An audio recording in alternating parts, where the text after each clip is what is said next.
Yeah, 1, 2, 3.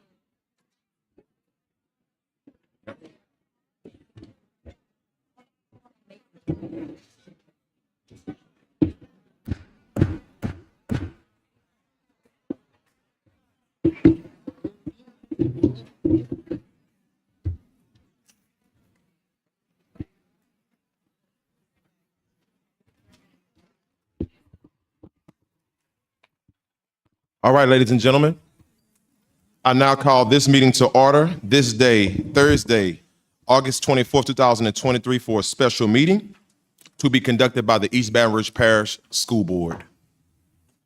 First, we will begin with an invocation and pledge of allegiance.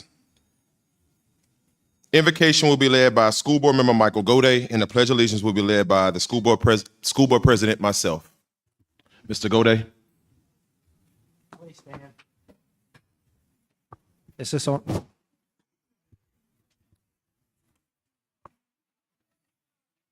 Our Heavenly Father, give us the wisdom tonight to do what is best for the children.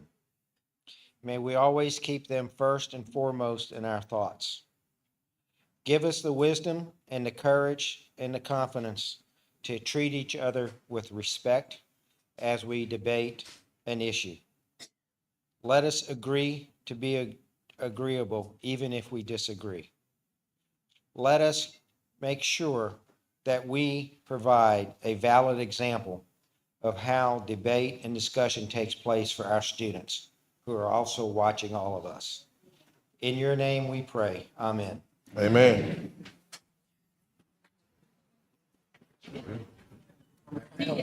Oh.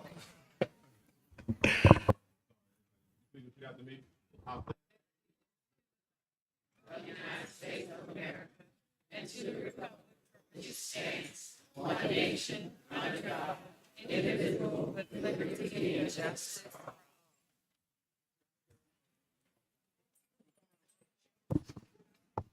Okay.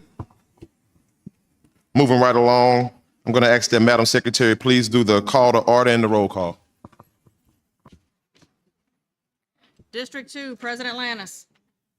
Present. District 3, Vice President Powell Lewis. District 1, Mr. Blue. Here. District 4, Ms. Stewart.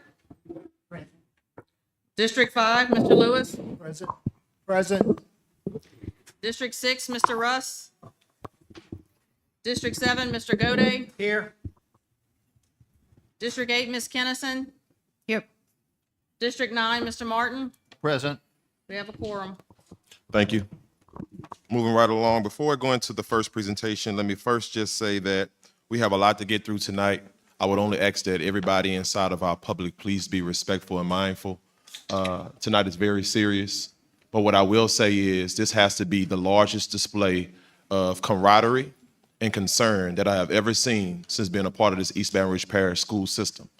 So before we move forward, I'd like to commend every single person that's inside of this room right now. Every single person that's been dedicated to helping us resolve this problem, every person that showed up on Monday. You all make the difference, and I don't want you to walk out of here thinking that you don't. And we're going to try to put our best foot forward to ensure that we can correct this problem, rectify some changes, make modifications where we need, so that we can truly get you all back to work feeling as though you are truly a part of the system and do what is the very best for our students. That's what matters at the end of the day. So, moving right along, we're going to the transportation plan update presentation to be given. Superintendent, you have it.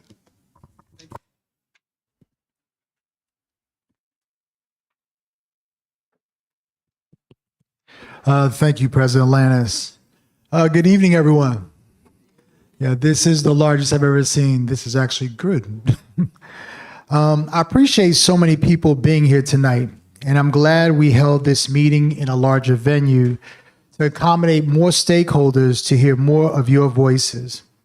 It means you want to be involved in the solution to an unprecedented challenge facing our district, and one that I know full well is disrupting your lives and your children's educational experience.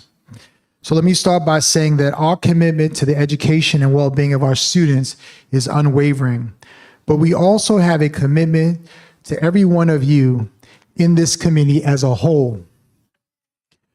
So we have fallen short of that commitment for a variety of reasons. And while it's important to mention the nationwide shortage of school bus operators for relevant context, I know that's your concern, and this is our problem to solve. So I'd like to put it plainly. We will provide transportation for all students in a timely and reliable way to get them to and from school so they can receive the exceptional education I committed to provide ever since I took this job. It's important to note that we've been working nonstop with our veteran transportation leaders, consultants, professional routing experts, and government officials to find a solution to this complex challenge. Tonight, we want to hear your comments and feedback to ensure we are passing the most reasonable measure that we can control for this system and your family. So I'm going to do something a little different, board members. So, some of you suggested earlier last week that I should be the one at the podium making the presentation. And I agree. So I'd like our department chiefs and district specialists who are part of the plan to sit in the front, and I will present the transportation plan to everybody.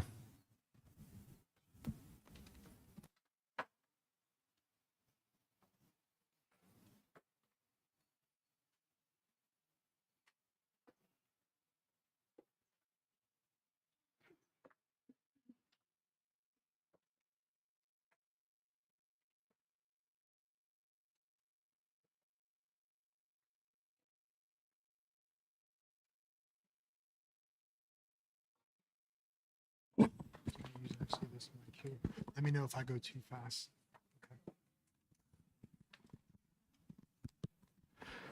President Landis, I'd like to I'll ask the board to allow me to do the full presentation of the plan before questions. That gives me the opportunity to maybe be able to get through questions if they have, and then at the end, take any questions the board have. Noted and accepted. Thank you, President Landis.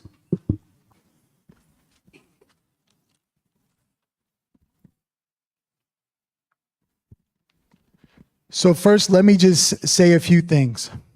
Number one, when we started to create the plan, there was three main things that were very clear. Number one, we had to make sure we can pick up all the students in East Baton Rouge. And in our current structure that we have, we cannot pick up all the kids. And so the problem that we have, we tell folks, is a mathematical problem. And we'll show you that on the board. We have X number of bus operators or bus drivers, and we have X number of routes. And historically, the district has only done 2 routes. And because we have that large route, we don't have enough bus operators to be able to get enough students. And I'll show you that on the board. But I want everybody to know we did 3 things we focused on. Number one, we want to make sure that all students were picked up. That was priority. Number 2, we wanted to make sure that it was an efficient way to pick up kids. Because as you know, we have different kids that get picked up at different times. And then number 3, we wanted to make sure that our community and our employees that worked were able to make sure that we heard from them about where their context was, how we can figure out a pathway to make sure that the plan was effective for everyone. So as you see on here, and I won't go into too much into the. Narcisse, Yes. If you could give us just a moment, we're trying to access the presentation. Oh, okay. Thank you, Vice President Powell. Okay. I do understand, however, Mr. President and a few others are trying to find it. Yep. Just let me know when you're ready. I hope everybody had a good day. Yes. We had a good school day.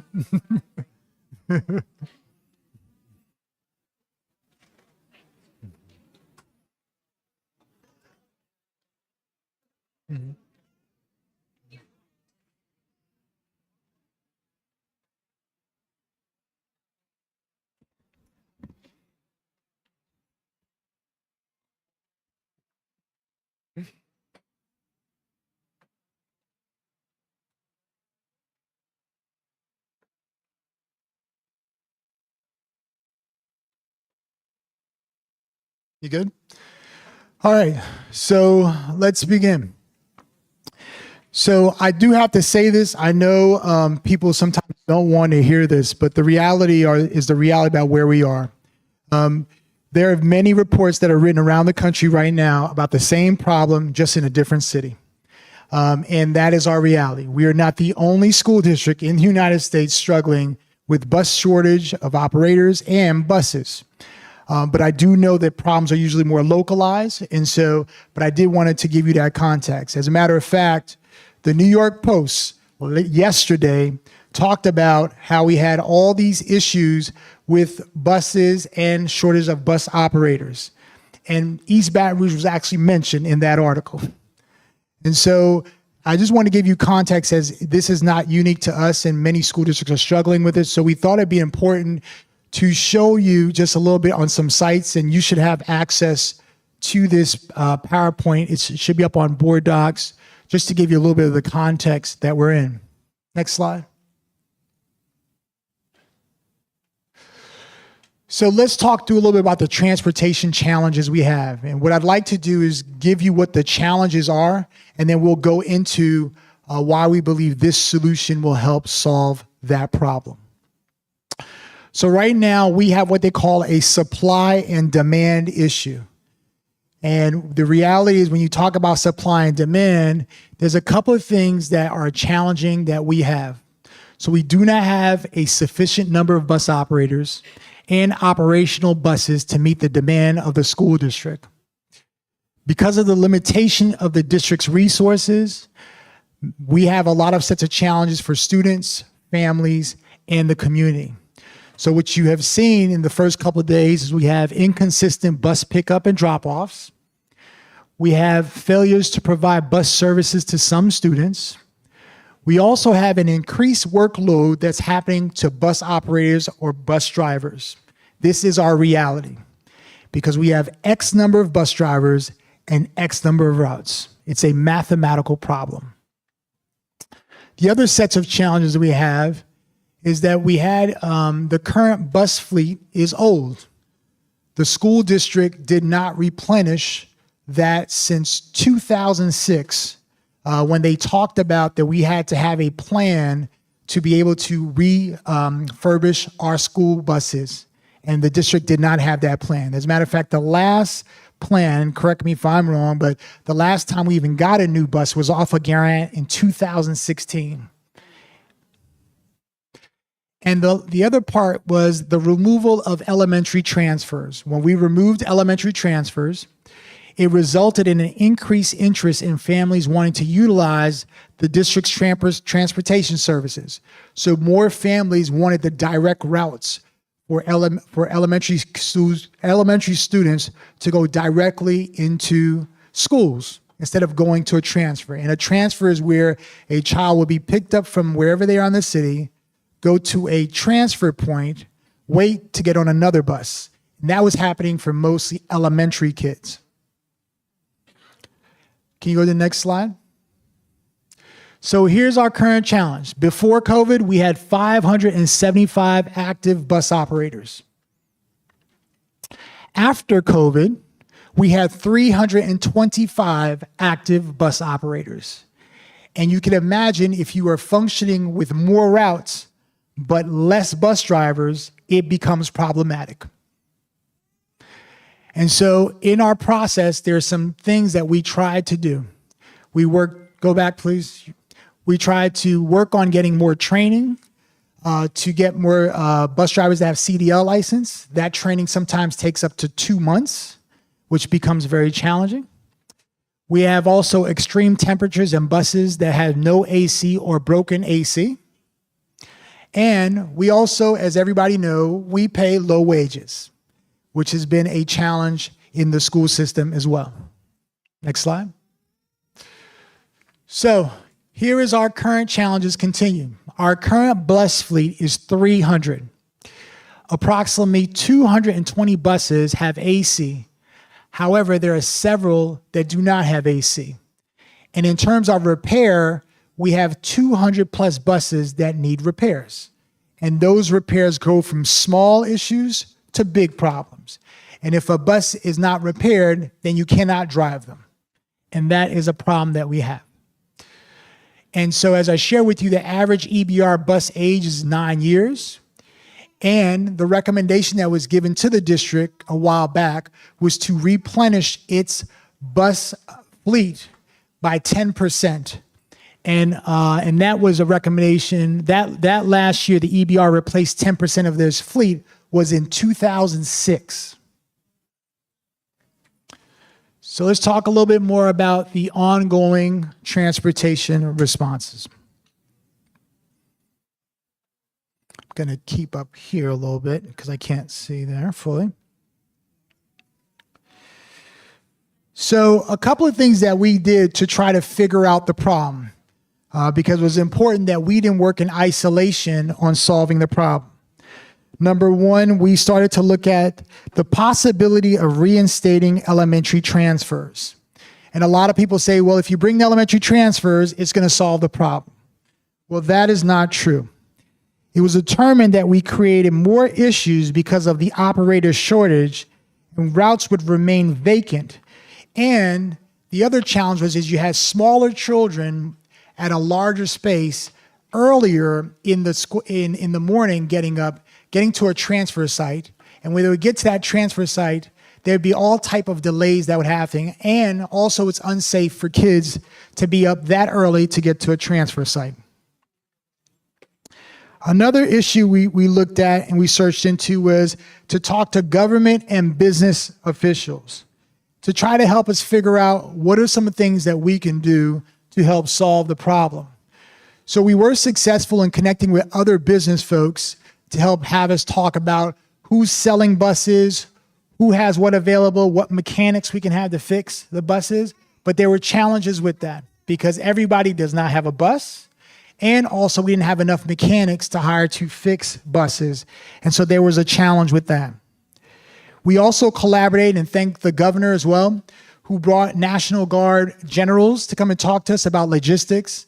When they came in to talk to us, we not only talked about what our current logistical plan was, but we also talked about, they had us talk to other large school districts to find out what kind of issues they had, and they had some of the same problems we had. And we talked to places like Jefferson Parish. We talked to some of the heads of Ascension.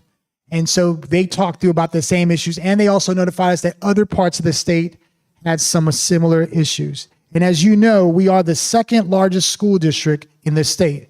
So our complexity is very, very big. We also acquired a consultant to support on routing and logistic development. We received commitments from vendors and repair buses at our mechanic shop. We also talked to healthcare and nonprofit organizations, and such as groups like YWCA, BREC, Big Buddy, and the Baton Rouge Area Youth Network to talk about before and after care services. And then we also have we've already had stuff for leasing buses, buying new buses, already with dollars allocated for that. But unfortunately, they did not have the supply to give us for that. We actually spoke to over 100 different folks around the country, not only in the state, for that. So I just want to give you some numbers around the challenges. So I'm going to define two things for you. So there are tiers that you're going to hear me talk about. A tier is when you group a grouping of routes in a designated period of time. So you'll see me say current tier 1 and current tier 2. And what that means is you see on that tier 1, it says 5:15 a.m. to 7:05 a.m. What that is the time that the route that the bus driver actually starts, that they turn on their car to go to that first route starting at 5:15 in the morning to go pick up kids. And if you're in the tier 2, you actually start at 7:05 a.m. That runs for schools in that second tier at up to 8:15 in the morning. And so let me give you a little more context with the math around this. So routes, you're going to hear me talk about that too, because I want to make sure that the terminology is right. Routes is when you picking up students up and dropping them off at a school is considered as a route. So if a bus driver drives, by the time they pick up the child to drop them off at the school, that's what you hear a route is. So imagine if you don't have enough bus drivers, but you have a whole lot of routes. You had bus drivers driving 6, 7, 8, 9 routes to be able to help cover because we didn't have enough bus drivers to drop off students. So here's how it looks. We have a total of 859 current routes. In the 859 current routes, we have 325 bus operators. In an ideal space, bus operators should only drive 2 routes. So if you multiply 2 by 325, that gives you 650 routes. That's how much we have for efficiency in the school system. But we have a total of 859 routes, which means that we have 200 routes left to cover. And because you have more routes than you have bus drivers, it provides the following problems. 1, you're going to see routes being covered late. 2, you'll see routes being doubled and ran late. And then number 3, you'll see routes possibly not being covered. And that's why we've had children not being picked up as well at times, and we had to cover that issue. So let's talk about the proposed solution. So our proposed solution, as we do 3 tiers, and these would be 3 staggered start times. In tier 1, we would start from 7 a.m. to 2:15 for all high school, parochial school, and secondary charters. And because it gives a start time at 7 a.m., kids are supposed to get there before 7 o'clock. The tier 2 would be mostly middle school, select elementary schools, and then elementary charters, which would start from 8 a.m. to 3:15. And then tier 3 would be majority of elementary schools. And in those elementary schools, even though we start at 9 a.m., most families get kids there before the start of school. You can actually bring them with early drop-offs from 8:20 in the morning for a 9 a.m. start. And the start for that day is actually when classes actually start. Can you go to the next slide? So this is our proposal for the 3 tiers for the schools. If you look at in the tier 1, you have a majority all your high schools, and you have a few charter schools, and also your private schools, because by law we're required to drop them off. In tier 2, you'll see majority of your middle schools, and early childhood center will be in that space. And then in tier 3, for your 9 o'clock a.m. schools, you would see mostly your elementary schools in that tier. Let me show you a different look of it. So in the proposed schedule, this is the current schedule that you see right now that we have for the school system. Right now we only have 2 tiers. So for middle and high school, if you're in the middle and high school, you actually start at 7:10 a.m. to 2:25.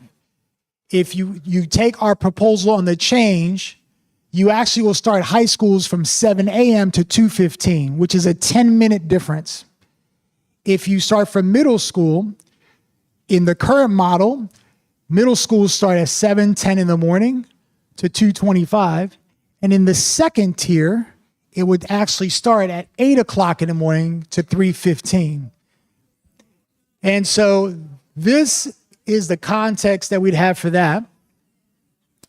And then in the current schedule we have for tier 2, what you have for elementary schools right now, elementary schools begin at 8:25 in the morning. And it will go from 8:25 to 3:25. In our proposal, we would like schools to start at 9 o'clock in the morning to 4 p.m. Yeah. And so let me finish.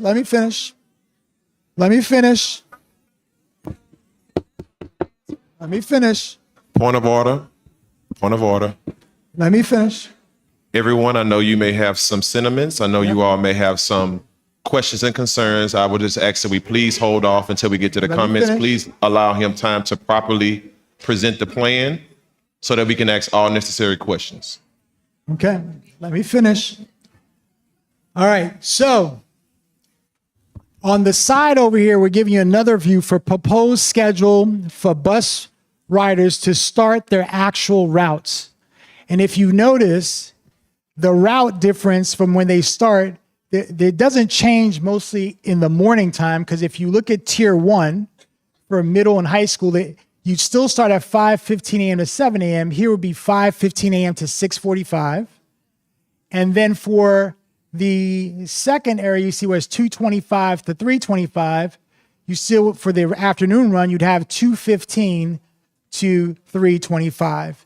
And then in your tier 2, you can see the same concept for the second area of the tier, and then you have your tier 3 as well.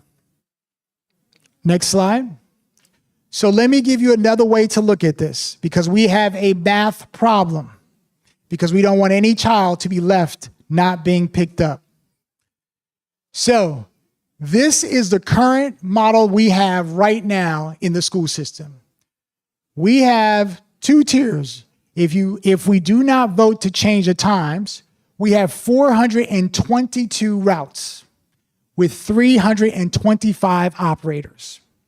If you go to our proposal, we will have, with our 325 operators, we will have 292 routes to cover, which means we'll be able to cover all the kids and on time. In the second tier, we'll have 437 routes with 280 routes to cover with our proposed time. And in the third tier, which is a new tier, is that you'd only have 298 routes to cover. When you have more operators than routes, you can pick up everyone. Next slide. So let's talk about the benefits and the challenges that we expect. So here are some things with the benefits. If we move to this model, routes that are currently missed will be covered. That means all children will be picked up. Number 2, we have current late routes will run constantly and timely. Number 3, current number of operators can cover the proposed routes. And if we have a breakdown, we can cover with the operators that we have to go pick up kids if there are breakdowns, because we've had breakdowns before with our current buses.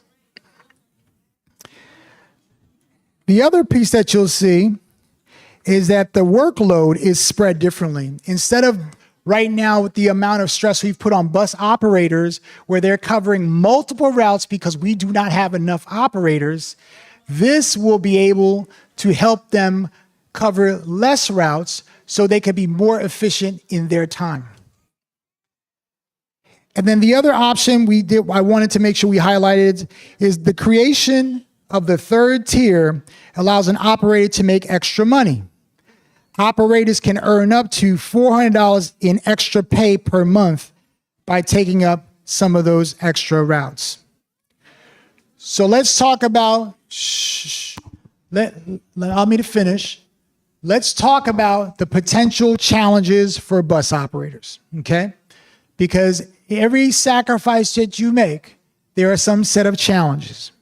Because our issue is not going to be an easily fixed issue.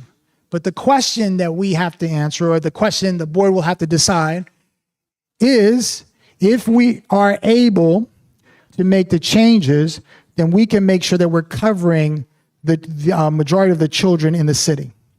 So here's the challenges. This may cause, with operators who have a second job, some challenges. But remember that operators also get to choose routes based on seniority. So they'll have options like they do every year around which tier and routes they want to choose. There's a possible increased time on operators on the road, because by eliminating certain transfer points, kids can actually have more of a direct route to being picked up from home to an actual school. In the third tier, students may not arrive home until after 4:30. But when you have the elementary transfer, we had students leaving the transfer 4:30 or later and getting home way later than that. And so this will help with that context as well. And the other potential challenge that we have is the burden on families.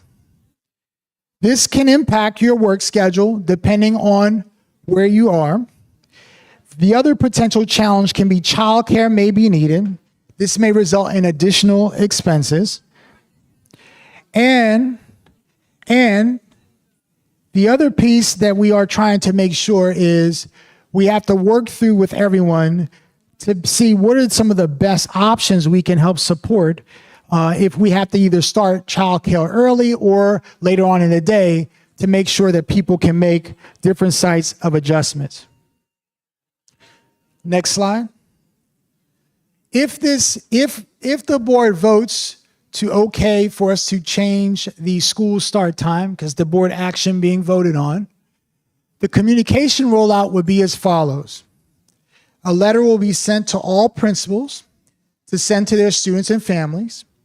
We will share a press release and we'll deploy through all of our traditional social media channels. We'll put letters posted up on the website. We'll also have the district will support all elementary schools with the implementation of before care and after care programs, as we are doing already. And then what families should expect is that we would start from Friday, August 25th, to assign transportation to tiers for all the schools. And then the week of August 28th, families should expect to receive an electronic notification detailing the modified schedule plan. This communication will include a school-specific notification regarding the assigned transportation tier for their school. And our goal was to start this process after Labor Day. But to make sure that we're testing and making sure that everything is correct, we would most likely propose that the full change to give families opportunity to adjust whatever their adjustments would be to actually go in full tier mode on September 11th, which is a Monday. So I want to share a few more pieces and then we'll go to questions. Next slide, please. So because we had to end school a little early with our current model with high school and middle ending at 1:25 because of the issue was around buses, and our elementary schools at 3:25. For the high school and middle, we wanted to make sure that we can recover some instructional time back. The reason we ended at 1:25 was because it gave us enough opportunity for buses to actually run their rotations so they can go into their next routes. And so I'm going to allow Shanoa Warren, who's our Chief of Literacy, to come on up, and she will share a little bit about what our process will be for this component.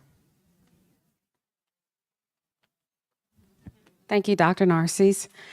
Good afternoon, board members, and public. And I'm going to ask Ms. Levantino to come up to support me. We worked on this together with more team members as well.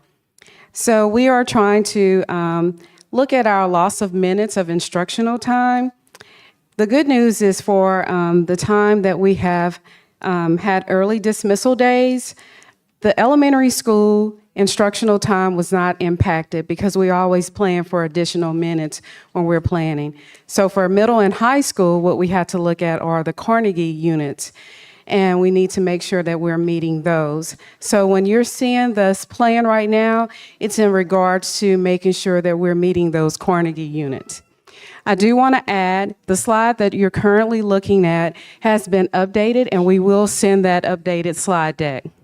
So based on the calculation of minutes, there is a need to recover not 680 minutes, but 952 minutes of instructional time and one full instructional day. So if you look at option A proposes that on October 12th, was a professional development day for teachers, but now we're proposing to make this day a virtual instructional day. And on September 20th becomes a full day instead of a half day, which will give us about 180 minutes back. We're also going to extend the school year to include December 18th and 19th.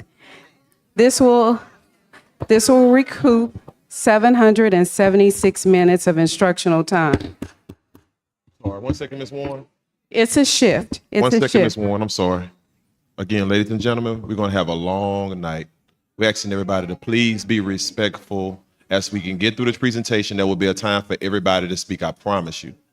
Please hold all comments until after the presentation when we go into the first votable item. Thank you. You can continue. All right, in regard to the 2 days added to the first semester, please note that we had 13 days of holiday this year for the winter break. We retained those 13 days. They just shifted to the other end in order to make sure that everyone still gets their full break time. And in doing so, that means that 9, 10, and 11-month employees will receive a 96-hour or a 12-day check for those 2 days that they have additional for this semester, which means all staff, students, and teachers would return on January 8th in an attempt to try to keep everything as close to the original model as possible. And then in option B, you are looking at same two first options to where October 12th still becomes that full instructional day because we do need to replace the day that we lost August 21st. It was an A day. And then September 20th was an early dismissal day. Taking the full day there would give you another 180 minutes on that B day. And then if we were to not add any days, and again, this is the second option, we would have to add 13 minutes to each day moving forward, which would be about 62 days until the close of the semester to equal the entire time lost during this transition. And so if we go to the next slide. So what we're going to do, these are proposed options. We are going to meet with teachers, principals, parents, and other stakeholders to review the options to get the feedback. And then we'll come back to the board with that final decision. And then whatever decision is made, we'll make the shifts if needed to the calendar days. And for professional development, if we have to, since we're losing some of our professional development days, we're looking at providing virtual options to our teachers going into our professional learning communities to support them with more job-embedded professional development. So for the two options, if the board approves to start the time differently, we will have the teachers, principals, and others actually vote on an option. And whatever option they vote will be what we will bring to the board for the actual change and shift. If you go to the next slide, I'm going to ask for Dr. Janet Harris and Adam Smith to come up. They'll talk about what the shifts will mean to support for students with exceptional needs. And they will talk a little bit about what that means for our young people with exceptional needs.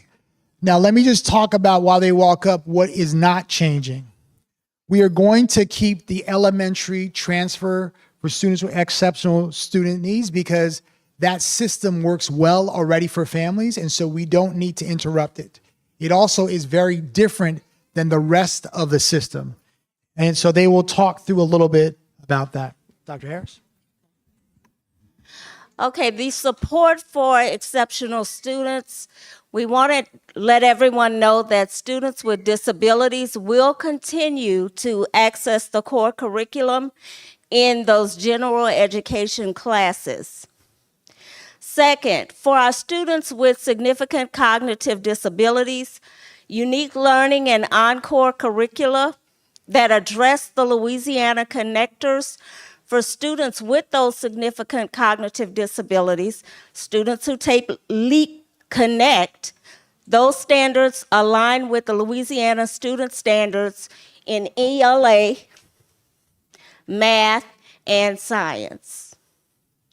Instruction for students with disabilities is driven by the goals and objectives in each student's IEP as determined by the IEP team. The student's instructional day currently, per their IEPs, is based upon 371 instructional minutes for the 2023-2024 school year. That should not be affected. Lastly, if a student with a disability requires the presence of a child-specific paraeducator or a child-specific nurse to fully participate in our before and after care program, the district is dedicated to making those reasonable accommodations to meet the student's unique and individualized needs. These accommodations are again guided by the student's IEP, and they're designed to ensure students' safety, well-being, and most importantly, to provide the access to educational opportunities. In short, students with disabilities, their IEPs for as far as with instructional minutes will not be impacted with the amendment of the calendars. All right. So just going to take a few more slides and then we will be done. I just wanted to highlight for the option A or B, we have to do that regardless.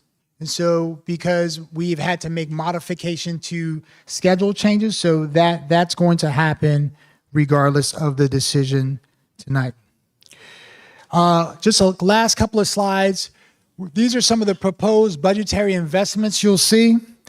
We've already in the process with 13 buses purchased at $1.7 million. We also have 35 buses leased that we're pushing for $840,000. We like to bring in a new routing software for $104,000.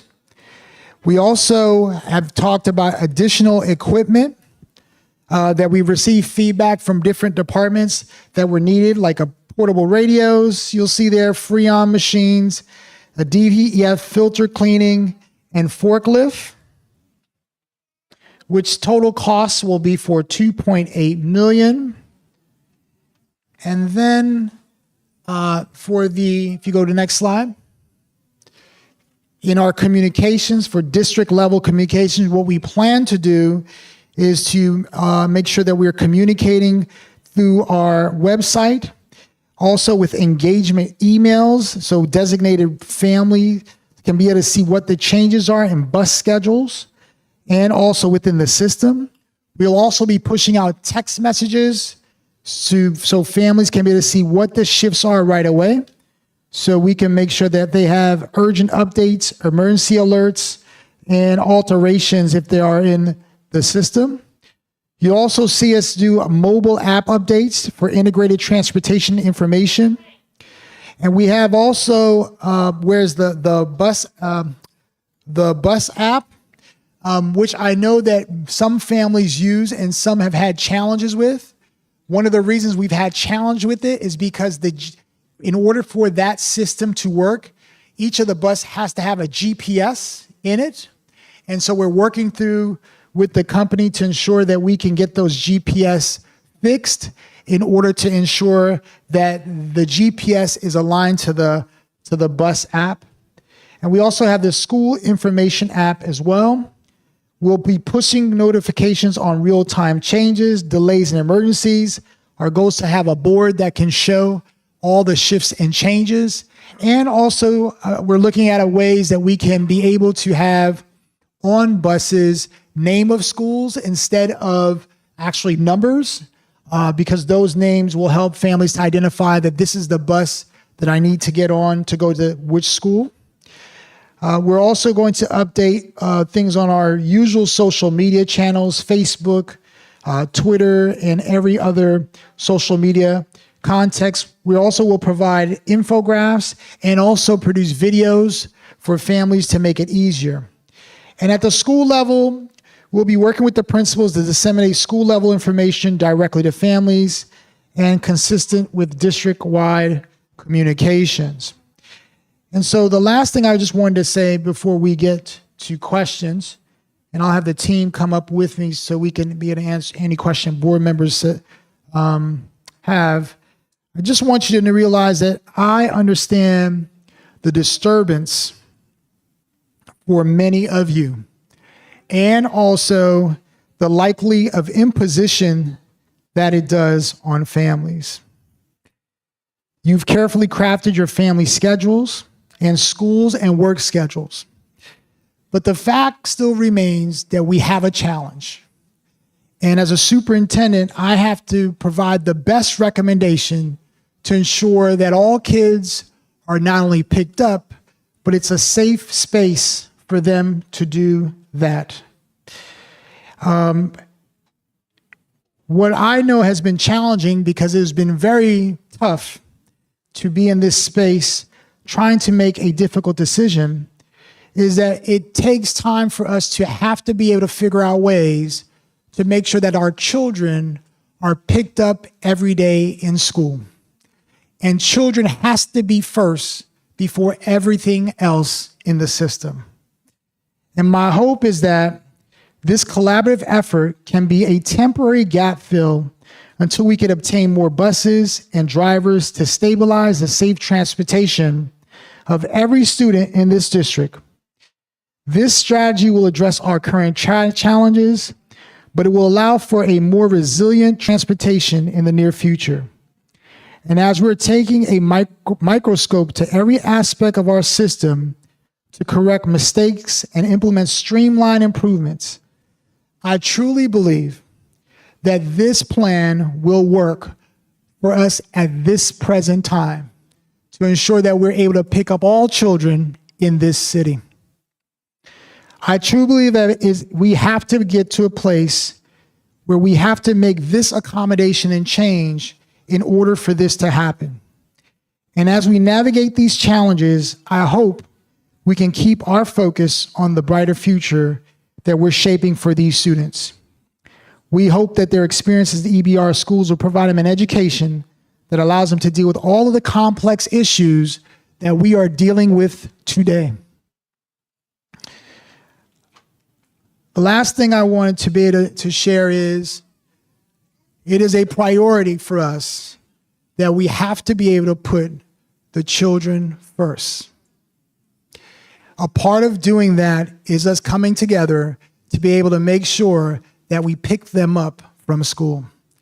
Mathematically, there is no way that we can do it this current schedule and ensure that to happen.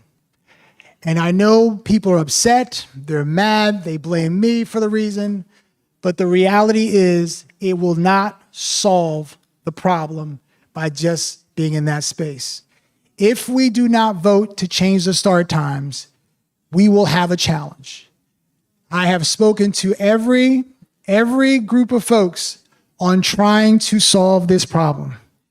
And even if we say we want to get extra vans or do all these other things, we still will have only the amount of bus operators we have with all of these routes. This will give us a relief to do this now. My recommendation is to change the school start times from now to the end of the year. And then we will,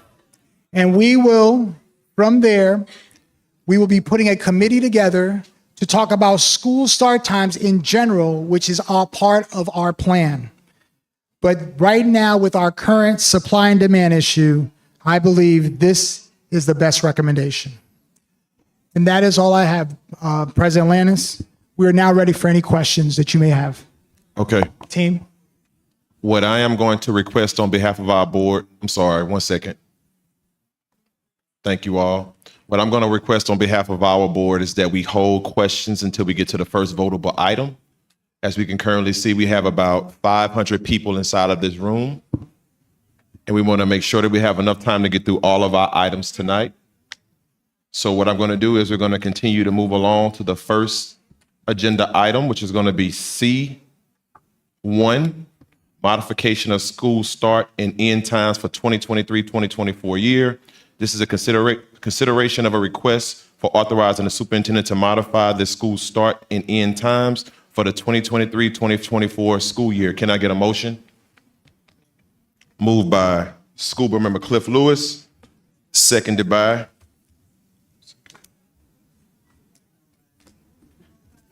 Ms. Shoshone Stewart. 1 second, please. I'm going to answer the question, but I'm going to again ask everyone to please refrain from asking questions from the floor. The board is going to vote. The board is going to first be allowed to ask questions to the superintendent regarding the plan. Then we'll go to the public for any public comment. Then we'll come back to the board for any for board comment, and then we will vote on the item. So I'll say that one more time, just for everybody who needs clarity. In terms of questioning, first the board would ask questions in terms of the plan, then it'll come to the public as a whole where you all can ask questions. By the way, if you don't have a pink card, please fill one out, give it to Madam Secretary, she'll bring it to me, and I will call on you to vote if you so choose to. After we conclude our public comments, we will then come back to the board, and we will then vote on item 1, okay? All right, first in the queue, we have School Board Member Patrick Martin. Thank you, President Lannis. Is this on? Is that working? Okay, I'm just gonna. Sorry, but 1 second. All right. In order for everyone to hear the speaker, we're going to need silence inside of the room. Again, I know everybody has a lot of emotion and sentiments about this, but please allow the speakers enough time and respect to also say what they have to say there so we can keep the agenda moving along. Thank you all. I appreciate you. All right. Thank you. Oh, there we go. Thank you, President Lannis. Superintendent, I'd first like to express my appreciation for the hard work and the dedication that you and your staff have displayed. I know you've been working very, very hard, very long hours, a very large team to try to solve these very difficult challenges, and I appreciate the hard work and the good motivation that's gone into that. I know that everybody working for us has only the best interests of the children at heart right now. Your presentation basically said that our current resources do not allow us to meet the You basically said that our current resources that we currently have available do not allow us to meet the transportation needs required to meet the current school day schedule. Yes, we don't have enough bus operators and matched to routes. And so that makes it a challenge. Right. So, as you yourself have said many times, that Baton Rouge does not have a resource problem, we have a coordination problem.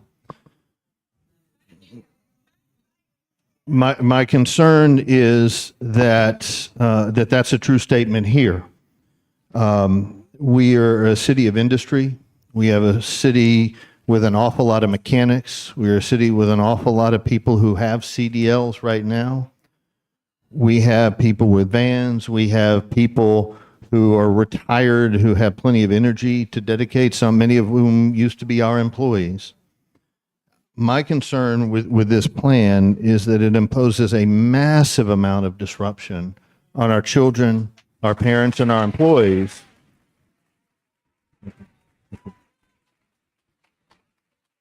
And we have not exhausted every avenue to obtain more resources to apply to meet the needs of the current schedule. I think that industry has reached out to offer mechanics, drivers, logistics experts, routing advice. Based on my own conversations with some in the industrial community, I just don't think that we've made full use of these offers of help yet, nor explored other options to quickly obtain on a short-term basis, contract basis, not supplementing, not displacing anybody, not replacing anybody on a long-term basis, on a short-term basis to get buses and drivers in here. And so I don't think that we've adequately explored remedies that would allow our current resources, our drivers, our buses, to run the routes faster, right? I don't think we've exhausted exploring issues like collection points, which is an idea that's been talked about a lot, where we work with the libraries and the parks, engage some sheriff's deputies to provide security so parents can drop off 40 or 50 or 60 kids at a particular place in a neighborhood, so the buses have one stop to get 40 kids rather than have to make 30 stops to get 40 kids. And so I think that until we have exhausted every alternative to meet the needs imposed by the schedule that we have, and I don't think anybody in this room thought the schedule we had was ideal to begin with, but this proposal is just far too disruptive to our entire community.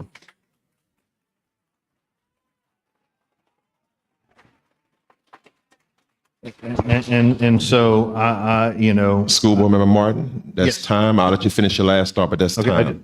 no, thank you very much. I'm finished. I want us to exhaust those alternatives before we look at something that's disruptive. Thank you. Thank you. Next in the queue, we have School Board Member Mark Ballou. Thank you, President Lannis. Just to take it further on, Mr. Martin's point about the disruption to families and students, can you comment as far as, is there anything the district can do to alleviate any of those burdens as far as work schedules, child care schedules, those type issues? Yeah, so thank you for that question, Board Member Martin. I'm sorry, Board Member Baloo. Sorry about that. If I could just say two things about that. Just one comment Board Member Martin made. This actual plan will actually eliminate a lot of bus stops.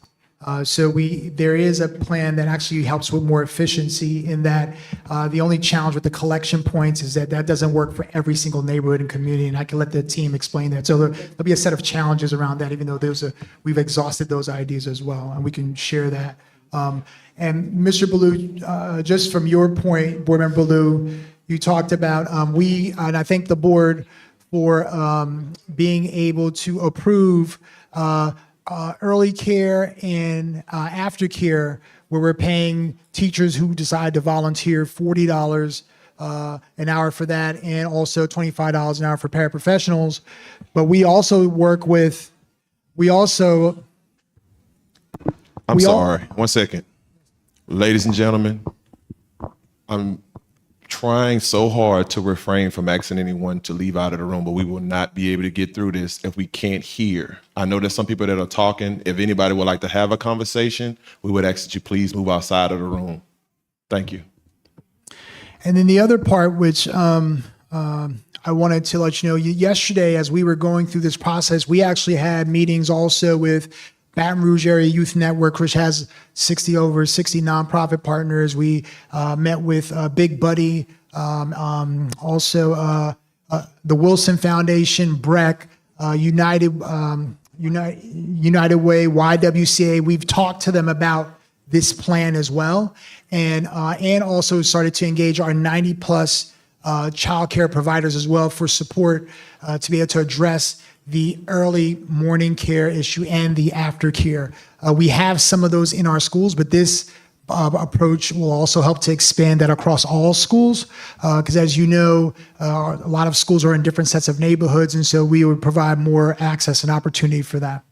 Now, I know it's an issue that a lot of the bus drivers have second jobs, and there was some concern with expanding the number of tiers, whether that would affect those drivers. Can you talk about, how many drivers that's going to impact, and whether that would leave us with a shortage on the third tier?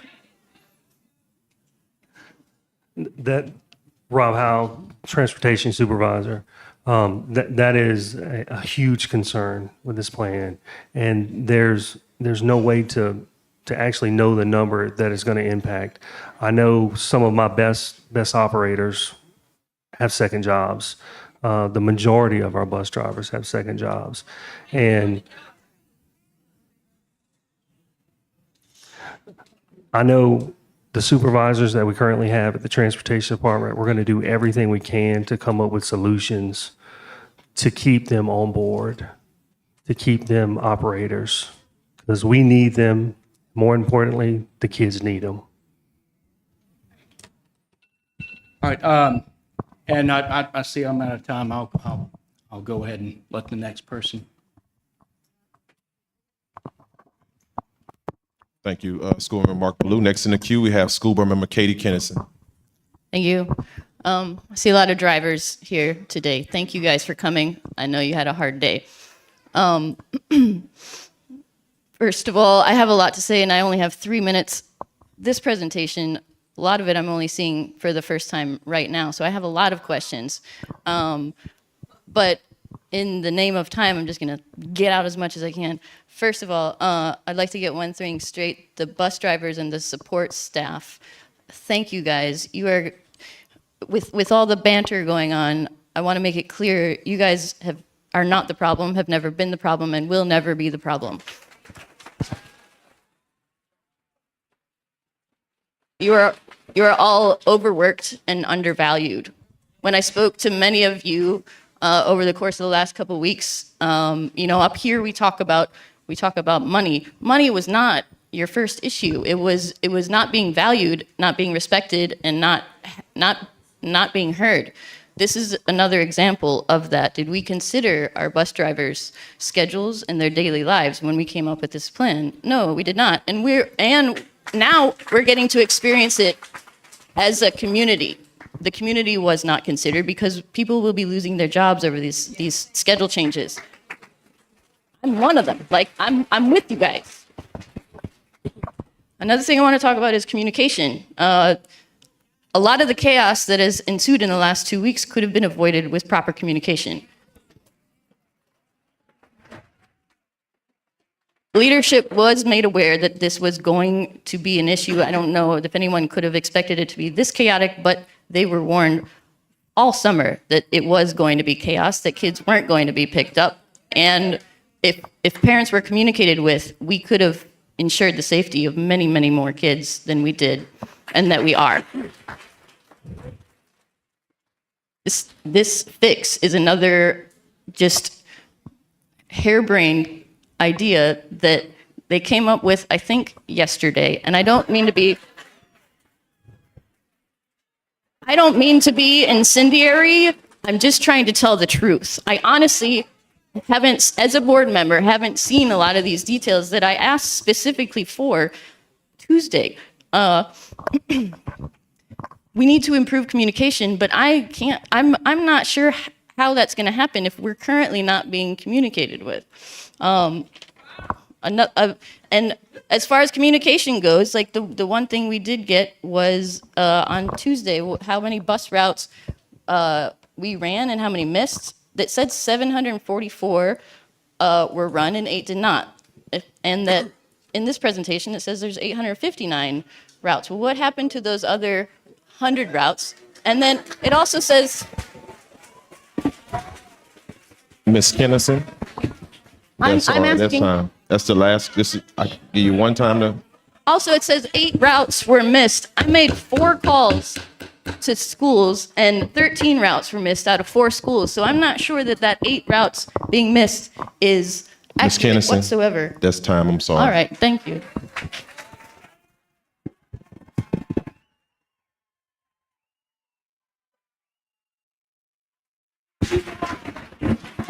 Next in the queue, we have School Board Member Cliff Lewis. Okay. I've got, 1 second, I'm sorry. okay. One question before I make my comment. Tier 1 is high school and parochial and secondary charters. Why not flip it? Have we ever thought about flipping and taking tier 3 and moving it over to tier 1? I'm just saying, because everybody knows that elementary school kids are at a vulnerable state in terms of they should be in school earlier, they should get out earlier. I mean, all your research and data points to that. Now, the main objection that I've heard about that is that, well, it's going to interfere with high school extracurricular activities. Now, don't get me wrong. I love football. I love sports. If it wasn't for that game, I wouldn't be sitting here. but it is an extracurricular activity. That's all it is. It's an extracurricular activity. I would much rather see tier one being elementary school kids because that's what they're used to. That's what parents are used to. I would like to see elementary at tier one. I'd like to see high school, parochial, and secondary charters tier three. Well, if we're going to go with a tier three system, that's where I would put them. I definitely wouldn't leave them first. I can only hear one person at a time. Now, one thing about this city, and I've said this before, this is a city that comes together in a time of crisis. We've done it for Hurricane Katrina. We've done it for every storm that's come down the pipe. We've done it for COVID. We have always stepped up in a crisis. This is a crisis. And it's going to make people uncomfortable, but we've got to work through it. We've got to work through it. And this is not a problem that money can solve. Not today. Let me clarify that before I run out of time. What I mean by that is we've given, over $22 million have been given out in stipends and raises. That's what I mean by, that's what I mean by money can't fix it. The only thing can fix it is time and strategic planning, buying school buses, doing all those things that we need to do. Because, let me say this and I'll come back. Transportation was a can that got kicked down the road for over a decade and a half. Coach, just time, but I'll let you finish the last thought. And I think that everybody who sat down there,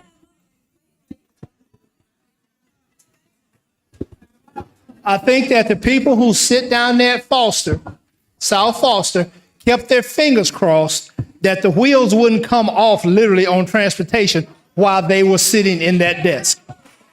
All right, Coach, just time. Coach Lewis, just time. I'm good. Okay, thank you. Next in the queue, we have School Board Member, Vice President, Ms. Carla Powell Lewis. Oh, I'm sorry. Next in the queue, we have School Board Member Mike Goday. You can enter back in. Thank you. I will be quick. Mr. Howell, a lot has been made about bus drivers with jobs, second jobs, and I understand that's a very real issue. But driving the third tier is going to be at somewhat optional, isn't it? And so if a bus driver is not driving the third tier, they would basically have no change in their schedule. Is that correct?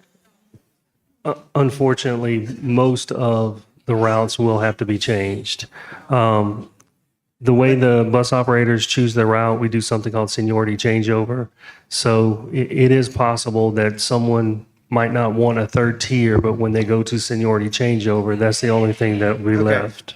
Okay, that's a good answer. There's about 35, though, that would not necessarily be impacted if they chose to. I get it. I'm just trying to get the numbers and understand where they are. And then for parents, the parents who are at the in the 9 o'clock elementary schools, because I understand that is a big issue. Today, those schools start at 8:25? 8:25. At 8:25. And so those students can still be dropped off at 8:25 and not be considered early at the 9 o'clock schools. That is correct. That is Okay. correct. And those children could be dropped off with early care, which we are providing at no cost by the. So anyone who's carpooling or anything like that could basically see no change in their schedule because they could be dropping off their kids. Is that a correct statement?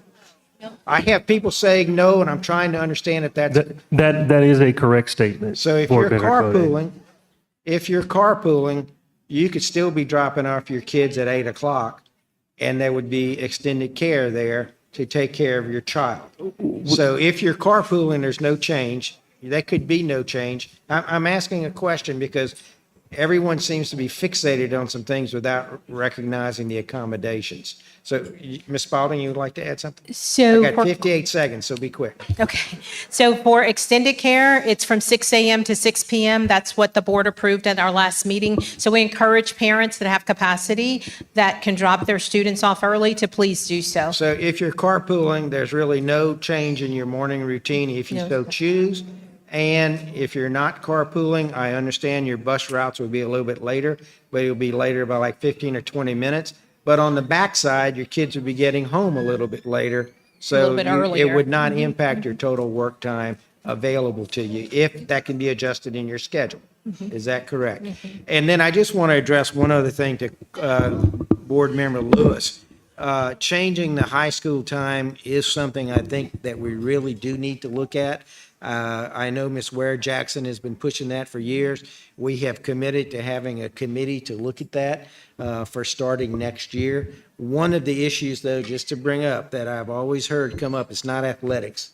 It's a lot of older children take care of their younger siblings when the younger siblings get home. Mr. Gode, And that's so, time.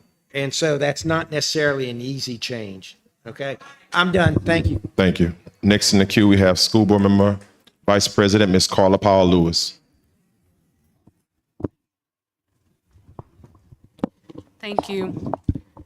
My questions, of course, also stem from the idea of the early or before care and after care.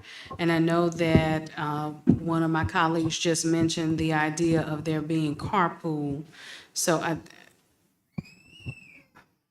my concerns are the fact that we're here talking about a bus issue. So with that in mind, what is the plan if there are parents who don't have transportation and may need that early childhood?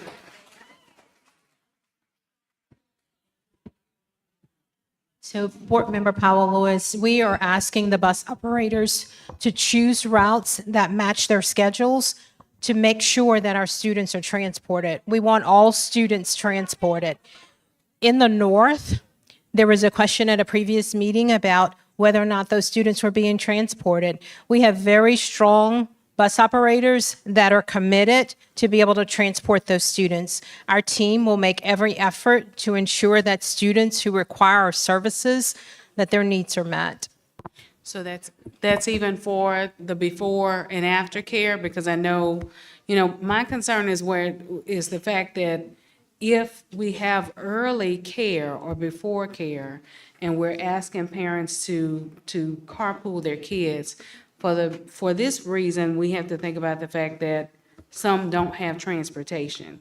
So are you saying that there might be a bus that would be able to take the kids who might need to? So the bus routes will be timed towards school opening so that the students arrive about 15 minutes early to be able to have breakfast. But I cannot say that we will be providing bus transportation services for carpool. Is that what you're asking? For early care. So for Vice before President, care. so let me see if I can clarify the question because the complexity for us is these are, as we said, it's a part of the plan as we're trying to make sure we can cover all these sets of challenges. If I hear your question, what you're asking is for parents who do not have transportation and they don't have any cars or anything, and if they want to get to an early care, how do we help them? Is that correct? Correct. So what we need to do is that's why that's why I said we are trying to work with our partners, the YMCA, BREC, and other partners to see if we can work on additional resources that can help kids because they have another subset of resources, whether it's a location they may have, we can go pick up there. If the parent has a location close to that area, or the other option can be, we work with record may have buses and say, hey, can you pick up these kids to bring them to hear this? There's a lot of ways we can coordinate to figure that out. Right now, the priority that we had when we looked at the current model is just pick up every child. Because right now, our biggest challenge, Vice President Powell, is we cannot pick up every child based on our current number structure model we have. So just for clarity for the audience as well, so when you say that we are working with our community partners, these community partners may be able to assist with transportation to before care and after care? Yes, To and from? so we, even yesterday when we started to present to the partners, we already started to think about that and what are some ways to mitigate some of those set of issues. This is not an ideal approach, but it makes sense from a mathematical sense. And what we're trying to do is to be able to cover all the bases, such as what Board Member Martin says, we could coordinate with different resources, but we've solved the main problem, which is picking up kids, period. I mean, right now, the biggest challenge is if we don't do this approach, the reality is we're going to still have challenges in just picking up children. And that is what keeps me up at night in this process. Thank you.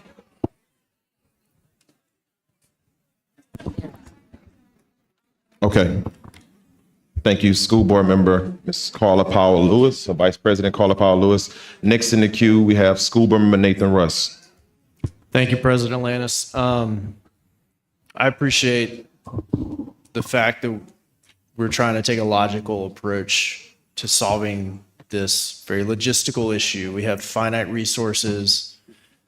I do believe that we still have opportunities of how to supplant that, but I think my concern with this plan is that it makes a lot of logical leaps that I don't think are going to occur.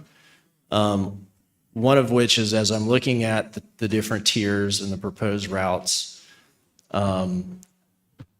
we only have a wiggle room of about 25 to 30 drivers per route here. I think it's unlikely that we retain 325 drivers when they're going to be asked to encroach on what might be their part-time jobs or their existing schedules. And so as I'm looking at our third tier, both in the morning and the afternoon, we're not going to have 325 drivers running those routes. So my concern there is that we create a bigger problem, and then now we have completely upended our entire schedule of half our city. And then we run into a third tier where we don't have enough drivers to pick up kids, and we're still at the same problem of not picking up kids. The second problem fundamentally I have with this is underestimating the impact that this is going to have on educators. The vast majority, let me rephrase that. A majority of our educators are in elementary schools. It's the largest number of schools we have. It has the largest number of teachers. A lot of those teachers have part-time jobs that they work after school. They come from other parishes or other cities, Baker, Zachary, Ascension, Livingston, Port Allen, on, and drive to and from our city every day. And we're considering putting them out into the middle of Baton Rouge rush hour traffic at a time when DOTD is considering taking down our artery through our city to 1 to 2 lanes for the next 3 years. This just does not seem fully baked. And I think that if we make any decision, as I understand it, we are short at least 200 educators right now in our system. I don't know if that's an accurate number at this moment, but we are short teachers. And if we take any action that could potentially lose educators from our system at a time when we're so vulnerable, this is a really drastic impact on our school system. If we lost just one educator of each of these 50 elementary schools we have, we would be in a really, really terrible scenario. And so my concern is, while I appreciate that we're trying to take a logic-based approach to solving this problem, it is going to create far greater problems that we will have to deal with for the rest of this year. So, Russ, that's time. Thank you. Thank you. Next in the queue, we have School Board Member Shoshone Stewart. Actually, my question was germane to what Ms. Paul was asking about the before care for those parents and families that didn't have transportation. So that's pretty much what my question was. Okay, thank you. All right. Seeing no other members inside of the queue. I'm sorry. That wrapped up your question? Oh, I'm sorry. I'm just making sure. Okay. Seeing no other school board members inside of the queue, I will now enter in. Let me first start by saying we as a system cannot apologize enough for what we have allowed to happen for far too long. When ESSER first took place, what should have happened was we should have did a more thorough assessment of the dollars that we had.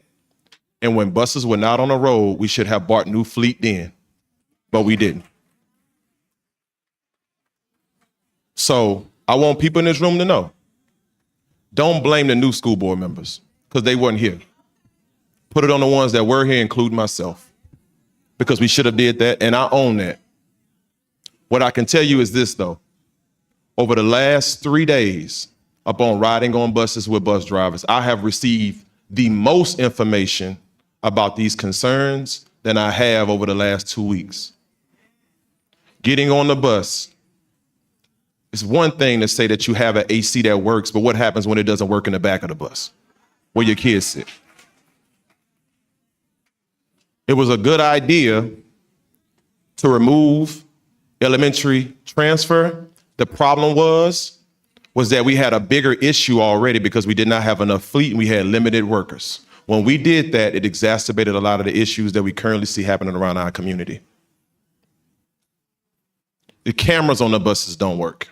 There should be water points at the transfer pickup for all of our students and bus drivers. You see, what I learned throughout this process is that you got to ride that bus in order to feel the needs of what these people go through every single day.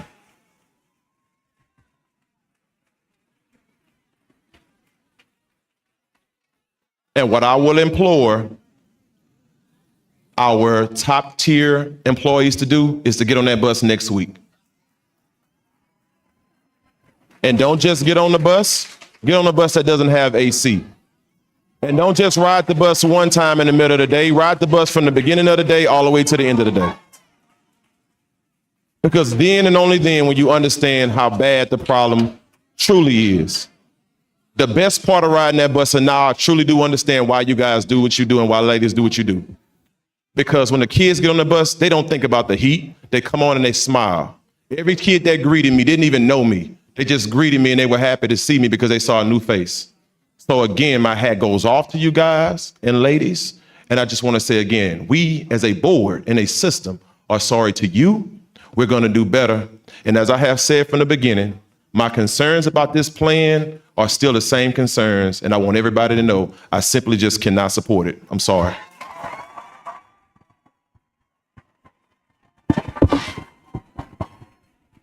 Seeing no other names inside of the queue at this time, we will now go to the public for public comment.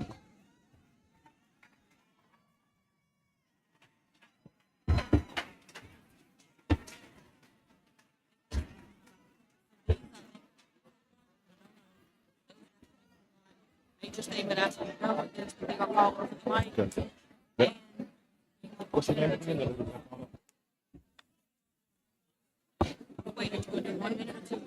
We're going to do 2 minutes. All right, ladies and gentlemen, there appears to be a slew of comment cards to speak on this item. So as we have done with our board, we're going to have to limit our time down.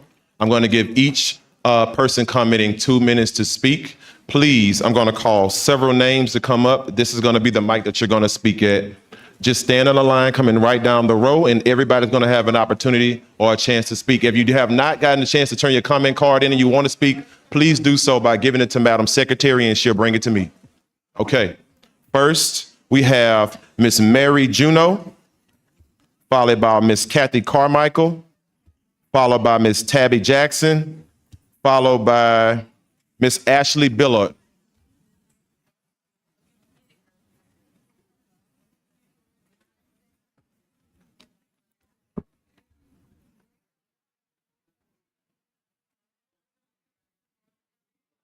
Hello, I'm Mary Juneau, I'm sorry. District 5. 1 second, Ms. Coach Juneau. Don't Lewis. call the time yet, please. You're I'm going to my I'm sorry. 1 second, Ms. Juneau. I'm just going to exit everybody. Please be quiet in the room so everybody can hear everything that's being spoken on. Ms. Juneau, you now have the floor.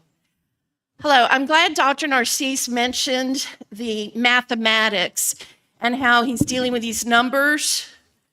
Do we all remember order of operations? Parentheses come first. Did you consult principals before coming up with a plan that alters the educational school day, that impacts everything at home and with extracurricular activities? Did you consult the bus drivers first? Order of operations. You start with your true partners in education. I'm glad that parents can come here tonight and that many have shown up. So that's the first thing. Get your true partnership straight. I emailed you about this. We are your partners in education. Secondly, the talk about respect is really great, but from what I heard, that the closed meeting with bus drivers, Carolyn Coleman, my Metro Council, no longer my representative, was yelling at bus drivers. Who stood up to her and said, "Don't treat my staff with disrespect"? And as to Mr. Goday, or who said, Mr. Lewis, money doesn't solve everything. Well, it would sure help if people had one job.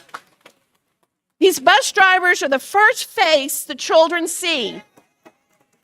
I'm still in touch with Miss Pamela, who drove the Juneau babies in elementary to Wham.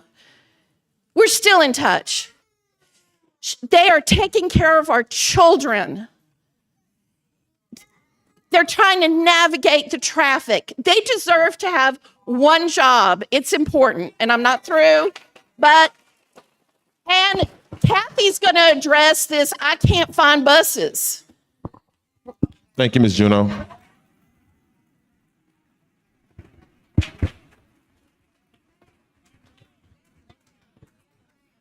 Good evening, board members. It's so good to see you, but it is really better to see all of you. I have been to a lot of school board meetings, but this one is the most fun. I am so happy to see all of the school nutrition employees and all of the bus drivers. And in light of the proposed schedule changes, I would like to propose we table this item, make a motion to table this item so we can go home. It does not seem like we need to stay here and discuss it. Listen to your people.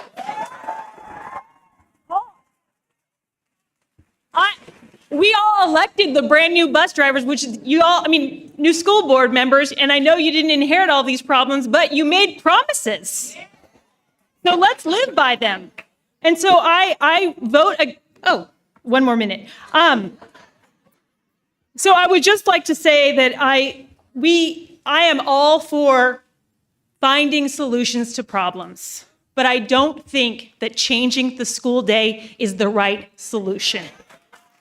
I was at open house the other night, and it made me want to cry hearing how teachers had to redo their curriculum for the year because they missed one school day because of this fiasco and losing instructional time every day. So let's go back to the drawing board, and let's not change the schedules for people who have two jobs, who have after-school activities. And Coach Cliff, athletics are important. I know you didn't say they weren't. But I think, and I also would like to say, I don't know if there's anyone here from other routes, but the bus drivers, there's people that go to in other neighborhoods that get delivered to parochial schools, and they may be upset with the changes too. Thank you. Ms. Jackson. Tebby Jackson, District 4, an advocate for education. This is unacceptable. Yes, this is a new elected board, but you have to hold him accountable. That's what you are here for. You made promises to the people of an 8% raise. Where is it at? Money is important. It's the bus drivers today. It's the cafeteria workers. It's going to be the teachers. This is going to compound the problem. Do not change these school times. You are not taking in consideration, and this is going to make it worse. You are asking people that are getting underpaid to now work more for the same amount of money. That the math is not mathing. How do you expect these people to give up second jobs to take our babies to school and they're not getting paid? That's not going to work for them. You made a promise to pay these people. They're not going to be here. They will not stay if you do not pay them. Work. Now, I know that doesn't solve the problem. Like you said, Mr. Lewis, we're not going to get this money today. We know that. But where's the plan to get it? Okay? You're talking about spending more money for software and this and that. That's not going to drive these kids to school, not the software.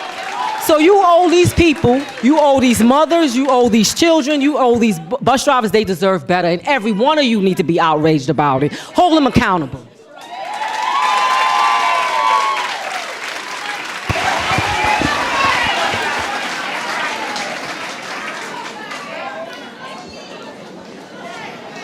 Okay.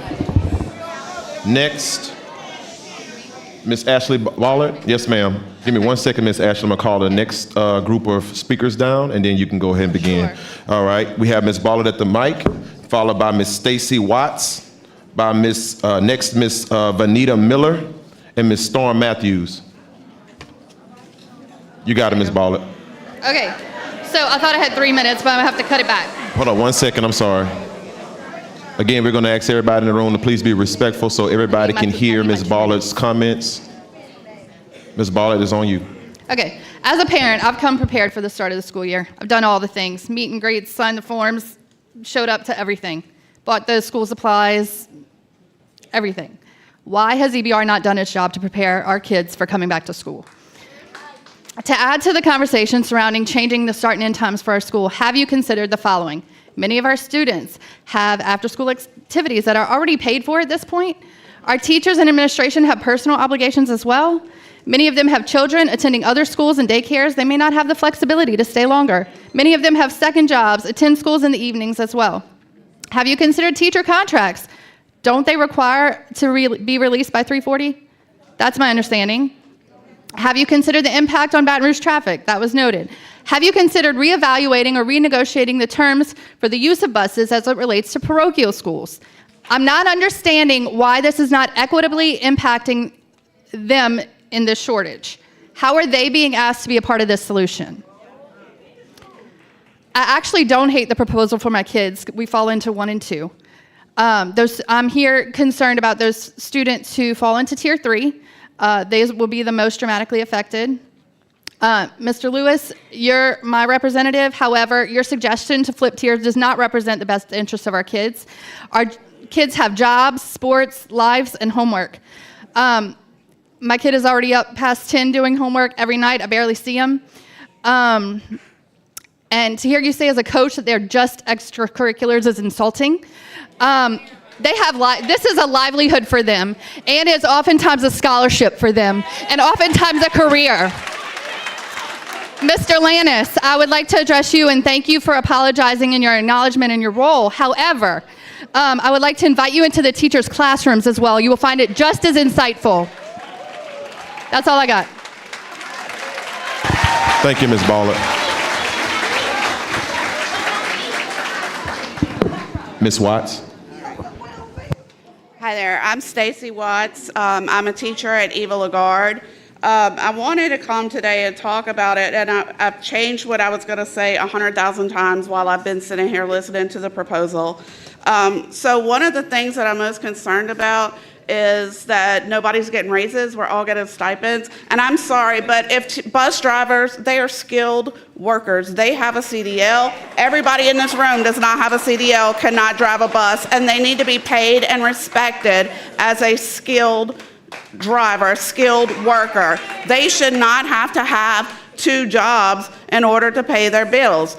I know As a teacher who likes to do field trips, it's almost impossible to get a bus driver for a field trip because they all have another job that they'd have to miss in order to take our kids on field trips. So that is a huge issue for me. A couple of questions I wrote down while the presentation was going on and people were talking. So I wanted to know what the cost of before or after care is for parents. Somebody told me that it was free, but I haven't seen that. Okay, so hold on, I have another question with that. Is it going to be offered at every elementary, every middle school? And then it also said that teachers got paid $40 an hour for doing that, and parents got paid $25 an hour for doing that. Why can't we just raise bus driver pay and bring more bus drivers into our district? Our bus drivers should not be going to Livingston or to Ascension or to West Baton Rouge to drive a bus. They live here, they want to work local, they should be able to work here and make a livable wage. This is disgusting. It is terrible. That's it. Thank you. Thank you. Next we have Ms. Miller. Ms. Miller? Okay, Ms. Miller, you have the floor. All right, how y'all doing? I'm coming to speak for CNP workers. We tired, we feel overwhelmed, we underpaid, we unappreciated, we overwhelmed, we overlooked, we stressed out. But we press the reset button every day and we come to work and we do it again. Why? Because we love our job and we love them kids. We understand that the warm greeting and the home cooked meals that we present to these kids every day may sustain them until tomorrow. So we suck it up, we put on our big girl panties and we go with our mood. It's not fair, it's not right, our pay doesn't reflect adequate compensation, and the same circumstances have been going on for way too long.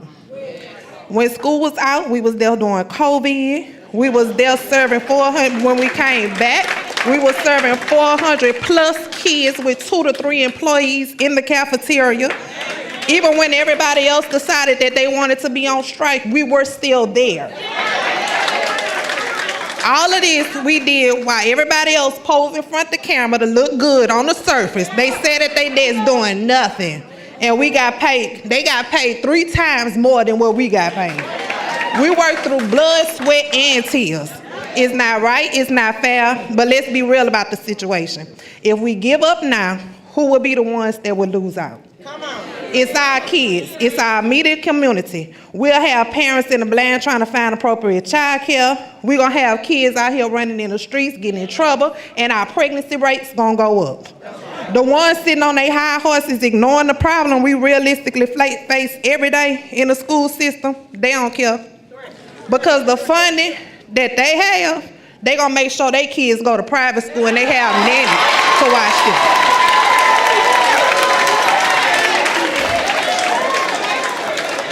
I know y'all tired because I'm tired too. But let's be real. Later on, the story not gonna be told like this. It's gonna be said that we gave up on our kids. When in reality, the system failed them. Now, I'm gonna be honest. Norrison's got plans coming out. He been here for 2 years, a little bit over 2 years. But it takes time, y'all. But before he came, they had no plan set for us. We've been going through this problem. Ms. Green, I'm sorry. I'm gonna let you finish that thought, but the time is up. Go ahead. Okay, I'm sorry. That's okay. Thank you, Ms. Green. Thank you. Ms. Matthews, you have the mic. I listened to the presentation and I heard what the superintendent said about the elementary transfer routes, but it sounds like he just simply exasperated an already bad problem. He knew he didn't have the bus drivers and he said, well, let's put more routes in. That just doesn't sound like leadership to me. This plan will only throw the rest of the city into utter chaos.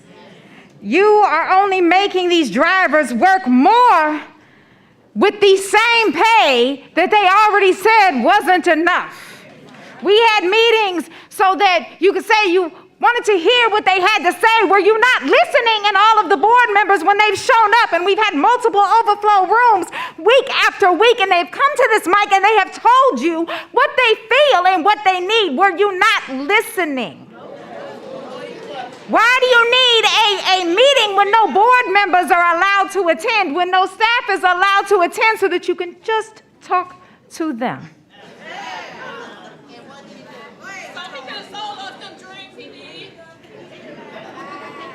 And then you didn't reveal this plan maybe because Union was present.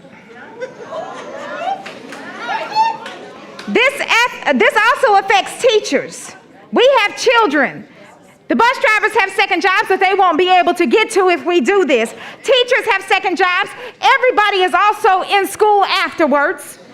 People have things that they have to do and that we will not be able to do. Also, if we just missed that Monday, we would not have to make up that one day because contingency is written into the calendar. But letting the kids out at 1:30 every day is the reason now we have to make up. Had you let us have that Monday and not been petty and made teachers stay there, we might have worked with you. But guess what?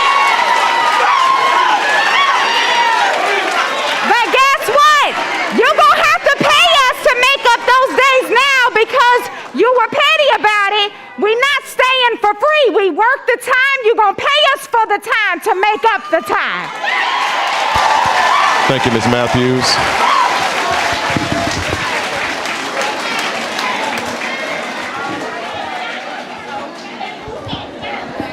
All right, ladies and gentlemen, 1 second, please. 1 second, please. We're going to call up our next group of speakers.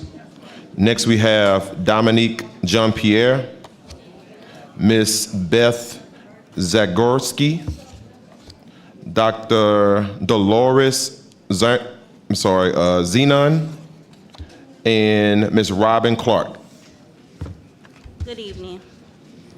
My name is Dominique Jean-Pierre, and I have been an educator for 17 years. I am a product of this school system, K through 12, and have been teaching at my former elementary school, Brownsfield Elementary, not Brownsville, for 13 years. I am a single mother to a high schooler and a toddler. I care for many children during and after school as an educator and a tutor to supplement my income, even with a master's degree. This proposal not only hurts my personal children, it hurts those I'm given during the school hours. My point number one is elementary children's attention span and endurance only can last so long. Studies show that students tend to lose focus after lunch and closer to the afternoon. With this arrival time, students in the elementary would come to school, ideally go straight to breakfast, and we would have to squeeze in instruction before lunch shift starts.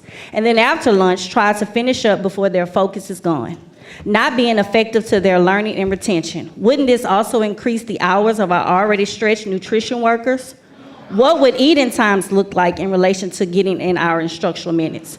What about the employees like myself who have infants or toddlers in daycare? There are restrictions for daycare centers where they must arrive by a certain time to eat breakfast and can't be at the center for more than 10 hours. Or those like myself whose students aren't in elementary and will be left home for longer periods because they attend schools in other school systems. Will we have to pay for childcare? Most places stop at 13. What is the suggestion to accommodate those children? What happens to after-school tutoring and elementary sports that the students are excited about? Will the tutors and coaches be asked to work until 7 p.m.?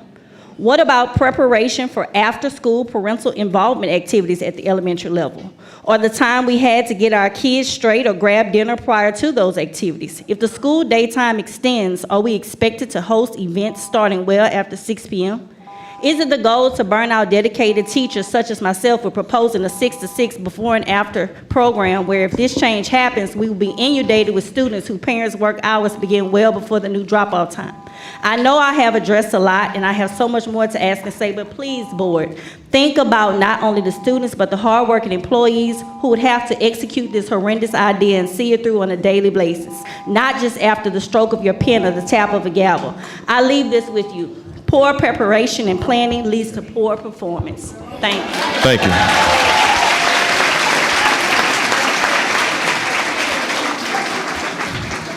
Mrs. Zagorski? No. Okay.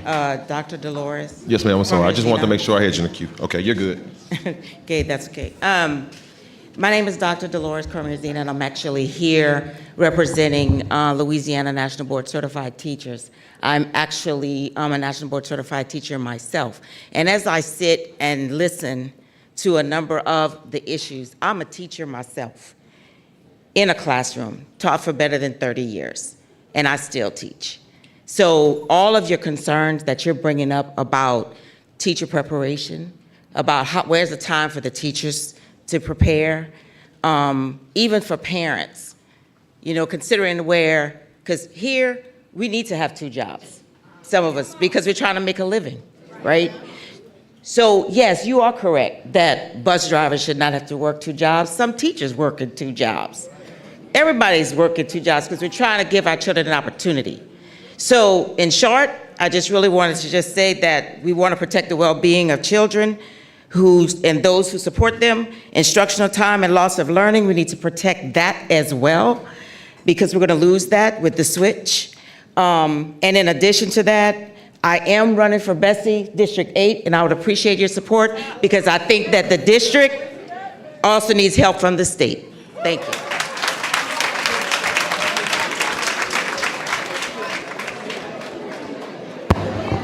One second, Ms. Clark.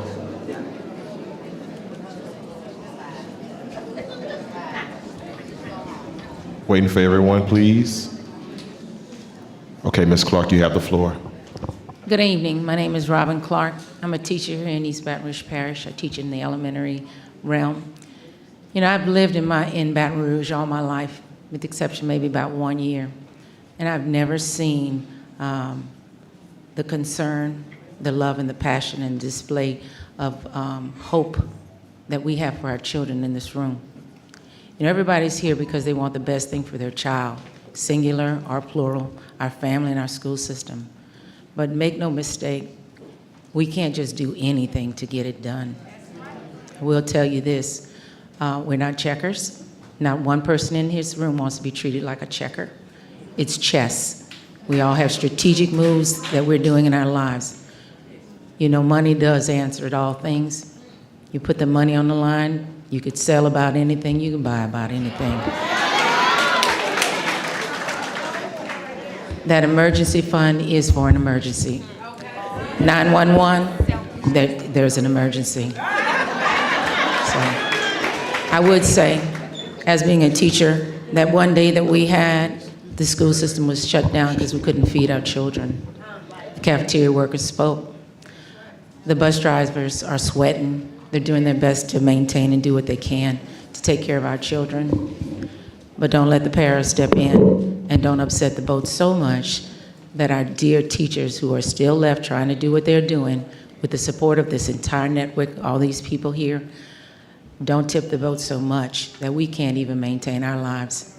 I take care of a 96-year-old woman at my house, and I can't just do anything for her 24-hour care. I would let you know everybody's got a real life to live. They got hopes and dreams, and money will make the difference. Go into that emergency fund and pay those bus drivers, pay those cafeteria workers, give them a livable wage. You won't have a shortage of bus drivers or routes to be covered.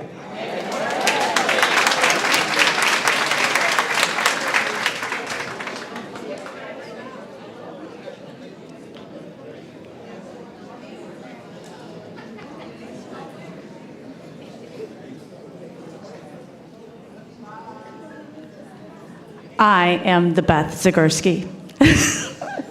I'm coming at this as a parent. I've had children in EBR since 2000. I have 4 children, ranging from the ages of 26 to 10.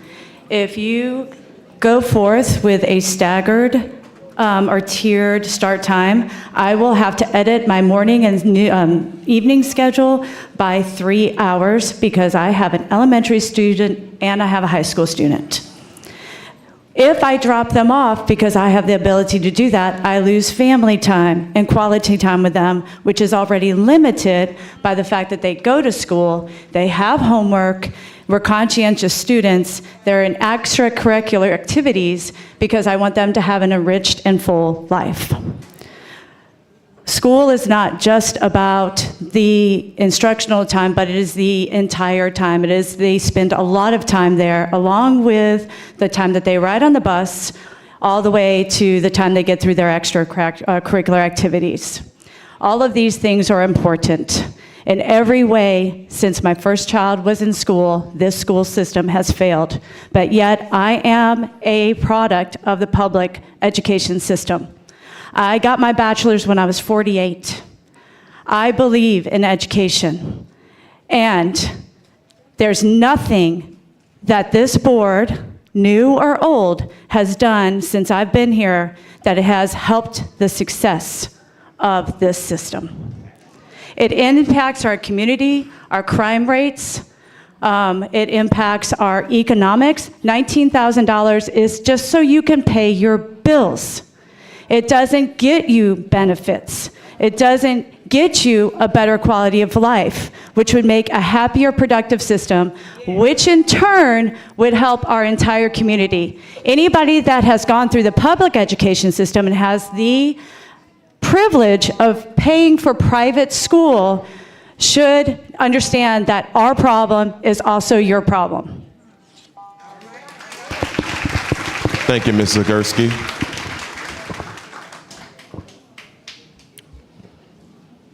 Okay, at this time now I'm going to call for a point of order. We have a substitute motion on the floor. I'm going to pass it over to Madam Vice President. Thank you. Considering all, I just want to share as well. I shared the last time we had a somewhat large group, not even close to the size of this group, that I'm appreciative of the fact that our community members are willing to come out and share their voice. This is what a democracy is. This is what you're supposed to be able to do. So I thank you for you being here. Okay. So my substitute motion, and I had to write it out, you all, but my substitute motion is to request daily transportation updates from the administration to the board and the public, and to authorize the superintendent to reinstate the elementary transfer point and develop a plan for school start and end times for the board's consideration that utilizes the transfer point to minimize adjustments to the typical school start and end times and maintain the number of instructional minutes required by state law and policy. All right, we have a motion on the floor. Do we have a second? Seconded by School Board Member Nathan Russ. I'd like to offer one friendly, if I could, that the updates are twice a day that we receive on behalf of the board, so that we're getting around-the-clock updates about transportation and what's going on. Is it accepted? I accept that friendly. Second, do you accept? Okay, thank you. Now we have the substitute motion on the floor. I'll come back to the board. Anybody that was in the queue that has turned in a queue card, you will be called on as soon as we get through with board comments. We have two board members inside of the queue right now. First up, we have School Board Member Patrick Martin. Thank you, President excuse me. Thank you, President Lannis. I think that's a very good substitute motion. I'm going to offer a friendly to just tweak the language just a little bit in just a second. But in general, you know, I think it addresses several key points. One, something we've heard from everybody is a lack of communication. We have to change that. The board hasn't had adequate communication about what's going on. The public and our employees, our most valued stakeholders who are implementing all the policies that we sit up here making, are not getting adequate communication to know what's going on. It's a challenging environment. Decisions are being made very rapidly, but much more comprehensive communication is better. And I think twice a day briefings for us and the public is a great idea. I think that we need to whatever plan comes back needs to come back obviously to the board so that we can have an opportunity to hear from the public before we make a final decision. But I also think we need to allow a little bit of flexibility in order to maximize the chance of getting a viable solution that will work given the severe shortage we have of drivers available. So if I may, I'm going to reread the entire motion with my tweaks. Basically, all I do, Vice President Powell Lewis, is to add a couple of things that I want to make sure the superintendent and staff consider in crafting the alternative plan to come back with us. So it would be to request the 2-time daily transportation updates from the administration to the board and the public. 2, to authorize the superintendent to reinstate the elementary transfer point. And 3, to develop a plan for school start and end times for the board's consideration that utilizes transfer points, collection points, and additional resources to avoid, by preference, or minimize adjustments to the typical school start and end times while maintaining the number of instructional minutes required by law and policy. Is that acceptable to to Vice President Powell Lewis? It is acceptable to me. However, I want to make sure our secretary caught. She has that language, Okay. Madam Vice President. Thank you. Okay, it's been accepted by the maker. Next, second. Does the second accept? Okay, it's been accepted by the second. All right. Thank you. Does that I'm fully conclude? in support of that. That concludes my comments, President Landis. Okay, thank you. Next in the queue, we have Vice President Ms. Carla Powell Lewis. I waive. Okay, she has waived her opportunity to speak. Next in the queue, we have Ms. Katie Kennerson.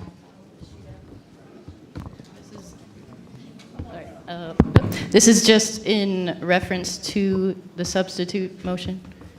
Is that Yes, correct? ma'am. That's on the floor. The sub's on the And floor. so after board comment, the public will get to comment, and then we will get to comment? Yes, again? ma'am. So all of the cue cards we still have remaining, we'll go back into the same order, and the public will have opportunity to speak. All right, I'll waive at this point then. Okay, thank you, Ms. Kennerson. Seeing no other names inside of the queue at this time.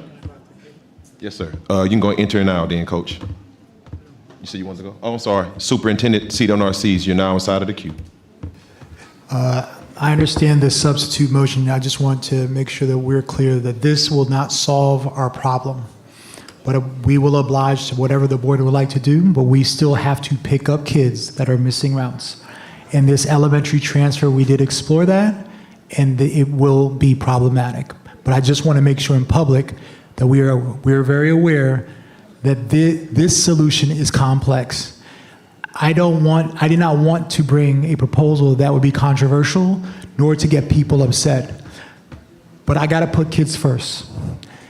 Regardless of how people are upset about pay and all that, we have a mathematical problem.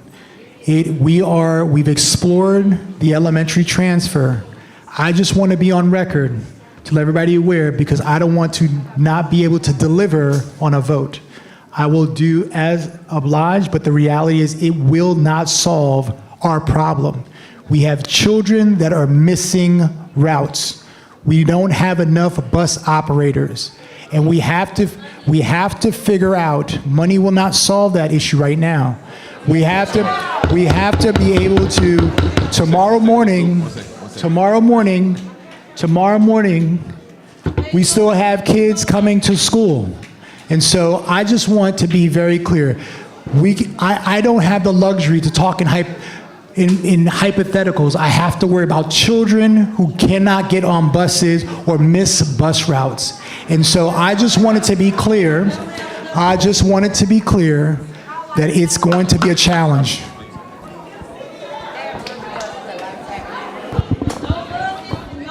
We got a point of order, ladies and gentlemen, in the room.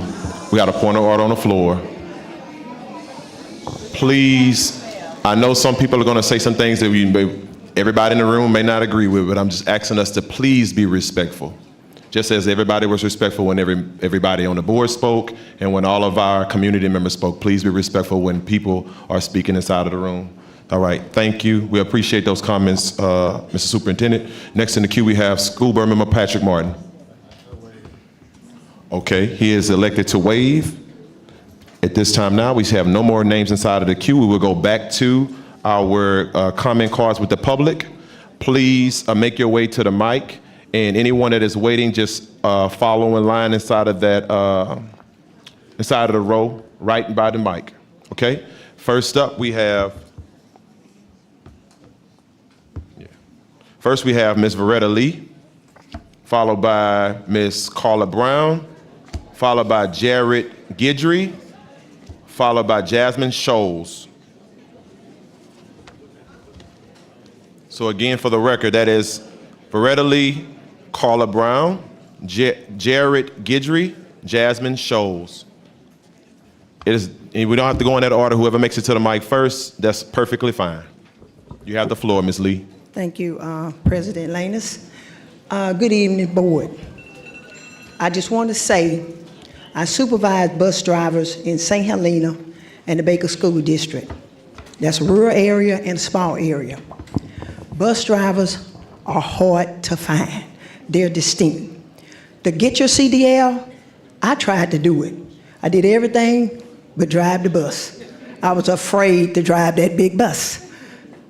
They need to be paid. In St. Helena, the drivers own their own buses, so they was paid differently. These drivers don't own their buses, but they need to be paid getting out of their beds at 5 o'clock in the morning to get to the bus. They need to do a pre and a post after they finish their routes, make sure they're not leaving children on the bus, to make sure the bus is safe to drive.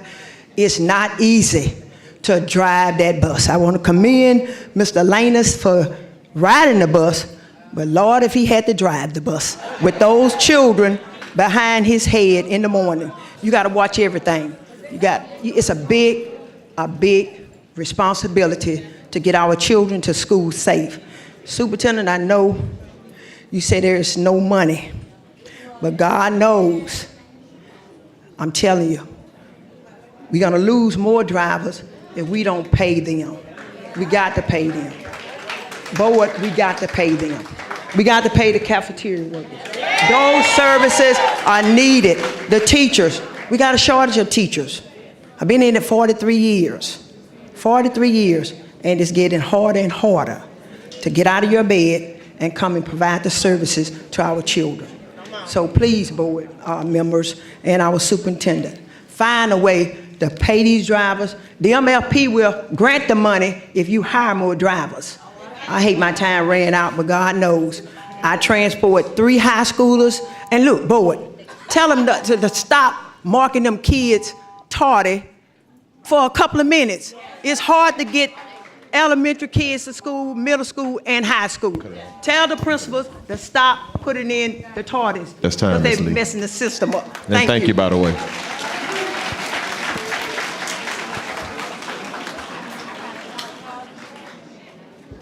Please make sure you state your name so I can just make sure I have the right cue card. I'm Jared Guidry. Yes, ma'am. Thank you. I hear the proposal to redo, and I just hope we're not kicking the can down the road even further, because in the proposal, one of the things I did not hear was a timeline. So are we just postponing the same problem further along? Another concern is, I understand possibility of the need for the transfer point, but the problem with the transfer point was we had 5- and 6-year-old babies at that transfer point. Who's watching them? Who's taking care of them? When we're doing this plan, we need to think about the children, not just at the bus stop. We have the plan for extended day to drop them off from 6 a.m. to 6 p.m. You got to have teachers to work it. You have schools that have regular extended day. They can't find teachers to work for that. How many children are going to be at that extended day program, overcrowding it? Are you going to have enough teachers to keep everybody safe? Also, after school, you have teachers with second jobs. What's going to happen to the teachers who have to leave for their second jobs? Where are their kids going to go? Are they going to go into my classroom where I now have 40 children in my classroom? That's a liability issue for me. So children need to be thought of more than just at the bus stops and at the transfer point, all throughout the day, and their safety throughout the day. Please consider everything when you're making this new plan for the proposal. Thank you, Ms. Guidry. Ms. Brown? Ms. Scholes? Okay. 2 things I just want you to consider would be feasibility and accountability. When it comes to feasibility, as teachers, we already don't have enough time to cover everything you're expecting us to cover, okay? So if you are shaving minutes off the instructional day, Are you letting principals know that they need to shave some minutes off of some of those subjects? Because there's no way that we're gonna get that stuff covered. We're badly covering it as it is. Are there any flexibilities? Are we moving Dibbles intervention? Are we taking out SEL?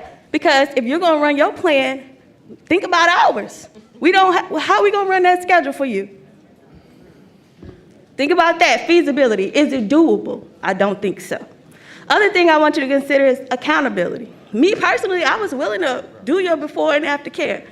But the problem is there's no accountability. You can drop them off at 6. You said we can take anybody, can't turn anybody away.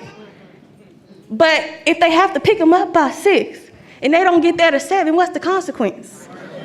If they drop them off at 6 and we don't know how they're gonna get home because they didn't fill out the proper paperwork and can't reach them, what's the consequence? They still can come back for 2, 3, 4 more, 5 weeks?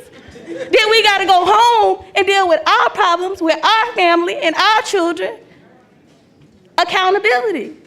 The principals, they don't be knowing half of the stuff that y'all are doing. I ask questions all the time. We haven't heard from the district.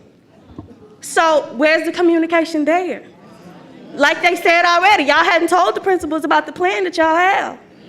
Are they able to go sit down and figure out how to shave some of those minutes to meet your demands? These are things you have to think about. You can't fix a problem with the problem because you're making more problems. Another thing is pay these people. And I'm a teacher, but I'm gonna say pay us. Because too, at the end of the day, we're dealing with everything. But these people need to be paid. I'm not worrying about me, I'm thinking about them. Pay these people. And stop making those stipends a puppet master holding over our head, okay? Don't go about this saying, oh, well, we're gonna hold it to December so we can make sure they come to work. Because that's devaluing us as people. We already earned it, give us our money. Thank you, Ms. Scholes.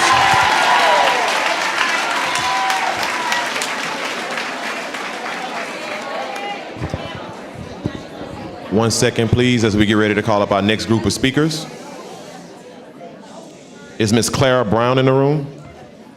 Ms. Clara Brown? Okay. That's all right for now.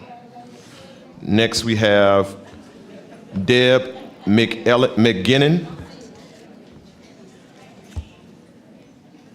Ms. Denise DuPont, Ms. Katrina Thomas, and Awad Khalil.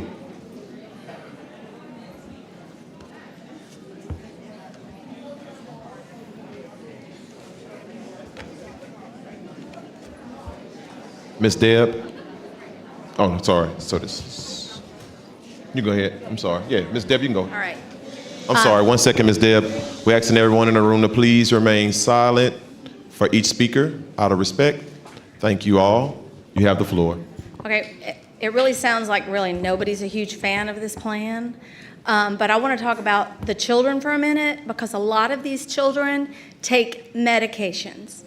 And 30 minutes makes a huge difference. And if you're dropping them off at school because there is no transportation, their parents are giving them their medicine 2 hours early. And so today I made a call and I'm like, your baby's doing the worm on my floor 5 times. He can't help it. You just kind of get him back in the chair and you're like, okay, let's go, let's keep going. So medication is an issue that you have to think about. We have ADD, doesn't get a day, but we have it. We have autism. We have all kinds of things that require medication. You have to take that into effect. Also, not every bus driver likes children. Not every teacher likes children. Not everybody likes children. But if they come and they do their job, they deserve to be able to make a living. And last, if I, as a teacher, went on a field trip and I left 3 kids standing on the street corner, I would have a reckoning. If I did it day after day after day, I would be fired. As an elementary teacher, in 2 weeks, if I have to take a day off My room needs to be running smoothly. So when the sub comes in and I have somebody overseeing my class, they see I've already taught these children to run my class in my absence. So if we have somebody who is leaving our children on the side of the road, there should be a reckoning. We are at a at-will hire state.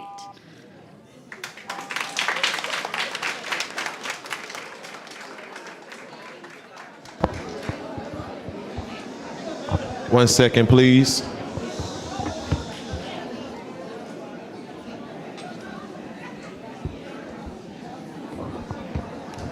Again, please, everyone in the room remain silent as the speaker gets ready to speak. Out of respect. Okay, you have the floor. Just, can you please say your name for the mic, just so I can know? I'm Denise Dupont, and Yes, I'm an ma'am. elementary teacher, but a mom of a high school student and a middle school student. So I'm here from all three. As an elementary school teacher, yes, I've been offered to teach before care or after care, but I can't do it because I have to bring my middle school child to school because right now he doesn't have a bus driver. He is spending 2 hours on the bus. He got off at 2:20. He's getting home at 4:20. Now with the early dismissal, he's getting home, today he got home at 3 o'clock. That's the first time, the earliest he's been home. And as my 12-year-old told me, he says, if you change the elementary times, that's not fair to the kids because they can't be kids. The elementary kids will get home, it's gonna be too dark to go outside and play and be kids. And if a 12-year-old can say that, I'm concerned because my 12-year-old is also taking a high school credit. And I have a high school student who is lost instruction time because of the instruction. He's doing dual enrollment and Carnegie units. So I'm concerned about this plan as a mom and as a teacher. So that's it. Thank you. Is Miss Katrina Thomas in the room? Miss Katrina Thomas. Okay. Awad Khalid. Khalil. Awad Khalil. Right. I'm going to call the next group of speakers up. Next we have Miss Elizabeth Alfonso.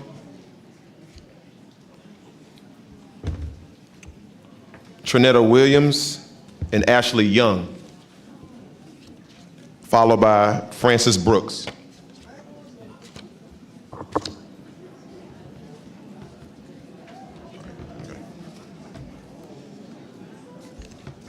To start, That's okay. Just please state your name so I can know exactly. Elizabeth Alfonso. Okay, you got the floor. Okay. From what everybody's saying, it doesn't sound like you know who y'all are representing. I mean, so many things have been brought up here, and I didn't see any of it presented. So I'm a parent of a child, middle schooler. I am a retired teacher. We hold our kids in the classroom and at home more responsible, more accountable than we're holding a grown man for the mistakes that have happened here. And the other adults, I mean, I don't know who answers to who anymore with y'all. I watch this and I don't even know. I think you need to ask all your people what needs to happen. You need the input from everybody. And I think we're in the mess. We're sitting in it right now. We might as well stay in it until it's fixed right. One and done. Let's just fix it. Fix it the right way. Thank you. Thank you. Ms. Williams elected not to speak, but she said that she opposed the original motion for start times. Ashley Young decided also not to speak, but also opposed the original motion for the, I'm sorry. Who's that? Okay, go ahead, Ms. Young. You have the floor.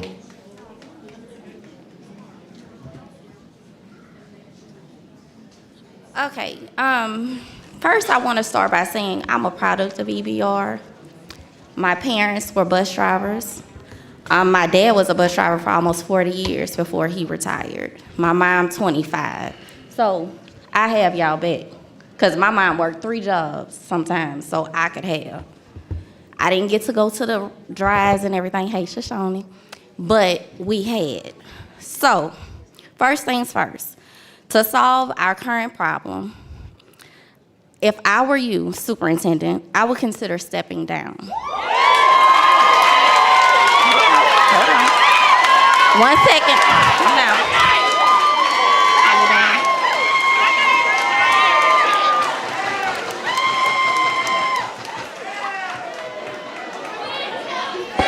Point of order, point of order.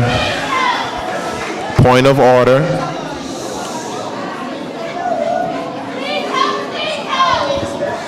And the reason I say that, because I look at you now I'm sorry, and I see 1 no second. care.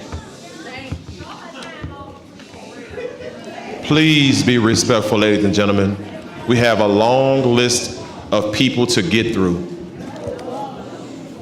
Every time we have to stop the clock, which is going to mean that we're going to be here longer than we have to be, and we still have 4 agenda items. Point of order. Point of order.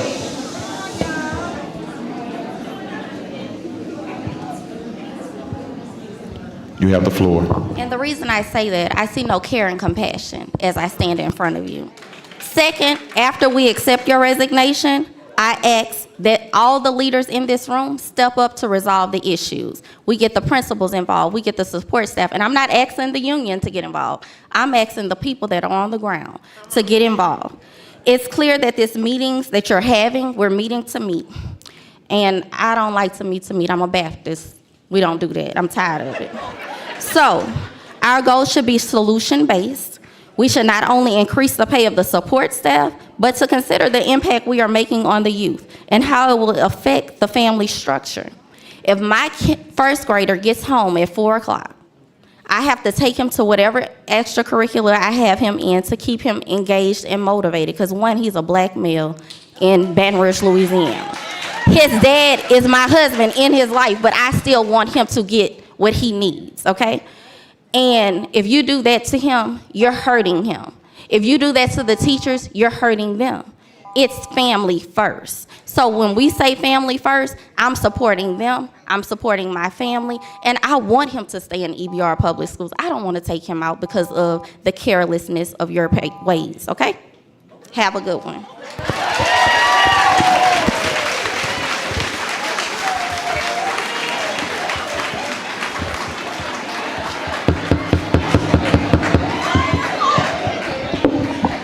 One second, ladies and gentlemen.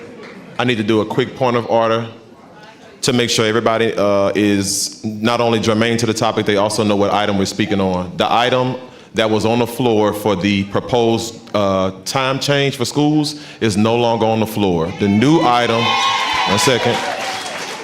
one second. The new item that we are speaking on that is now on the floor is a substitute motion to go back to the elementary transfer times. So it's a reverse. It's the substitute motion. 1 second. I know some of you may not agree, but that's the motion on the floor. That was the motion that was adopted in substitute for the original motion. So I just want to remind everybody before we start calling people back up, we are speaking on the sub motion, not the original anymore, which is for elementary transfer to come back, and the superintendent and his staff give 2 updates to the board on a regular basis. And there's one more thing, I'm sorry, did he send the language? Okay, I'm gonna read it just for the record. All right. Everyone, please be silent so everyone in the room can hear.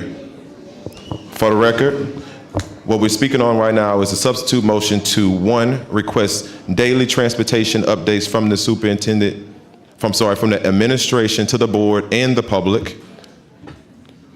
Number 2, authorize the superintendent to reinstate the elementary transfer point And number 3, develop a plan for school start and end times for the board's consideration that utilizes transfer point, collection points, and additional resources to avoid or minimize adjustments to the typical school start and end times while maintaining the number of instructional minutes required by state law and policy. That is what we're speaking on now. Okay?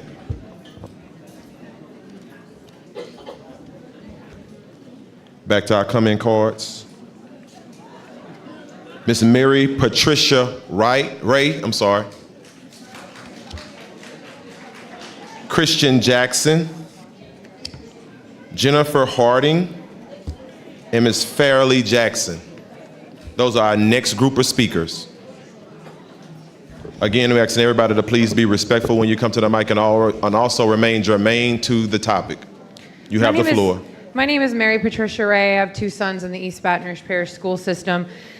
The substitute motion that we're on right now, and I appreciate the reminder, starts with language that says it will give authority to Dr. Cito Narcisse.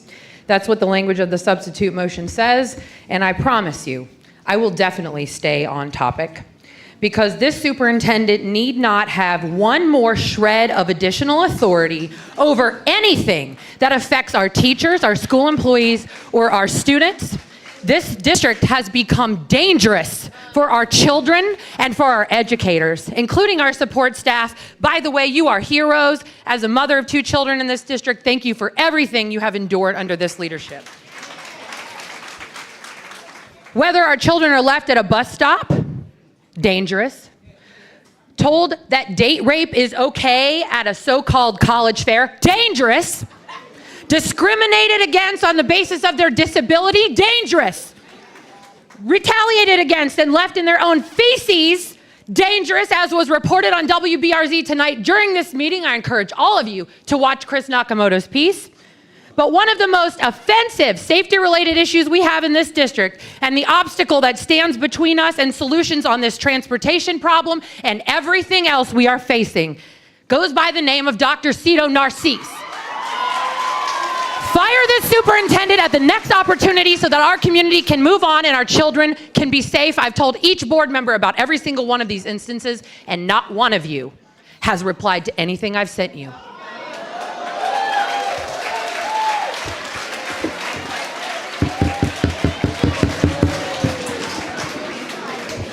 One second, Ms. Harding. You have the floor.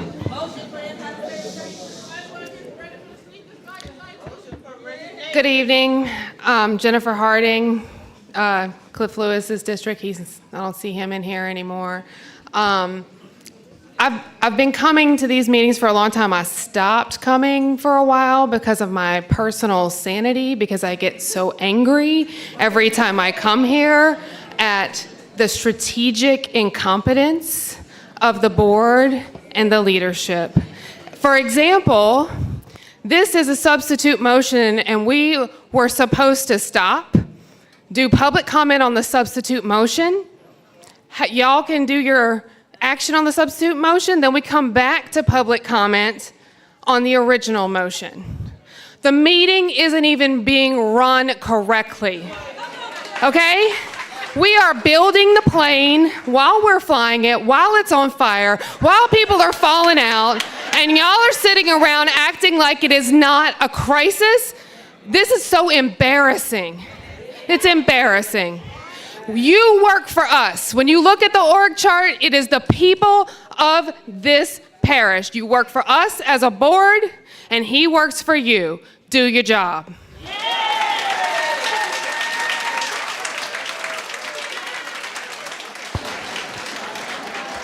Thank you. Ms. Jackson? Fairleigh Jackson, Cliff Lewis's district. I'd like to thank Mr. Shamlin for hearing my comments about my concern about this meeting that feels like intentional chaos over and over and over again in this district, to the point where we're not even sure who's orchestrating it right now. Because the original motion was start times. Then we have a motion about eliminating transfer. It feels intentional. And then we just let it keep going, just like Ms. Harding said. You know, I listened to Dr. Narcisse say in that press conference that, you know, I didn't focus on operations. I focused on academics. Well, I think that's partly true. You absolutely did not focus on operations. And as far as academics, your focus was on the things that were shiny for your resume. Putting more money into magnet schools through Reimagine grants instead of putting money into our neighborhood schools. Doing focus choice schools that basically take our students and put them on a pathway that our business community decides for our kids. One Should second, the Ms. business community Ms. decide Fairley, what your... Ms. Jackson, I'm sorry. We have a point of order on the floor. I'm sorry. The floor is on the substitute motion. This is not germane. I'm sorry. We had about 20 people speaking that weren't germane, Mr. Goday. And I was trying to get people to do that now. If we're ever going to get through at this meeting, we need to conduct... I'm sorry, I can't hear you. The people are talking. Yes, that's what we're here to do. Ms. Jackson, 1 second before you go. I'm sorry. I know you're going to get all your time back. I promise you'll get every second of your time back. I just want to make sure that we reverted back and we made that correction. So I want us to make sure that we just keep it germane to the floor, okay? Okay, you're good. Can you please start the time Thank you. back? So Thank to be germane, now we've had 2 disastrous, quote, operation solutions proposed tonight. So to be germane, as an elementary school parent, I do not support this substitute motion that had nothing to do with the original motion that wasn't even really put on the agenda. So what are you doing here other than grandstanding in front of all of these people that have families and want better for their lives? All they're asking for is a pay raise. I will take an elementary transfer. So there you go. If that's what this is about, unbelievable. Thank you.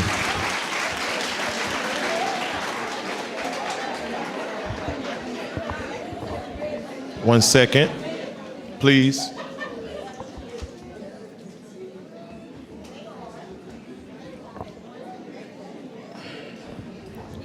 Next I'm sorry, 1 second.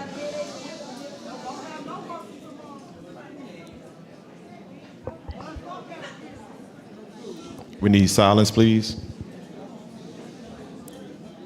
Okay, next we have, again, Christian Jackson. Is Mr. Christian Jackson or Miss Christian Jackson in the building? If they are not, we have Paige Caldwell. Barbara, she didn't put her last name on the card though. Miss Valencia Johnson and Jessica Kemp.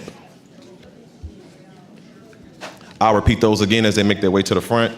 That's Miss Paige Caldwell, Barbara,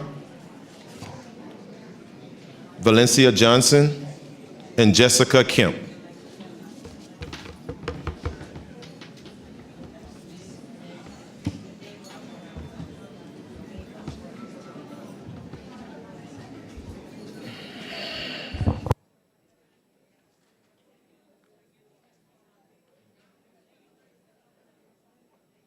When you get to the mic, please state your name so I know which card I have. Jessica Kemp. Thank you, Ms. Kemp. Yeah, 1 second, thank Ms. you. Kemp, before you go. What's that? I said 1 second before you go. We're just trying to make sure we get the room silent so we can all hear you. Okay, you have the floor. Thanks. I'm a parent of a middle schooler, and I don't have a lot to add to what's already been said, but I do have to think that the members of this board and Dr. Narcisse have heard nothing about us without us, and this is not the first time, and I suspect it won't be the last time, that huge plans and decisions have been made without the input of the people who it affects the most. And time again, those things have resulted in disasters, yet there seems to be no learning curve. And I just, that's not good leadership. You don't make these big plans without consulting the people it impacts the most. We need better. Thank you. Please state your name for me, please. I am the person with no name. My last name is Araneda. I am Barbara. I am so I'm confused sorry, about this. wait 1 second. Barbara. I didn't catch your name. Araneda, Barbara. Okay, gotcha. Okay. So confused right now, very confused about the fact that we are talking about numbers and I've heard so very little other than a few. I would like to hear more about the industry offered incentives for fixing buses and things like that, which are definitely alternative solutions, and if they're proposed, let's take them. But more than anything else, I don't understand why we are not actually discussing the problem, which is that these people need to get paid.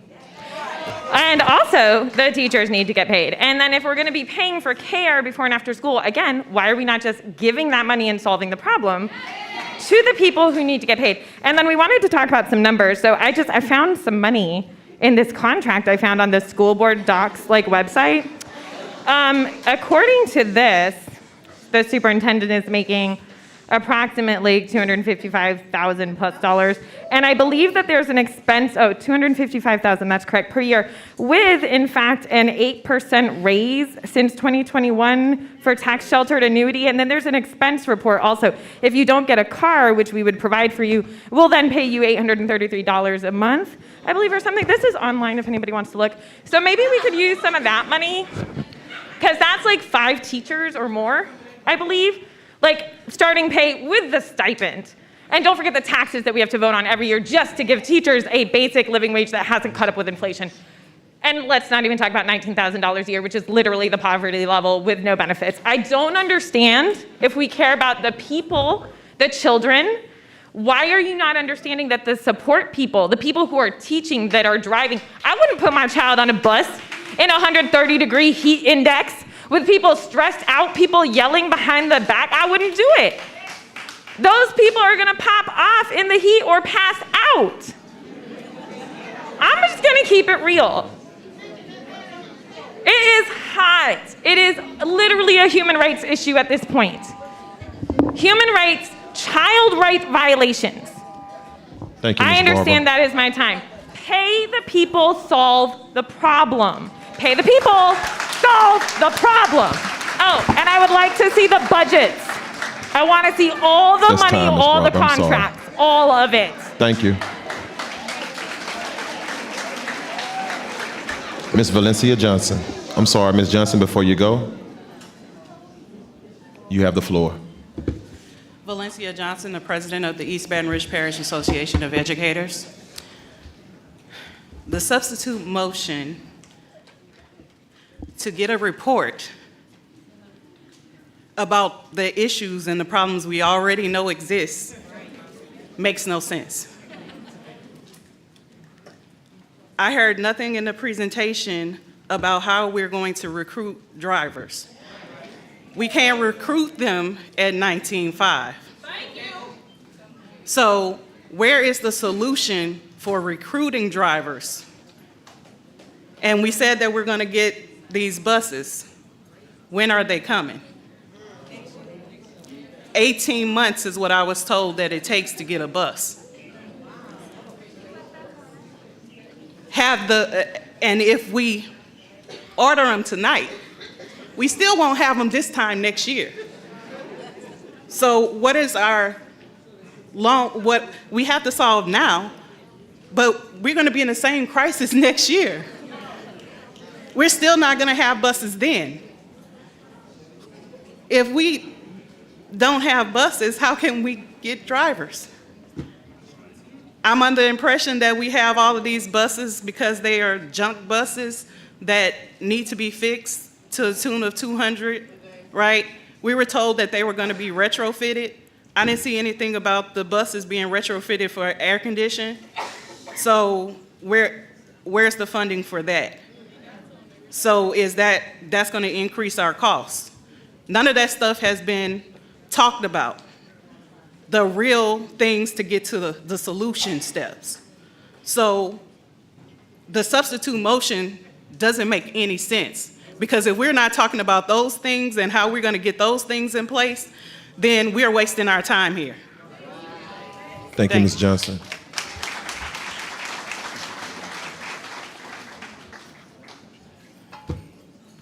Ms. Caldwell, you have the floor.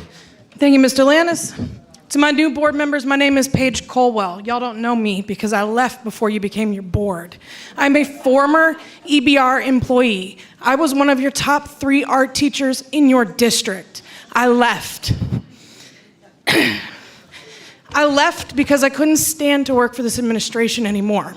And then when I left, I sent the new board an email that stated, if you did not do something about this administration, you would lose more employees and you would have more sick outs and strikes.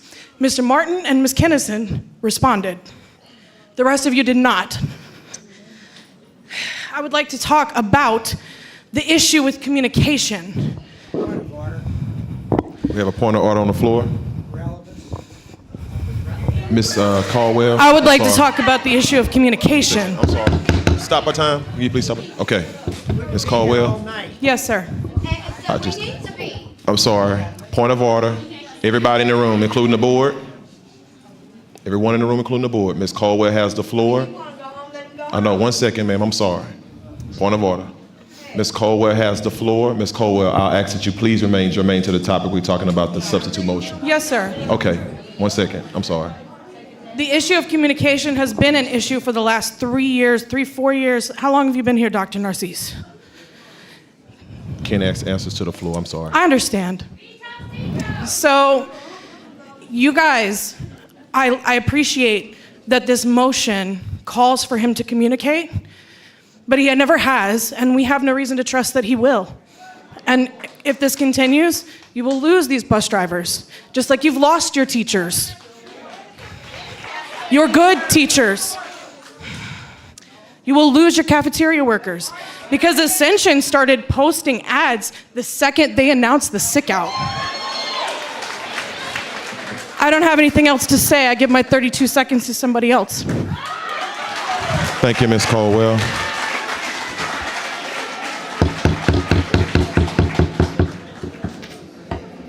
Okay, I'm going to call a few more cards up. Please, if you can hear your name, just line up. All right. Ms. Bernadette Thompson. Thomas. I got you, ma'am. Okay. Point of order. Ms. Bernadette Thomas. Ms. Tanisha Percy. Ms. Barbara Williams. Ms. Linda Vulnerable. Kevin Gaines. I'm sorry, 1 second. I got a few no names to call. Craig Bilbrew. Monique Jackson. Rhonda Love. Tanya McMillan. Krista Ellis.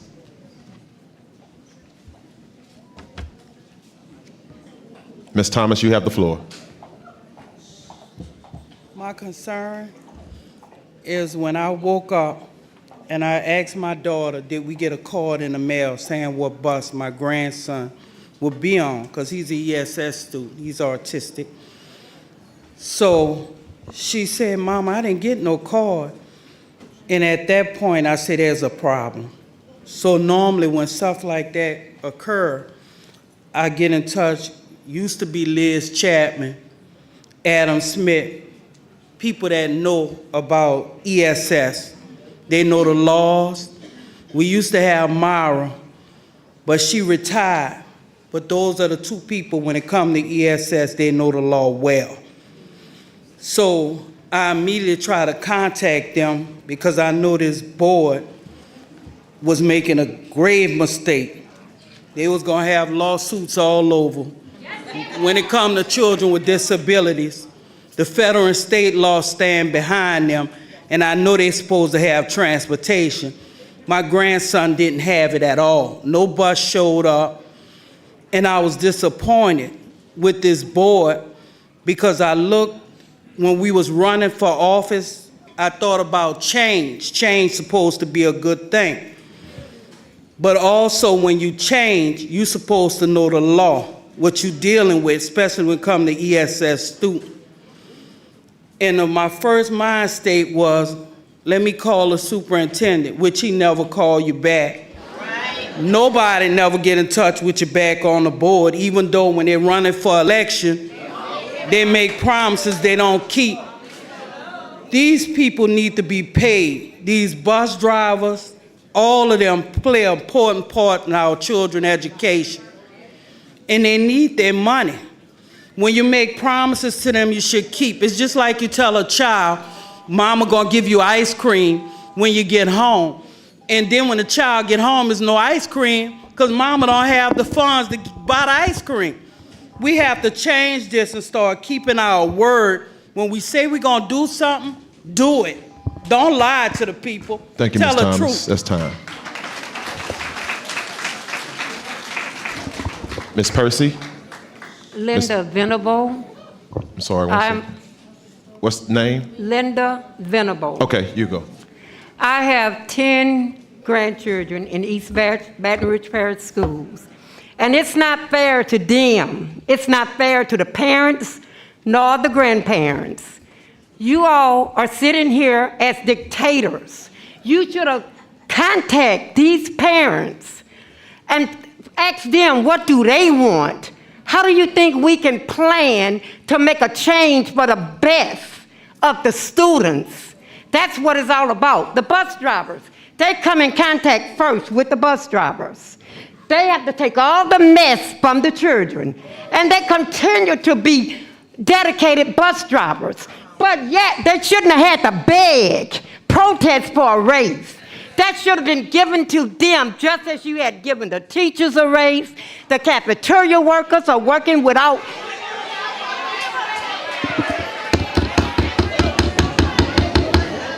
Cut a time. Could you stop the time? Okay, the Point of order. cafeteria workers. 1 second. You're going to get your time back. Point of order, please. Point of order, ladies and gentlemen.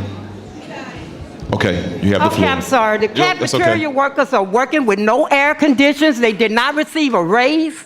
It's wrong and unfair. Treat everybody equally. Everybody has to work for a living. Parents coming to school later, if you change the time that the children, they're going to lose their jobs because that's their only means of really supporting their children. Please leave the school system the way it is. It worked for years. I put children through school, and you're going to lose a lot of citizens because they're going to move out this state to better schools. So please leave everything the same. Give the people the raise that they deserve. They're not coming here playing. These children love the way these bus drivers, the cafeteria workers, the teachers, even the janitors, treat them with more respect than you are disrespecting these parents today. Thank you, Ms. Vonnerball. Please state your name for me. I'm sorry, 1 second. Kevin Gaines. 1 second, I'm sorry.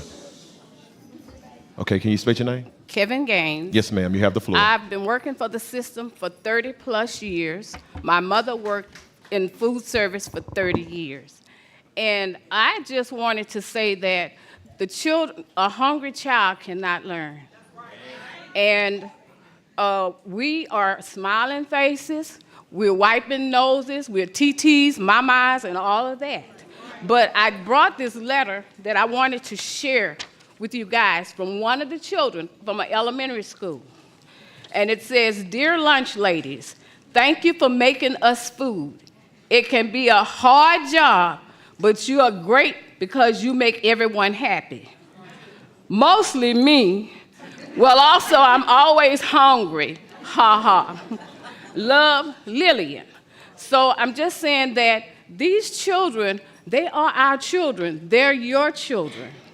And we love them. And I supervise ladies that when they get off, they have to go do other jobs. So they can't change times because they are running from my job to get to another job, and this is just to make ends meet. So if the children can recognize how important we are, then it's time for the board to recognize. And cafeteria people, we are people too. Thank you. Thank you. 1 second, please. Point of order. Point of order. Okay, could you please state your name for me? Monique Jackson. Yes, ma'am, you have the floor, Ms. Jackson. Okay. I would like to start off by first saying good evening to everyone, and I apologize for the way that I may sound, mostly due to stress. So even though it may be hard for you all to understand me, I ask that you try to understand me and receive what I'm trying to say to you all. To say that I'm stressed out is an understatement. I would like to challenge our elected officials to get information that's within that office of complaints and go back years and look at things that we've been complaining about as bus drivers. We were walking out way before it was a money issue. Everybody turning it into a money issue when, to be honest, and I'm shaking and I'm sorry because I've been going through pure hell for 2 days about a bus. My bus that I signed for. I signed where I was going to park it. I turned it in to go get fixed. It was taken from me and given to another driver. Then I was made to go around like a monkey and look for another bus when they knew that the buses they were sending me for were inoperable. They were not safe for our kids to get on. Mirrors were gone. But because I didn't want to take what was given to me, I was threatened. I have my proof. No call, no show, unacceptable. Where's my bus? Who has my bus? Procedure is we go in the back to sign out and sign in any buses that we take. Nobody could tell me where my bus was. Excuse me, stop my timer for a second. Because my heart is beating fast. I've been going through hell. And I have no problem with, after the things I say today, with resigning, because I know more hell is gonna come after me. But I'm okay with that, because if I walk away from these almost 13 years in April, I'm okay with that. They're doing wrong in those offices. Transferring them from one position where they did wrong to other positions to cause more chaos. That's hurting us. They're hurting us. Then comes the money, because we do deserve it. But until you all get in there and see what's going on inside that office, do you hear me? Yes, ma'am. It's going on inside transportation. Look at those grievances. Yes, look at what we telling y'all. We trying to tell y'all what's going on, and y'all won't listen to us. Thank you, Ms. I Jackson. love my job and my kids, but I refuse to be anybody's dummy. Thank you. That's time.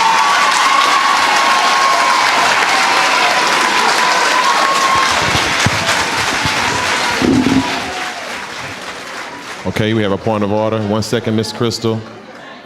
I just want to remind anybody this side of this room that if you are an employee and you feel like you want to speak, no retaliation will come to you. And if retaliation does come to you, 1 second, please. Point of order. Point of order. Point of order. Point of order, please. And if retaliation does...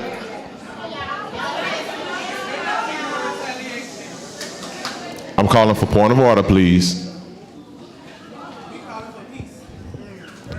Okay, 1 second, please. If retaliation does come to you, I ask that you report it directly to the board as well as the superintendent.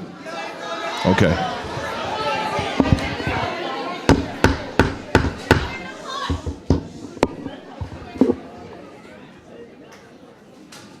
Ms. Crystal, you have the floor. My name is Crystal Ellis. I have to be honest with you, I'm tired, I'm irritable, I have to pee, and I'm confused. I don't know what agenda item, motion, or whatever we're on, so I'll state my piece and you can keep whatever sticks. I will refrain from sharing all of my thoughts because my words will be unkind, but let me remind those of you who are already familiar with me, I'll knuck if you buck. Here is my most gracious opinion. Respectfully, Dr. Narcisse, I thought that your presentation, no matter its intention, was inconsiderate and insensitive. And your posture in response to some of the comments that have been made have seemed smug and dismissive. Children, families, faculty, support staff, transportation operators, businesses, and this community cannot and should not carry the burden of your failures. You asked for input on determining a school calendar. Lives were planned accordingly. Now you are attempting to alter those plans, which means that you are altering lives. Your failures are not the community's burden to carry. What sacrifices are you making, Dr. Narcisse? How are you impacted? Your failures are not the community's burden. Why should drivers alter their lives for the opportunity to make an additional $400? Again, what sacrifices are you making? Your inability to effectively manage the resources entrusted in you is not the community's burden to carry. Disturbance, that's a word you used. Likely imposition, that's another phrase that you used. What are you sacrificing, Dr. Narcisse? Your failures are not the community's to carry. Thank you. Mr. Bilbrew, 1 second. You have the floor. Thank you. Good evening, everybody. My name is Craig Bilbrew. I'm a teacher at East Baton Rouge Parish for the last 9 years. This is my 10th year, and I'm also a board member on EBR, PAE, Louisiana Association of Educators. I would like to start off by saying, as in any profession, educators should be able to look back and think, why did I do that? If you aren't able to do that, then you might have not grown much, all right? With that being said, there are over 6,000 employees in East Baton Rouge Parish. We had a meeting here today that affects every single employee of East Baton Rouge Parish and the students. But look at the size of the room. Look around the room and look at how many seats we have that are made available. We are all adults, we're employees, and we're taxpayers, and we can fight for ourselves. And if we don't even have seats or a seat at the table, what do you think our children are going through? That is the reason why they don't have buses, they don't have bus drivers, they don't have air conditioner, they don't have windows that go down, because the littlest of us is not taken into consideration. And I'm addressing that for the simple fact that the people that are on the planning committees, the ones who get up here and they make the presentations and then they get tore up by the community, those are people. I graduated from high school over 25 years ago, the last time I rode a yellow bus. How can I make a decision about what's supposed to be going on there? When you're building these committees, who are the people that you have on there? Are they principals? Are they the students that's riding it? Are they the bus drivers? Not the people that's sitting in the air conditioned office that is so cold that they have to bring space heaters. It doesn't make sense. If you're going to fix the problem, you got to be the people that are on the front lines of the problem to be in there. And before my time run out, I would like to give a heartfelt thank you from the bottom of my heart to Board Member Kennison. I would like to give a heartfelt thank you to all of the bus drivers, the support staff, all of them, the janitors, and all of them, because we are all one body. And if you chop a leg off, the rest of the body is going to hurt. And I would definitely like to give a thank you to Miss Nicole, the bus driver, and Miss Williams, who drove the bus for my after-school program, the first one that I led from October 22 to May 23 with no paycheck because I couldn't get the checks right. But they made sure every last one of my children made it home to their doorsteps, and they never gave me a bad problem, and they still smile at me when they see me, and they got paid. So it's not about the money, but just because they love the children, they support education, and they want this to be a better place, don't mean they shouldn't be able to eat. Thank you. Ms. Love? Ms. Love? Yes. All right, 1 second. Ms. Love, you have the floor. How you doing, everybody? My name is Rhonda Love. I'm a driver for East Baton Rouge Parish. I first want to start off with where we need to start off at is the foundation of this issue, and that is in transportation. I think we should start off with pay. With the pay, far as getting other drivers involved. Like you said, using some of the resources in our neighborhood. Let's go back and let's hire some rehires. So let's do that. Let's take, this is an emergency situation, let's use emergency funds. Let's hire rehires. Let's get our retired drivers back. And like I was told the other day, let's take the stipulations off so that it won't affect their retirement. They'll come back. If we stand on one mind, one accord, we stand together, a lot of people will come work for EBR. If they know know that the issues are being fixed. They will come back. They will come to work. You will get drivers. You said right here on this slide that it takes 2 months to train the drivers.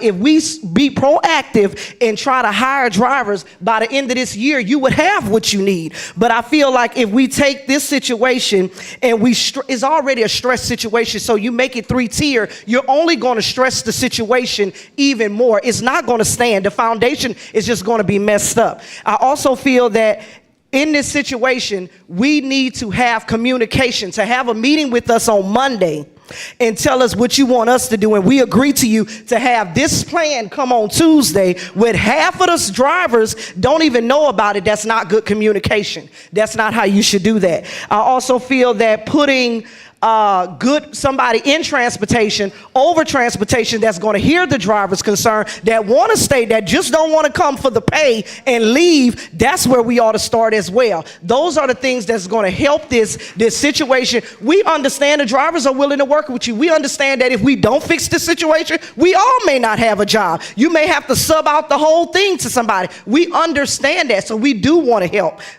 So like I said, I think that we ought to have more communication, start off where it is, let's be proactive to find other drivers, and we can fix this. Thank you, Ms. Love.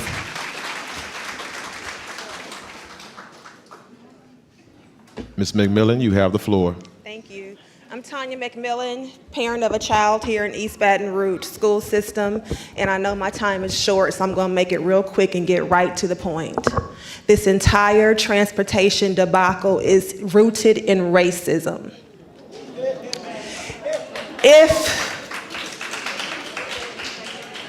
For years and years and years, we have had the same issues.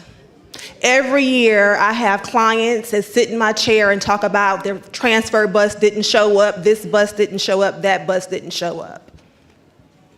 Like you said, when you guys eliminated the transfers, we had 1,800 more people to opt in. When they found out how these people have been treated for years and years and years, when their kids were on the bus stop being left and they made noise, again, now we have meetings, now we're in this situation, because what you didn't count on, the same board that neglected these problems for years and years and years are the same board members who were reluctant to change the name of Liberty High from Lehigh. Do you think they care? So now you guys have a chance to be on the right side of history. You guys have a chance to right this wrong and this injustice. You guys have a chance to free these people. And like Mr. Narcisse said, they were holding the kids hostage. You are holding them hostage. They cannot progress in life. They cannot go buy a house with $19,000. You're holding them hostage. They can't get their kids out of the same neighborhoods with the same schools that's not good enough for y'all to send y'all's kids to. You're holding them hostage. And then you said it was irresponsible to give a raise. What's irresponsible is putting those kids on those buses in 104 degrees heat. That's irresponsible. What's irresponsible is neglecting this problem for 10 plus years. That was irresponsible. What's irresponsible is not doing your checks and balances when you took that position and know that this transportation issue has been neglected all these years. That was irresponsible. I'm sorry, Ms. McMillan, that's time. And then you want to talk about somebody being an adversary? An adversary is somebody who was against you in time of conflict. We're all together. If anybody is our adversaries, it's the people sitting up here, minus Katie Kennison, minus Patrick Martin. If anybody is the adversary. It's time, Ms. Because McMillan, we're all I'm sorry. together. And for the first time in history. Ms. McMillan, that's sorry, that's time.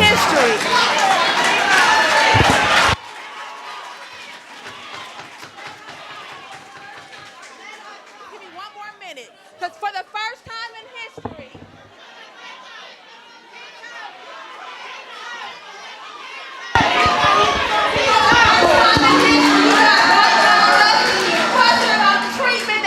Children have been going through for years. For the first time in history, y'all didn't count on that. Y'all didn't count on those white mamas caring about how much those bus drivers was getting paid. Ms. McMillan, I'm sorry, that's time. That's time, Ms. McMillan. Thank you for your comments.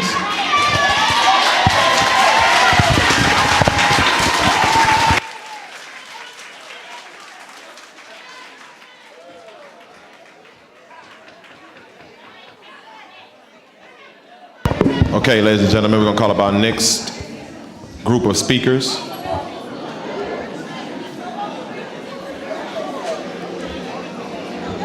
One second, please. We need silence so that they can hear their names being called.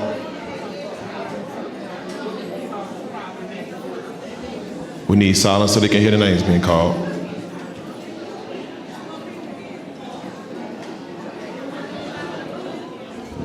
Okay, we have Miss Barbara Williams, Dr. Leach, Tiffany Brumfield, Kiara Chambers, and Julia Like.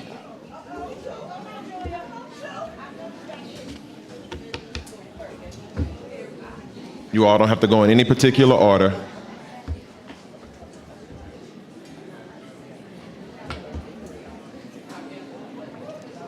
All right, Dr. Leach, you have the floor.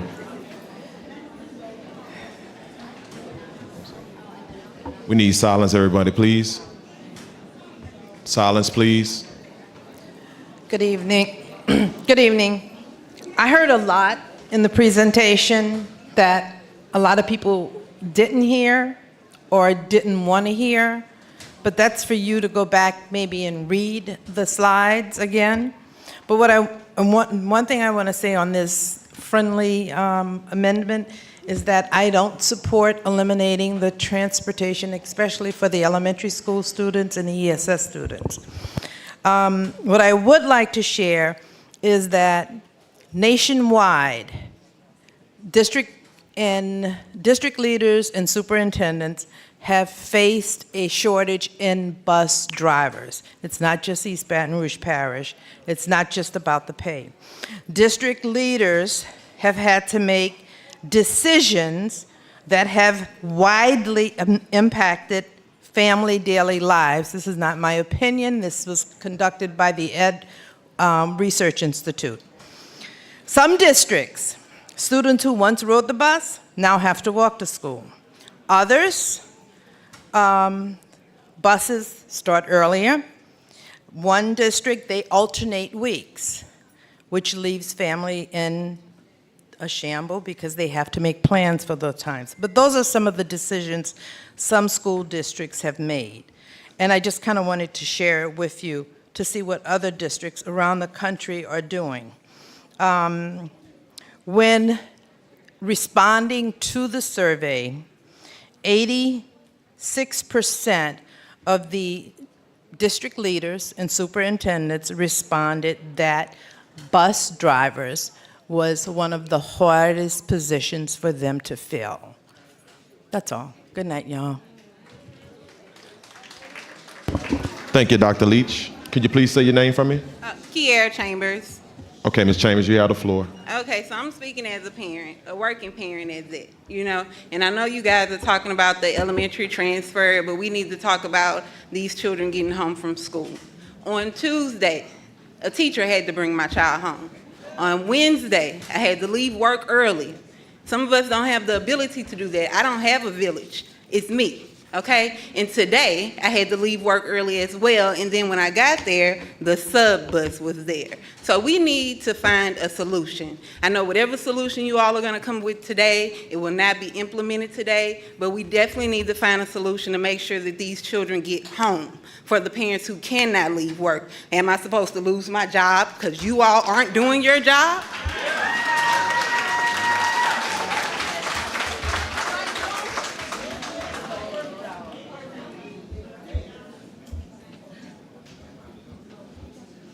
You have the floor. I'm Julia Light, and I'm a child nutrition. And I understand they have a problem with transportation. I'm aware of that. I understand they have a problem with the teachers shortage. I'm aware of that. But as a cafeteria worker, I don't want us to be left out, okay?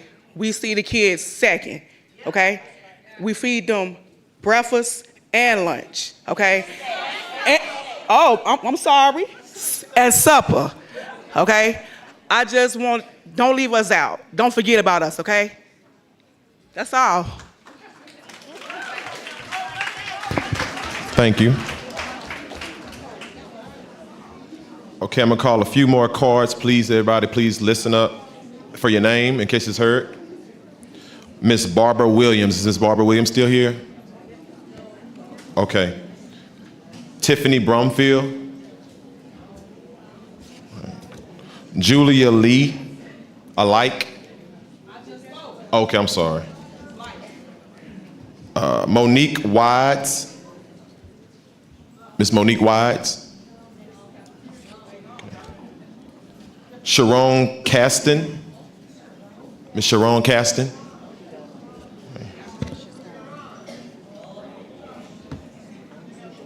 Elisa Illers. Okay, so Sharon is coming up. Which one? Right here. Miss Sharon? Oh, okay. No, I was just asking if that would make sure it was you. I'm sorry.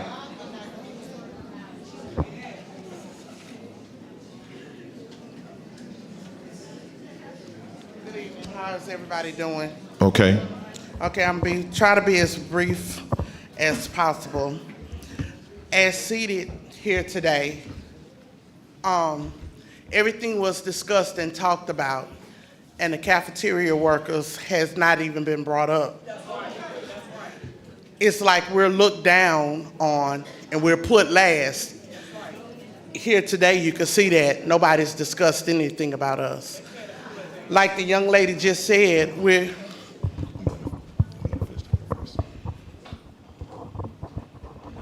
I was waiting for your attention. No, ma'am. I'm sorry.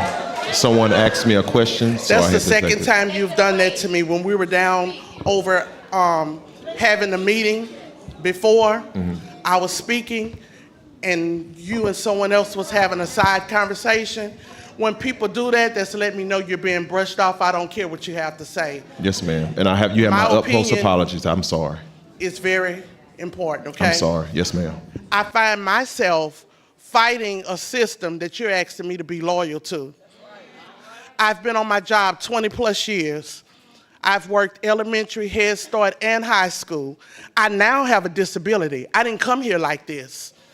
When I started working for the school system, I was 21 years old. I'll be 50 next month.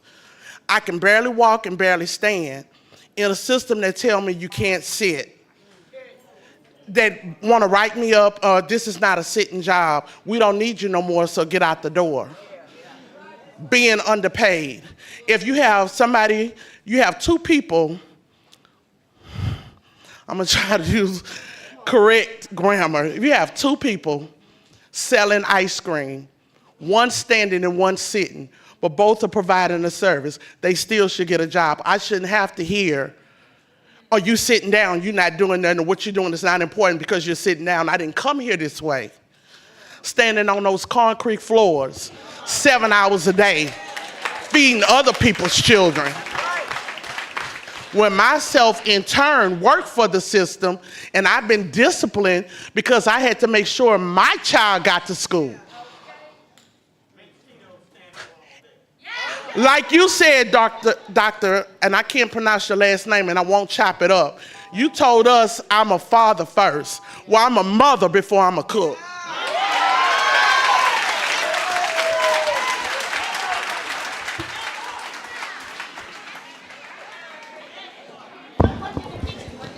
Thank you for that. Before we go, I just want to give a quick point of information, please, for everybody's attention. I know there are some child and nutrition workers inside of the building. Item 3 is for child and nutrition, so we will be addressing it for anybody that's inside the room. 1 second, please. Point of order. 1 second. Point of order. There's a slew or a large amount of comment cards on the first item. That's the reason why we haven't been able to get to it yet, and we have to get through all of the public comment cards. So I just wanted to remind everyone of that. Getting back to comment cards, could you please state your name for me?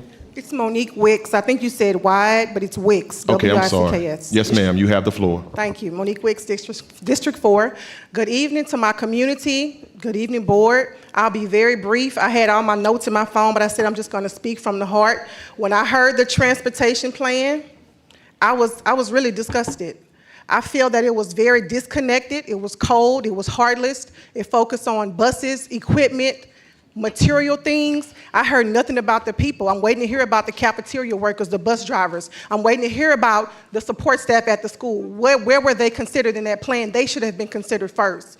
And as I understand it, it was the requirement for the superintendent to have prior classroom experience was waived to bring you in, Dr. Narcisse. And I have a whole load of respect for you. But I feel that when we waive that requirement, we waive the connection to the community, the connection to the principals, the connection to the teachers, the connection to the cafeteria workers, the bus drivers. That's why they weren't included in the plan. Because when we eliminated that experience, that connection within the school system, that part of the heart wasn't touched. And I heard that plan and I just felt numb, like it was just something clanging. It was very, very, very empty. And I feel that in order to lead this school system, this is a family-based community. You have to be connected to the heart of our system, which is the children, the parents, the teachers, the principals, our cafeteria workers, the bus drivers, the maintenance team, everyone. They all matter. Their salaries matter. If they are not being properly compensated, that's what I would like to hear about in the revised, what's the word he said? The amended, wait, I want to say it right.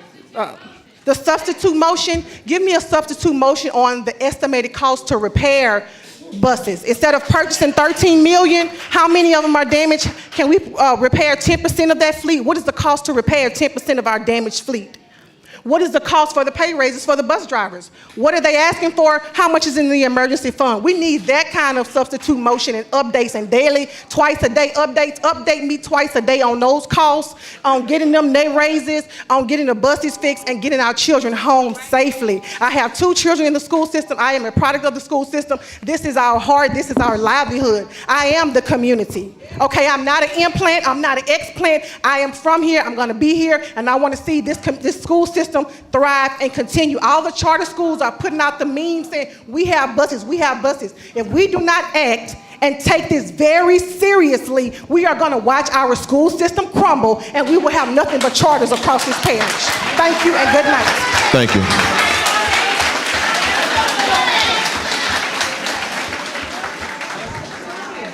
Can you please state your name for me? My name's Alyssa Eilers. Yes, ma'am. Got you. I'm here as a parent. I'm a parent of a child at Mayfair Lab. We still don't have a bus driver. This far in, I have no bus driver for my child. I'm going to go off of my notes because I'll go all over the place, but have you ever seen a bandage on a wound for too long? It gets tattered and worn and only allows the wound to fester. You proposed a Band-Aid, Dr. Narcisse. You proposed a Band-Aid. This is proven by the fact that your board members didn't even know about your proposal until this meeting. Now you propose another Band-Aid. The real issue here is a lack of drivers. Why is there only 1 job posting for school bus drivers on the website? What are the recruiting efforts? How do you think you're possibly going to fill the void of drivers for only $19,000 a year? Mr. Narcisse, would you work for 19 grand a year? Would you work for 19 grand a year being responsible for kids and their safety? You had 2 months to figure out these issues during the summer. 2 months that drivers could have been doing that training that you spoke about. You said the kids were your concern. Where was your concern for our kids, Dr. Narcisse? While you instead spent your summer looking for work elsewhere. You don't want to be here? Then don't be here. Don't tell us that the kids are your concern when you are proving that it is not. Don't. As long as you're here, it's your responsibility to solve these issues. So solve them. Don't put a Band-Aid on them. Let's discuss the motion that this entire room came for. Money does solve issues. Pay your people a living wage. We cannot live and function without the people in this room. And I'm talking about the drivers, the cafeteria workers, the teachers. I'm talking about every single one of you. We cannot live and function without you. Who can we live and function without? Release Narcisse.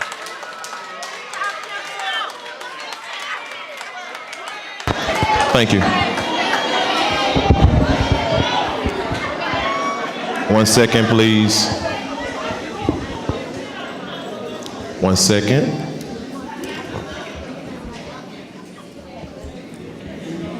Okay, as we continue to move along, I'm going to read the comment cards who wish not to speak.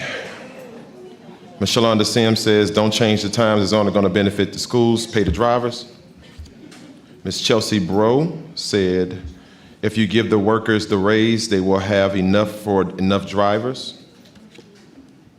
Ms. Nicole Ravia, find money to hire drivers and buy buses. Adrian Jackson, changing bus schedules pose difficulty for parents in terms of employment. Fix the problem in the system instead of creating problems in the homes.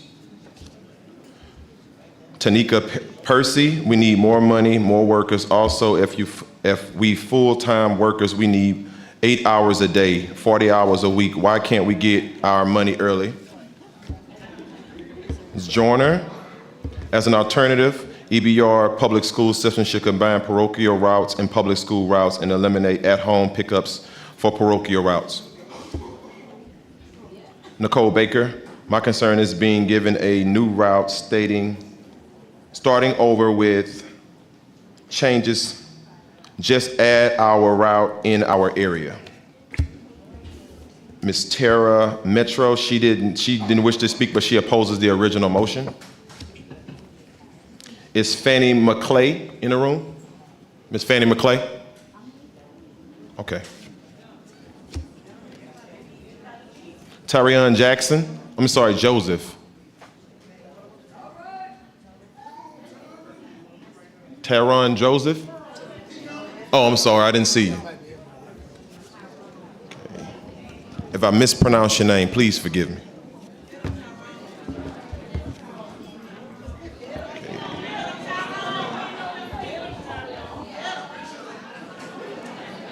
James Laborde.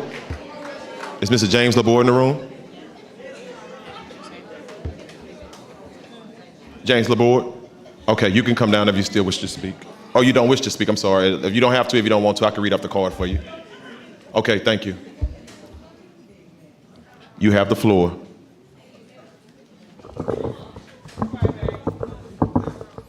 Good evening, I'm Tyron Joseph, bus operator.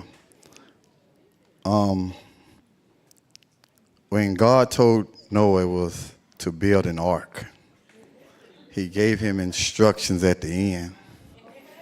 And at the end of his instructions, he said it was going to rain. We done discussed transportation. We done talked about who knew and who didn't know. Where we can start at to fix the problem is put the salary where we can get some drivers in. They got drivers waiting to come aboard. Secondly is training does not take 2 months. I'm the lead trainer. All you got to do is just say the word and we can put the time in. The plan that you implemented, I can't say it's going to work or will work, won't work, but you still need the drivers. The elementary transfer used to work. It used to work. It still can, but if we can get the numbers where we need them, we get our drivers in, we can get them trained and put in extra time to train them, and then we can have our system back where it used to be when I was a part of it. Right now, we just don't know who we listening to as bus operators.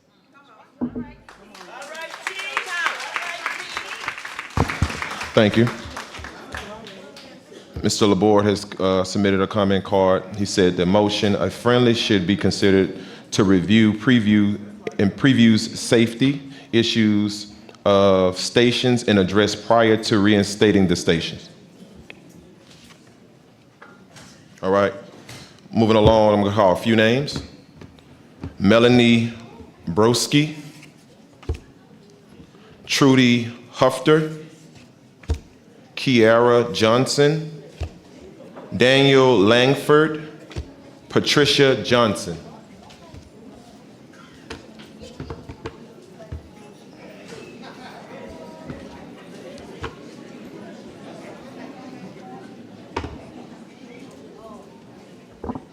How you doing? Okay, so my name is Kyra Johnson.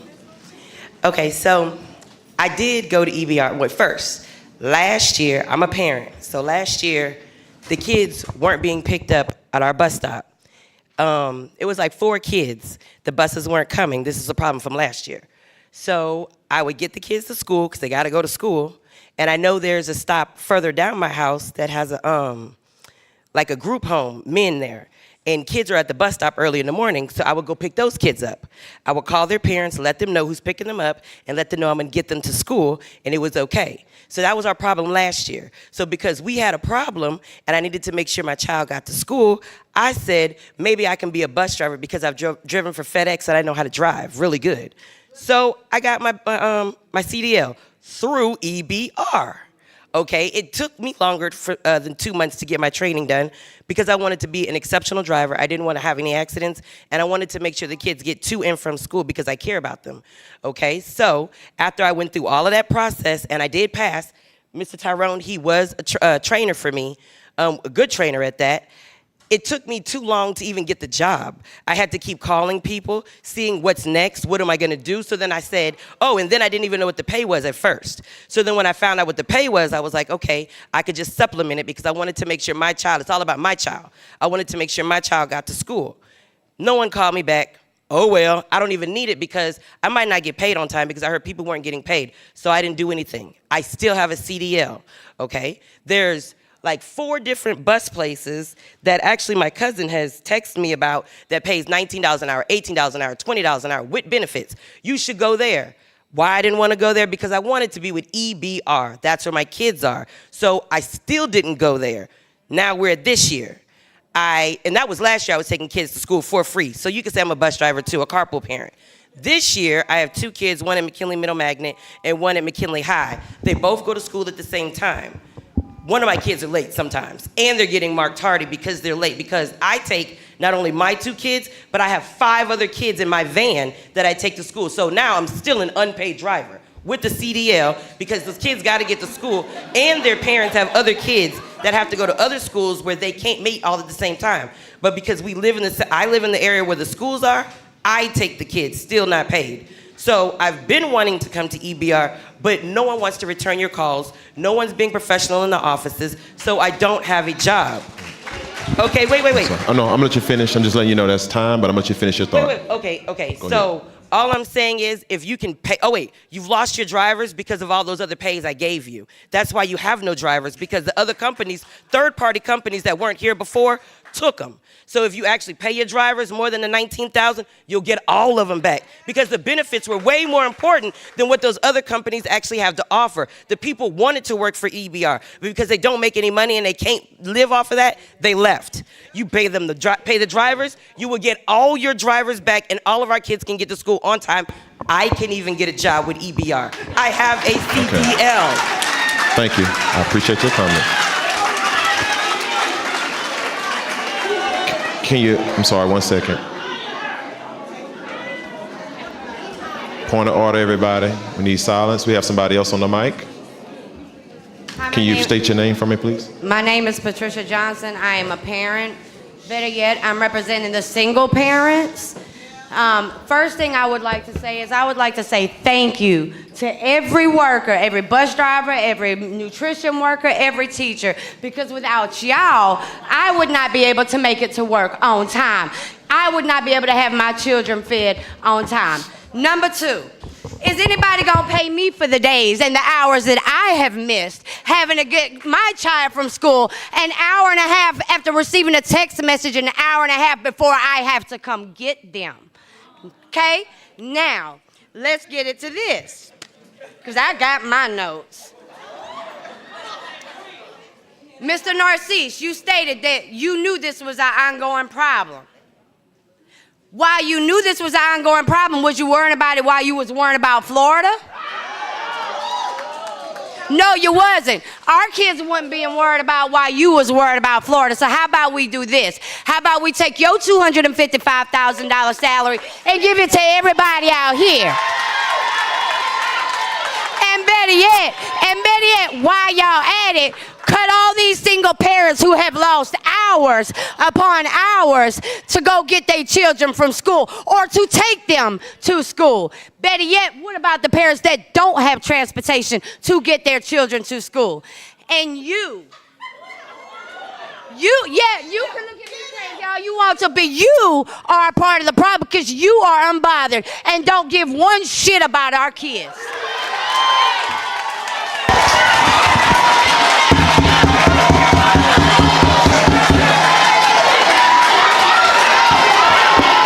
Point of order. Excuse me. 1 second.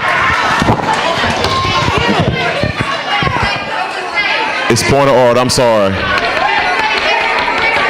Point of order. Point of order, ladies and gentlemen. Point of order. Point of order. I'm sorry. I'm sorry. We can't.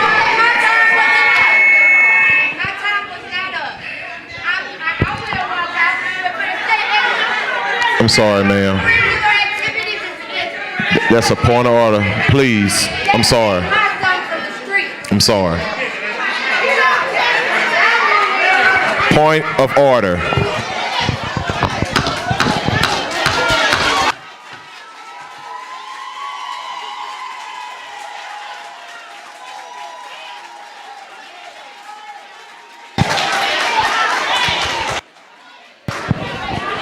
Point of order, ladies and gentlemen.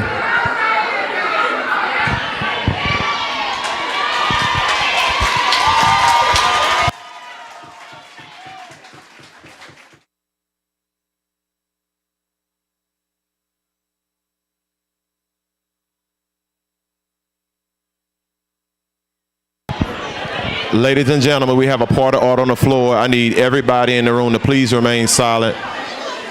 If we cannot remain silent, we're going to have to end tonight's meeting, and I know we don't want to do that. We have a lot of business to get to. Before we can continue,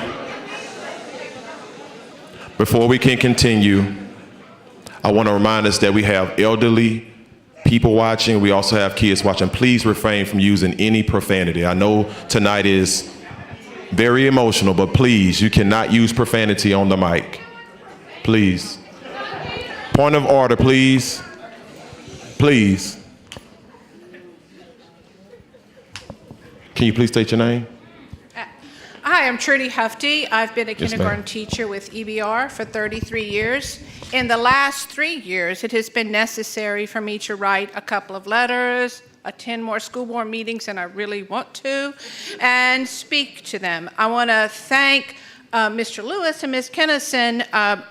Many of the teachers at our school wrote our concerns in email. Those 2 school board members responded. We were giddy. We were so shocked. We were so surprised. We were so happy. We screenshot. We sent it through the school. We sent it to friends at other schools. We're like, look, a school board member has responded to a concern from one of us. Dr. Narcisse keeps talking about his community members and his stakeholders. The last time I spoke to the board, I had to remind them, that's me. I'm your stakeholder. I'm your voter. I'm your neighbor. I'm your volunteer. I'm the teacher in the school. We're scout members. We're the stakeholders. We're the people who pay your taxes. All of these people are your stakeholders. You know, when I first started teaching, maybe the first 20 years of my career, it was not unusual for me to see a school board member walk through the school. A school board member to sit in the teacher's lounge, get to know us and say, hey, what's going on here? What's the problem? What can I help you with? Tell me about what school is like.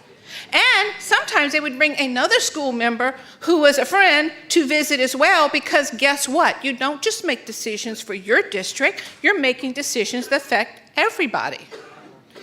Everybody here has spoken very passionately about the issues of busing of extended day, you got to do better.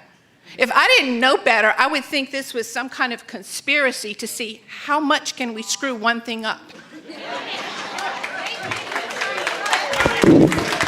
Thank you, Ms. Hufty.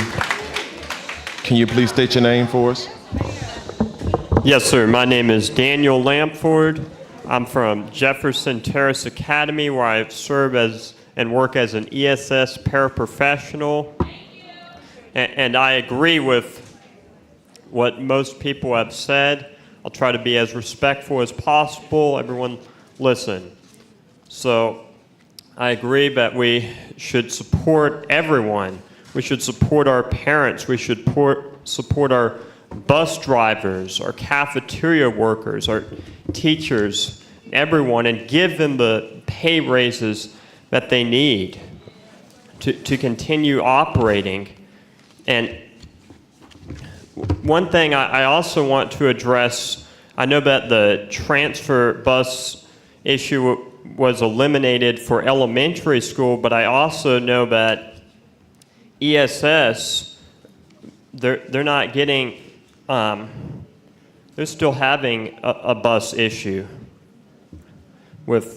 We have a student who's not able to get to our classroom because the transfer bus issue has not been eliminated for ESS.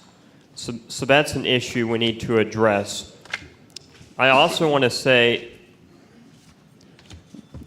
I want to make sure that we keep the times that we start and end school at reasonable hours for parents. I know that was the original motion. I just want to make sure that we don't go back to that we don't start at elementary schools at 9 a.m. and end at 4 p.m. because that would be disastrous for parents who have to work jobs, and they may have to be at their jobs at 7 or 8 o'clock in the morning, and then they're having to drop their kids off later somehow, and then you've got, even on the way home, it's all the bad traffic on the way home at 4 o'clock, both for the bus drivers and the parents and everybody. I'm sorry, Mr. Langford, it's time, but we appreciate your comments. Thank you. Good job. People the pay they need. Thank you. Thank you. Okay, ladies and gentlemen, we have a few more comment cards for those who did not wish to speak. I'll read those aloud. From Ms. Larisha Williams, I do not have a problem with the staggered schedule time. My concern is being given the new route, starting over without selection.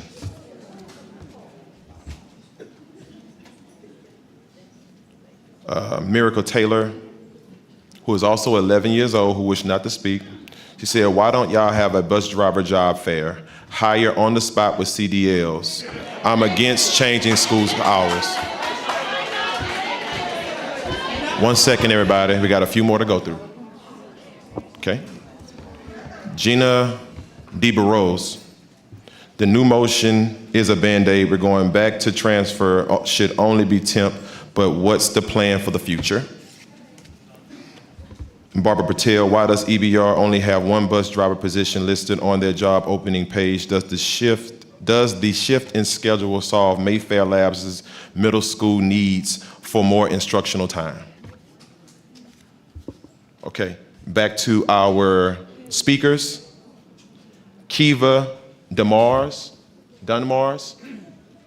Ms. Kiva Dunmars, Megan Perry, Catherine Woolfolk,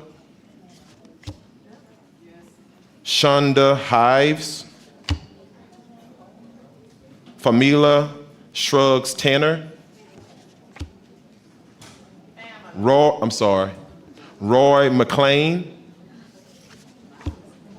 Carol Whitesall, and Stephen Stewart. Good afternoon. I'm Catherine Woolfolk. Can you say your name for us? I am a bus driver. What's your name? I'm sorry. Catherine Woolfolk. Yes, ma'am. You got the floor. I am a bus driver. I don't bring my bus in because I'm not gonna get anything reliable back. I use a light off my phone to shine on my kill switch to crank my bus at 5:30 in the morning. It takes me forever to get the key in the switch to get it to turn. I have a 2413. Another thing is that lady that told y'all about the things that's going off in the transportation office, she's telling y'all right. Dr. Narcisse needed to start with his staff first, and that transportation office did come up. That's where you're failing at.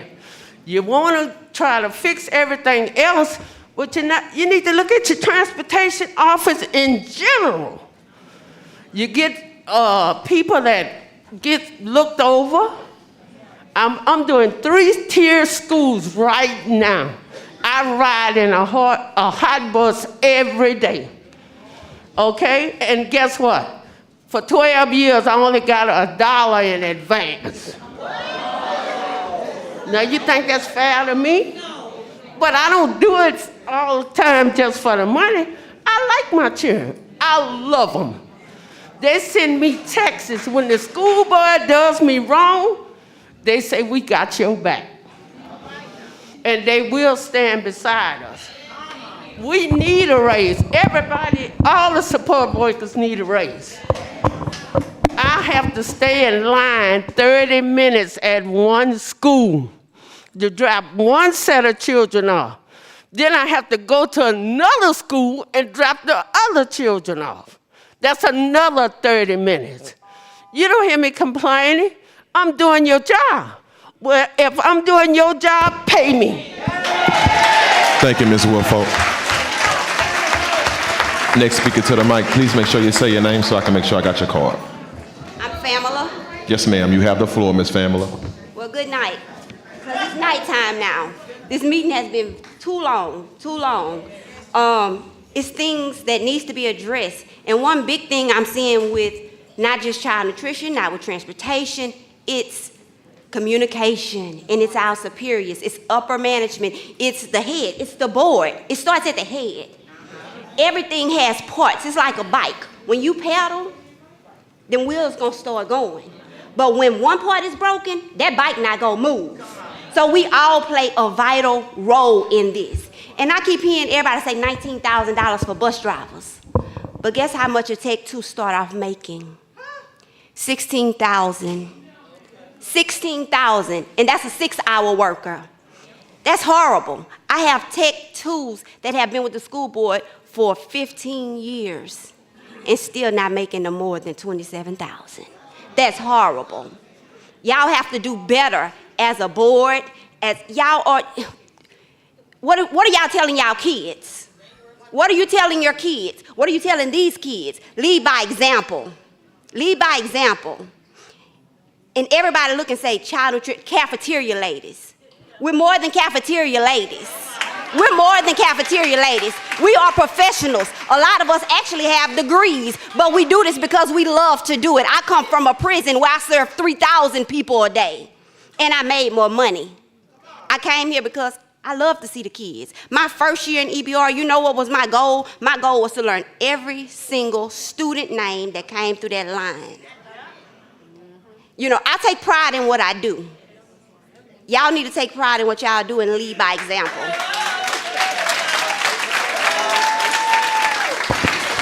Thank you, Ms. Famila. 1 second, Mr. Roy. You have the floor. My name is Roy McLean.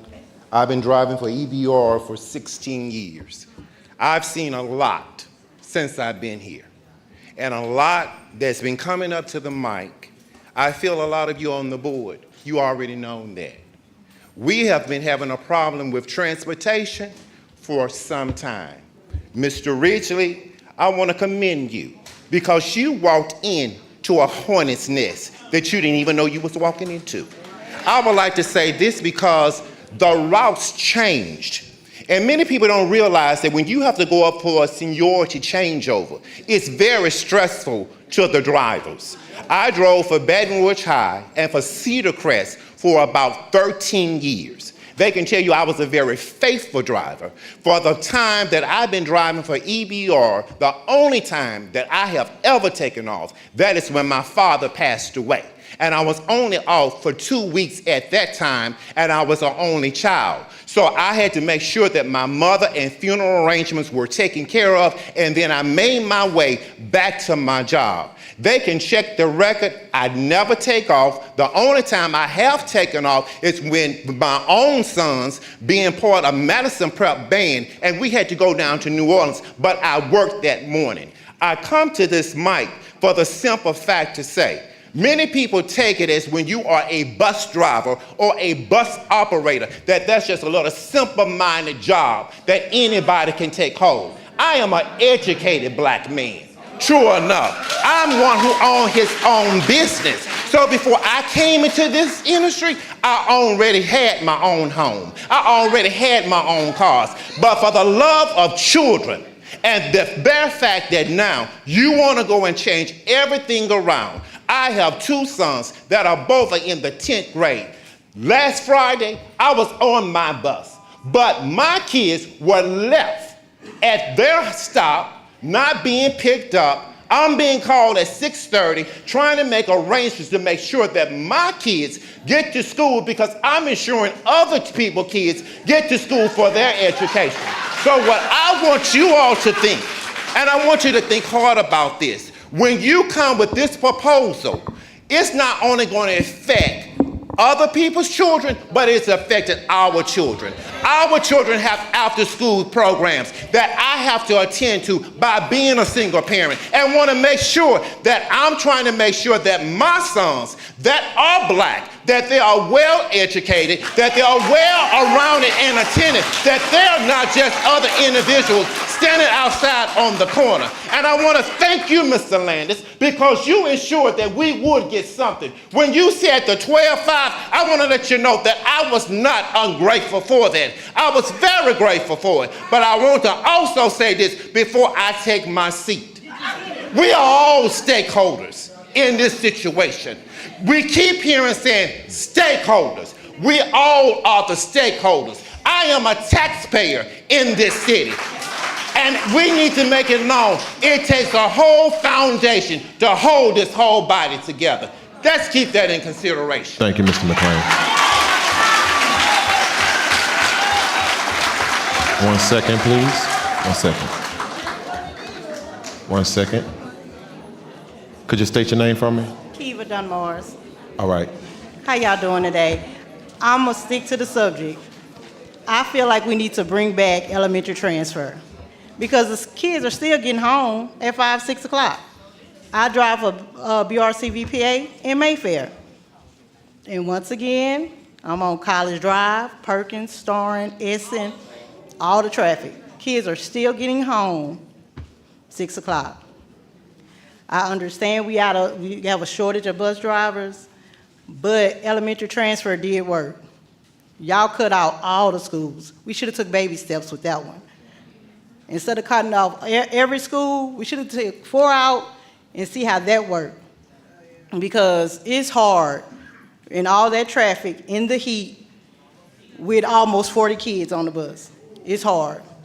So just when you're making the vote, bring back elementary transfer. Not all the schools, but some of them. Thank you. Can you state your name for us, please? Good evening, everyone. Superintendent. I'm sorry, I need your name. Cease. I apologize. I need your name. Stephen Stewart, Okay, I got you. lifelong native, lifelong resident of Baton Rouge, Louisiana. And like you, brother, I have 3 degrees. I have turned down many 6-figure positions to move from my hometown. I did not want to participate in the proverbial Louisiana brain drain. Somebody with some sense and progressiveness or whatever got to stay back here and try to handle the type of lunacy that we're dealing with in this room tonight because of you and your incompetence, brother. Straight up. I don't get any pleasure out of standing here from one black man to another telling you what I'm telling. I wanted you to be successful. I'm a lifelong resident of this place. I could get the hell out of here right now and go make the same amount of money you making right now, cousin. But I stay back here because somebody got to put incompetence like yours and your team in check. How are you feeling, Dr. Narcisse? Because if I was sitting in your chair, I would run as far away. I would voluntarily quit this job. Don't you see? These people don't want you here. And freak out on this, brother. I can't blame you, but then I could because I wouldn't even do it. I wouldn't accept a contract if I screw your system up and you fire me, you still got to pay me. You don't give a damn. All you care about is your $255,000 paycheck clearing the bank. And if this, quote, school board, all of this stuff is germane, Mr. Goday, because the incompetence is what has, all of the incompetence is why we're here tonight.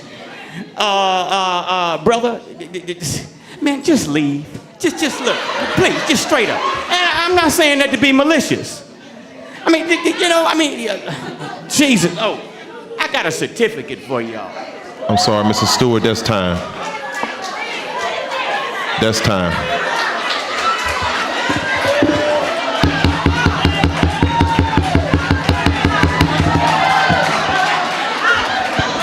Thank you, Mrs. Stewart. I'm sorry, that's time.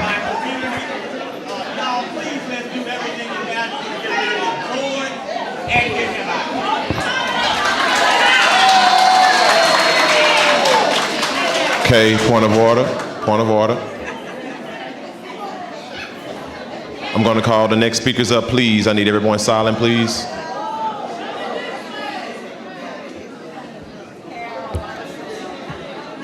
Megan Perry. I'm sorry, ladies and gentlemen. We won't be able to continue if you can't hear. Please, 1 second so we can get through the meeting. We still have more speakers to get to. And the hour is now 8:46.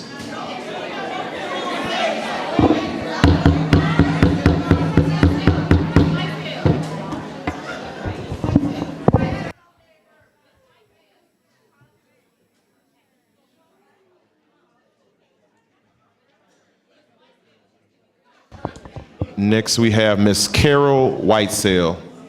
And by the way, Miss Carol Whitesell is our oldest driver with our bus fleet.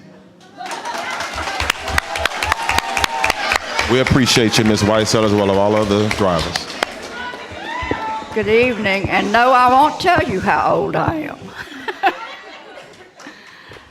This is my 41st year to drive for East Baton Rouge Parish. And I don't know really what to say. I would like to, one, commend the board for sitting and listening to the concerns of the drivers. We have many. And you are receiving tonight the result of their not having a place to go and tell their issues and problems to and think that they will get solved.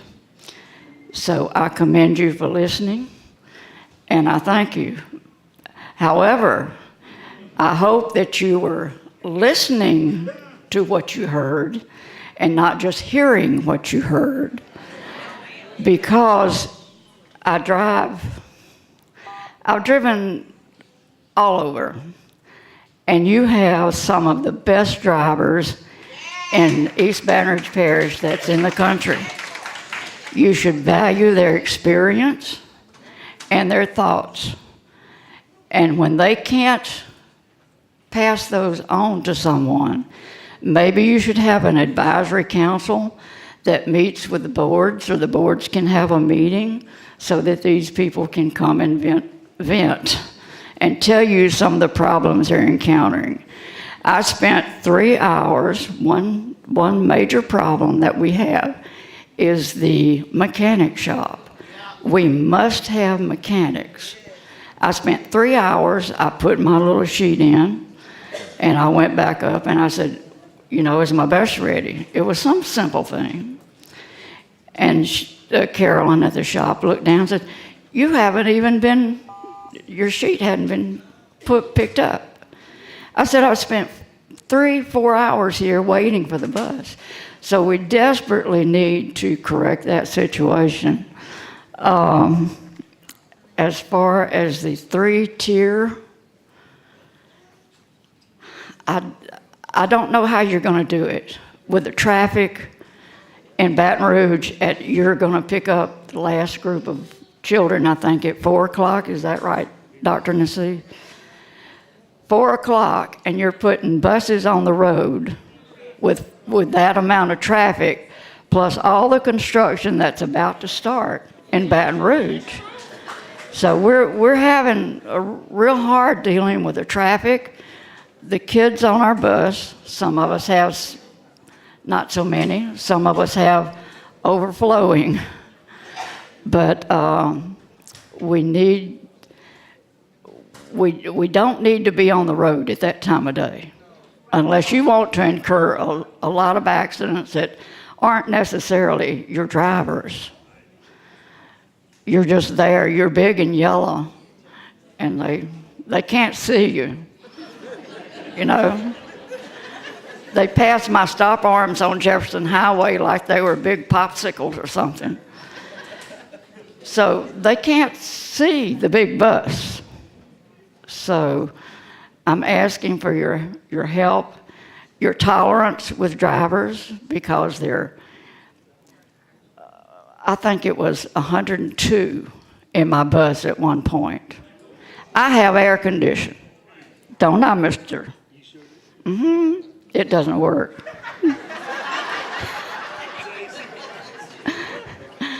I'm picking at Mr. Howell. But it's still too hot. And this afternoon, I went to 2 buses that had air conditioning. They were as hot as matter of fact, one bus driver, he said, the back air conditioning's blowing heat. And I said, "No, you gotta be kidding." So I walked back there, and all of a sudden I felt like I was hitting a blast from the furnace. But he had his air conditioning on. It was blowing heat. So we need people that can work on buses. And I ask you, as with your teachers, all of the employees that we're short of, the bus driver, how proactive are we being? Are we just putting an ad in the paper? Or are we going out and we really trying to get these people to come and work for us? Because we're a good system, but we need to spread that word instead of letting those that would belittle us have the forum. So as far as Dr. Nassif, I can't support your proposal that would put buses on the road at 4 o'clock in the afternoon. So I have nothing else to say. It's okay, Ms. Carroll. We thank you. This is my last year, so I'll be probably retiring either in January, and there'll be a big party. I'll let you know where. Thank you. Thank you. Thank you again, Ms. Carroll. You're amazing. Okay. Shonda Hives. Is Ms. Shonda Hives still here? Okay. Empress. Oh, I'm sorry. At this time now, I'm going to call for one of our board members to raise we need a motion to suspend tonight's rules so that we can continue the meeting.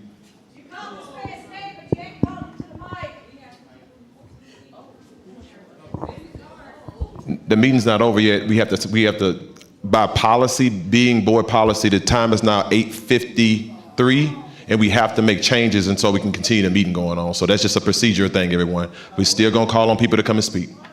All right, we need a motion on the floor. All right, Mr. Martin, can you make the motion? To suspend the meeting time. Excuse me, I'll make the motion to suspend the meeting time regulations. Okay, do we have a second? Is that going to be, I'd like to make the motion to suspend the policy altogether so we can go until it's finished. Yes, sir, that's what I meant. Okay, because, Okay.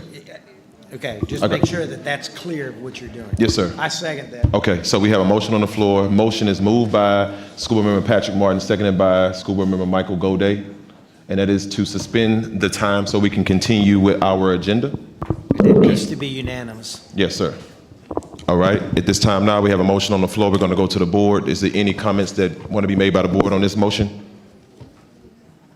Seeing none at this time, we'll now go to the public. Or is there anyone that would like to speak on the motion to suspend tonight's time so we can continue the meeting? Seeing none, we come back to the board. Madam Secretary, please call for the vote. This vote has to be unanimous in order for us to carry it. We just had a board member walk out. We need to wait for her to return. Okay, so a board member walked out. She had to use the restroom. We're going to have to wait. Okay.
I can't tell.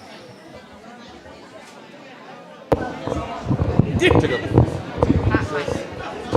recess, 5 minutes, okay. I'm sorry, ladies and gentlemen, for the sake of time and to give everyone some time to go to use the restroom they need to, we're gonna take a 5-minute recess because she still has to come back. So everybody can go use the restroom. We'll be back in 5 minutes to reconvene.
All right, everyone, we're about to get ready to reconvene. Charlotte, I'm gonna ask everybody to please make your way back to your seats. If there's anyone standing and talking, please make your way back to your seats. We're getting ready to reconvene our meeting.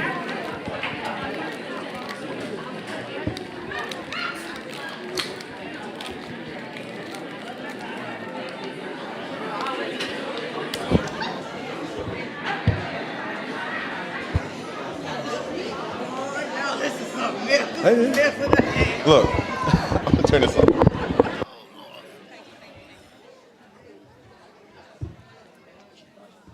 Miss Thomas. Miss Thomas. Miss Thomas.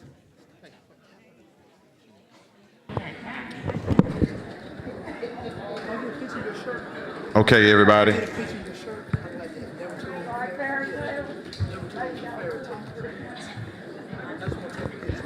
If you all could, please make your way back to your seats. You good, Miss Carol?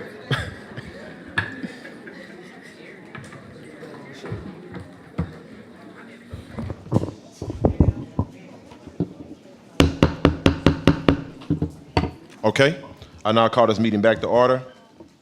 We're going to resume with our comment cards. Last person that was called on was Miss.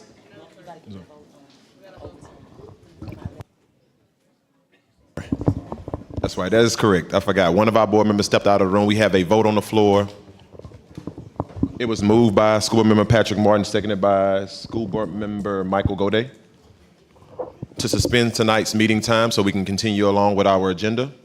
We have all our board members back. We have went through board comment, public comment, back to the board. Madam Secretary, please call for the vote.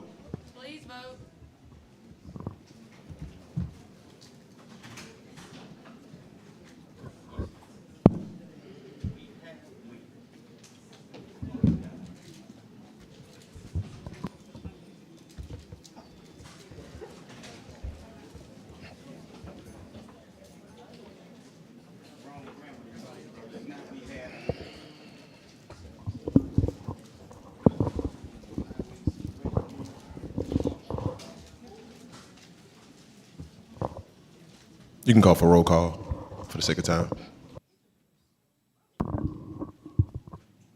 District 1, Mr. Blue. Yes. District 2, Mr. Lannis. Yay. District 3, Ms. Powell Lewis. Yes. District 4, Ms. Stewart. Yay. District 5, Mr. Lewis. Yay.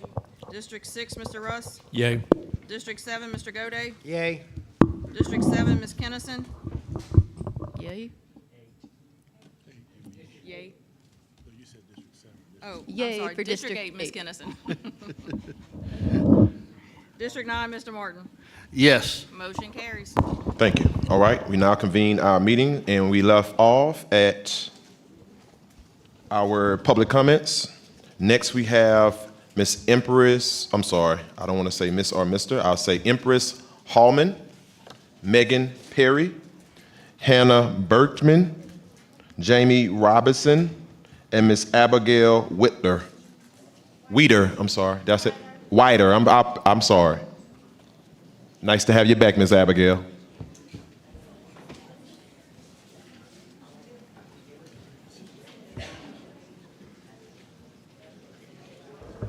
Hey y'all, my name is Empress Holman. I'm not up here to scar y'all, cuss y'all out. I just want you to hear me out. I'm a bus driver. I've been driving for about 7 years.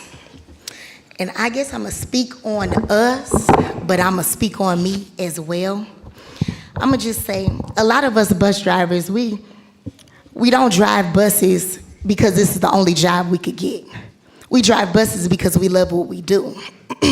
We drive because it works for our schedules.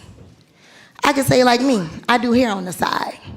I make more money in 2 days than I do in 2 weeks working this job. But I do it because I love my kids. I also know that if I drive school buses, I'm able to get my kids safely to school. I don't want them on side the road. Like Mr. Roy, kids were on side of the road and the bus never showed up. I like to make sure I could get them there safely. You guys understand what I'm saying? I want you guys to not degrade us, I want you guys not to belittle us. I want you guys to appreciate us. We are so unappreciated. And that's how I feel. Mainly because we're on a hot bus and we're just driving buses. It's not, I could say I was even degraded by an elementary school I drive for yesterday. And I'm like, wow, you know, you a clerk and you just probably a couple thousand above me, but you belittle me like this. As far as, oh, like you're not worth anything. I own a home. I have 2 nice vehicles. You know, I have, and I work hard for that. I'm gonna share with you guys my schedule, and I'm gonna leave it like this. Y'all go ahead and push that button. Push that button for me real quick. Let me tell you, let me share with you my schedule, okay? I have 3 kids. I get up every morning at 5 o'clock. I get those 3 children together. I have a 2-year-old. I have to send her across the street to her godmother's house because I'm not able to take her to school. Daycare doesn't open at 6 o'clock, okay? Plenty of years ago, I probably was on the bus maybe before 6, but now I'm able to get on at about 6:05, something like that. So I take her over there. I have my oldest 2, I have them on the bus. Take my high school route, bam. Drop my 2 kids off Belfair, wham, bam. Immediately start my elementary route. That takes me about 45 minutes. And I'm done doing that, guess what? I'm gonna go to physical therapy for my feet, then I'm gonna try to give me a little braiding to give me some extra money, if you guys understand what I'm saying. Then, I'm back on the bus for 1, oh Lord, I'm back on the bus for 1 o'clock. Get my high school route. Y'all listening? Everybody listening? So this is ongoing. I hadn't sat down yet, except on the bus, sweating. Get my high school, drop them off. Now I made it to the school maybe at about 2:15. Now I'm sitting on a hot bus because I feel unappreciated, degraded by the school that I'm driving for. I just sit on the bus until air conditioned bus come. Y'all, could you please let me in? Get my elementary school, bam, I'm dropping them off. I get to my car maybe about 4:30. By the time that happens, my kids are already home. I'm trying to hurry up, bathe them, feed them. Then guess what? My clients are coming. My clients come for 5 o'clock. Guess what? I'm braiding all the way till 10 o'clock. Is there any time for me? Y'all have me time. I don't have that. Guess what? I have to be a mother in the salon. Do you hear me? I have to be a counselor in the salon. Do you hear me? I'm helping with homework, trying to play with my 2-year-old. It's a lot. Appreciate us. We go through things. Y'all go through things too, right? But just appreciate us. Don't degrade us. Because I'm here for the benefits. And for what else I'm here for, y'all? The insurance, the benefits, and retirement. That's it. If I get that with braiding hair, baby, I wouldn't be braiding, but I do love my job. Thank you, Ms. But could you guys appreciate us? Yes, ma'am. Thank you. Thank you for your comments. Next, we have Ms. Abigail, who is also a student inside of the East Baton Rouge Parish School System.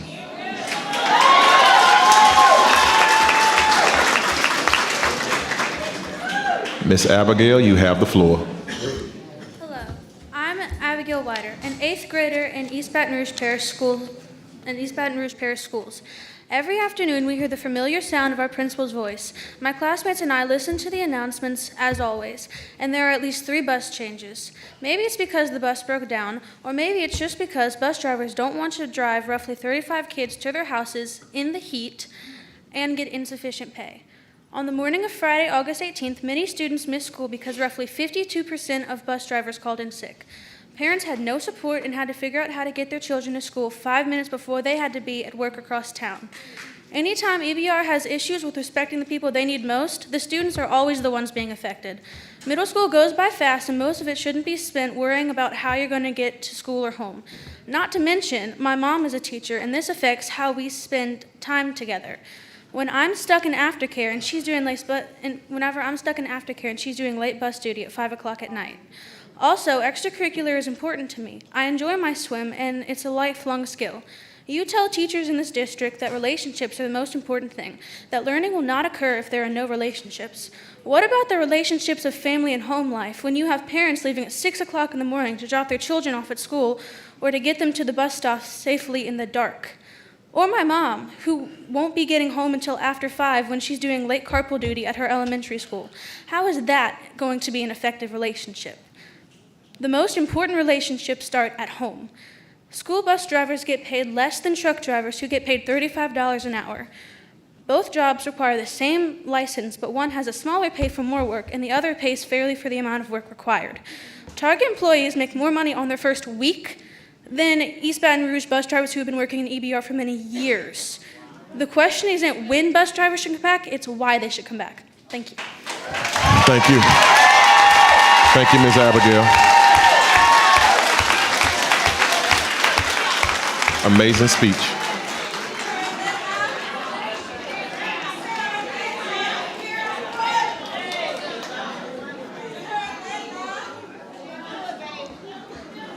Can you state your name for us? Yeah, hey, how you doing? My name is Steven. I was called in the last batch. Okay, I ain't gonna you be good. long, I'm just gonna be brief. I just want you guys to put yourself in these people's shoes. They get up every day and work them long hours on that bus. How would you feel if you was hot and sweaty, they got kids, you know, acting crazy on the bus, you steady constantly telling them to sit down, you know what I'm saying? So I feel with y'all. I'm here to support the teachers, the bus drivers, the cafeteria workers, because, you know, I grew up in this community. I'm 25 now. That's besides the point.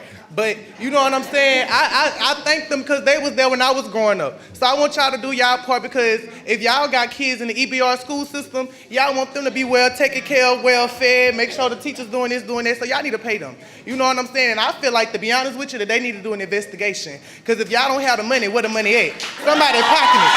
If y'all ain't got the money, where is it? Where's the money? That's all I got to say. Y'all have a good night. Thank you, Mr. Steven.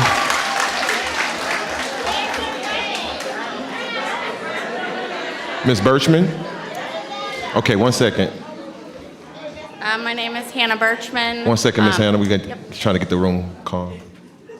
Okay, you have the floor. All right, thank you. My name is Hannah Birchman. I'm in District 9. I had 6 kids in EBR. I now homeschool 4 of them because we don't address kids who have dyslexia, but I do have 2 kids at Westdale. We don't use the buses, but I'm just here to support our bus drivers, our cafeteria workers, our teachers. We don't need committees to figure out what the problems are. The bus drivers will tell you what the problems are. The teachers will tell you what the problems are. Your parents will tell you what the problems are. The cafeteria workers would tell you what the problem is. The oldest bus driver who was just in here said, you don't value our experience. You don't value the experience. Mr. Lannis, I'm really glad you went on the bus, but everybody in this room, the teachers who are at home, everybody has been saying for years exactly what the experience is. We don't need committees. We don't need you riding buses. Listen to the teachers. Listen to the bus drivers. And there was a retired teacher who recently said, your failure to plan has now become our emergency. And the status quo in education is to pass the buck and then villainize the teachers, the cafeteria workers, the bus drivers for the problems you did not solve. So let's not pass the buck. Let's not villainize our teachers. And Dr. Narcisse, everybody in this room is for the kids. Everybody. And when you make a statement that says, I am here for the kids, you are perpetuating the erosion of public schools and trust in our educators. We see it from Bessie all the way down to Facebook commentators that think it's okay to demean our teachers and to think they don't care about the kids. Because I don't think the teachers want to be there early in the morning. They'll do it because they care for the kids. But your problem has now become the thing that villainizes everybody who serves our kids. Thank you, Ms. Birchman. Okay, we have Mr. Jamie Robertson, followed by Chantel Horn, and Ms. Charlotte Triforos. Elected not to speak, she says she is strongly opposed to reinstating elementary transfer routes as it is disproportionately impacts low-income students. Okay. We down to also Colin Kissel. Is Colin Kissel still in the room? Okay. You can make your way down. So we have 3 more speakers. That's Mr. Jamie Robertson, Ms. Colin Kissel, and Chantel Horn. You can make your ways down. Mr. Robertson, you have the floor. Thank you. Good evening, everyone. Superintendent, you said something earlier. You said we have to put children first. And I believe that. And I think all of us put our children first. But what you have to realize is every time a parent gets up and go to work in the morning, it's because they're putting the needs of their family first. These parents cannot afford for you to change the time of the time that their child goes to school. You know why? Because they've already been written up. They've already been threatened to be fired and possibly have already been fired. So it is extremely unfair for you to say we have to put children first. If I neglect my responsibilities as a parent and guardian, shame on me. And that looks like if I don't go to work because you have failed to do your job in putting my child first. Secondly, you talk about, first off, you give us a plan. You give us a plan, and it's obviously not thought out well because you don't have an expiration date. We don't know when are we going to, let's say we go to the 3 tiers. When are we going to move away from the 3 tiers, and when are you going to solve the problem that is making us have to go to 3 tiers? How long will we have to deal with it? These are questions that need answers. If you want us to work with you, if you want buy-in, we need to know what that looks like. We don't need no more committees. We don't need nobody riding on no buses. We know what the problems are. There's no AC, routes too long, bus shortage. People need to be paid more. Do something about the problems that you have. Stop researching it. Stop spending money on the research.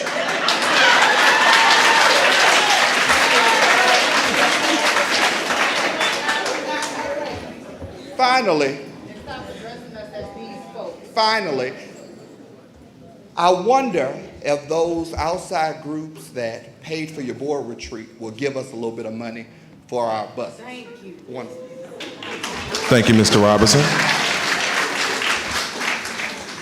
Could you state your name for us, please? Chantel Horn. Yes, ma'am. You have the floor. Good evening, y'all. First of all, I want to say I really tried not to come down here today because my transportation issue has been resolved as of Tuesday of this week. So I really tried to be selfish and stay home because my son has a bus, but I just couldn't sit there and not say anything when I see nobody speaking on the underlying problem. It seems everybody wants to blame the head, Dr. Narcisse. I'm not here to bash a black man. These problems were here long before you got here. Everybody said it. So it's not your fault. But you did try to clean it up by getting rid of transfer. But let's talk about why transfer exists in the first place. Because our neighborhood schools are diminishing.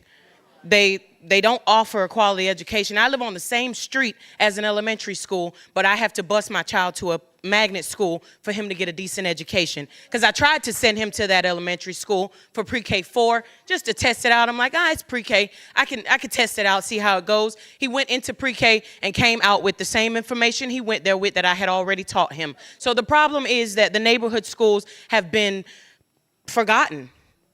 We put all these resources into these other schools, and now we have to bus these kids to these schools, and nobody thought about transportation to get those kids to those schools. Put the money back into the neighborhood schools. Kids can walk to school. Kids' parents can drive them to school. They will have ways to get to school. Transportation has become an issue because majority of the children in the district don't go to the school that they're zoned for. That's all I got to say. Thank you, Ms. Horn. Ms. Collins, you have the floor. Hi, I'm Colleen Kissel. First, pay the people. And then, while I'm glad we're on a substitute motion, it is not a fix, and I do not support it. I like the idea of the daily updates because I don't think we've turned over every rock or kicked every anthole to find a solution. On the PowerPoint, you said you talked to logistics people about what we should do, but what did they actually say? That's not on the PowerPoint. I would have listened to a much longer PowerPoint, and that information should be included in the daily updates of what the experts actually say, not just that you talk to them. This is not a community burden, as people have said. This is a board problem, but we have a gaping wound, and all the solutions that you have suggested are saws. So maybe it's an all hands on call to everybody that you know and maybe we can get enough Band-Aids to fix it for a little bit. So here are some solutions. I'm lucky. My kids don't take the bus, and I have some flexibility.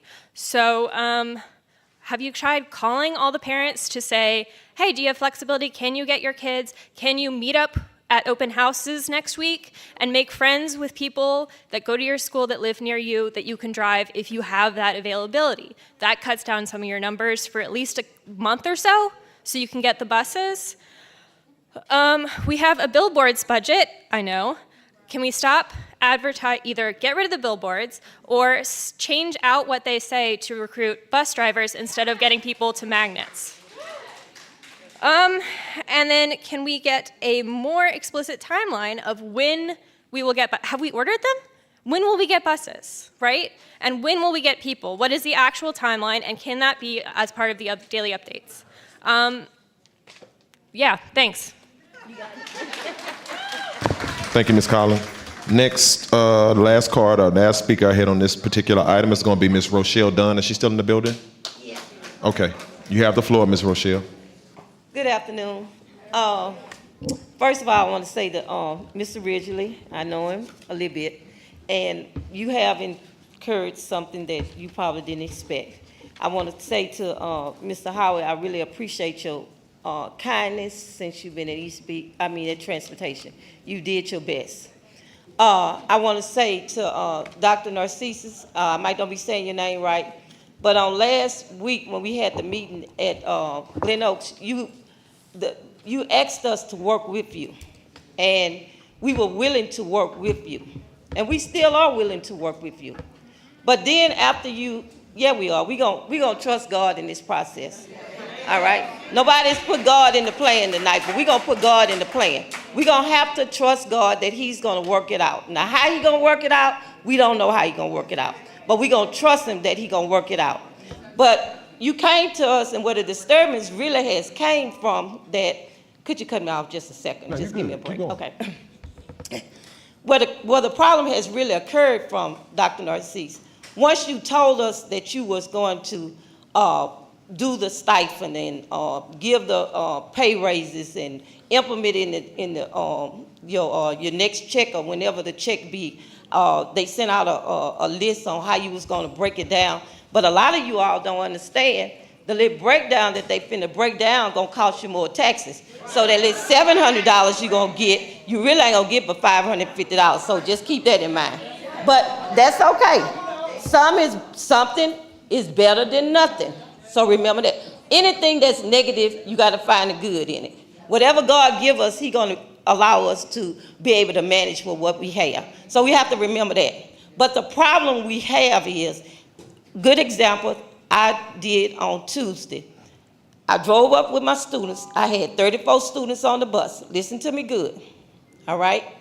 On my route, it says 69 from the route summary that they gave out in August, okay? Subtract 34 from 69 should leave you about, what, 40? 35? Okay. Those children's name is nowhere on the list. Let me go back. I might have had it wrong, because I gave you a paper, she have a paper, Mr. Howard have a paper, and he have a paper that I wrote up to give some solution to our problem. Because the problem starts at transportation. That's where it starts at the office. Whoever does the input on the individual. You need to put a body to a seat. The body to the seat. We are the drivers. We pick the children up every day. You need to hear from your drivers that go to that stop and pick the children up. Now, drivers, you have to do your part as well. You have to put in the right input. Don't say just because that child is not there, you're going to put that child name on there and turn that summary in. If we're going to do right, we got to do right all the way. Okay? So you have a problem, Ms. Dr. Narcisse, okay? But you can correct the problem if you're willing to work with your drivers. Don't just give us something and then turn around and take it back for us and say, I'm going to give you these 3 tiers. It doesn't work like that. If you were to add 50 students, and the drivers might don't want to hear this here, but this is true. I enjoyed what you had to say, brother back there that do the train. If you would put 50 students on each bus, you would cut down on your drivers and your routes that go to these schools, okay? Now, a lot of people don't want a lot of children on the bus. Children can be trained by how you teach them. I was sharing with a lady today at the school. For 5 years, I drove up at White Hill, and this is a fact. And I can put any one of y'all that was willing to get on my bus and go to the school with me, where they took my route and dissolved my high school, but my elementary. When I drove up to pick them up, I didn't even have to look behind me. They knew where to sit at. They knew what side to sit on. Girls sit behind me, boys sit on this side. I ain't had to say nothing else, okay? That's how you train your children. And we train our children, the ones that love their children. I love my children, I love my job. See, when it's strike, I didn't strike. You know why I didn't strike and everything? I'm not against it now. I'm for you. I want you to have every penny you're supposed to get. The reason why I didn't, because of our children. My African-American children is already behind. So why am I gonna put them more behind? So I gotta take on my responsibility as well, okay? So you all choose to do the way that you choose to do, but I know who comes first. And you all need to understand that too. Now, how many of your children go to a public school? Okay, yeah, it's a few of y'all that goes to a public school. But guess what? If your children in private school, you can get them there at a certain time. Y'all can get y'all children to school. All mine is grown. All my children is grown, so I ain't have to worry about them in public school no more.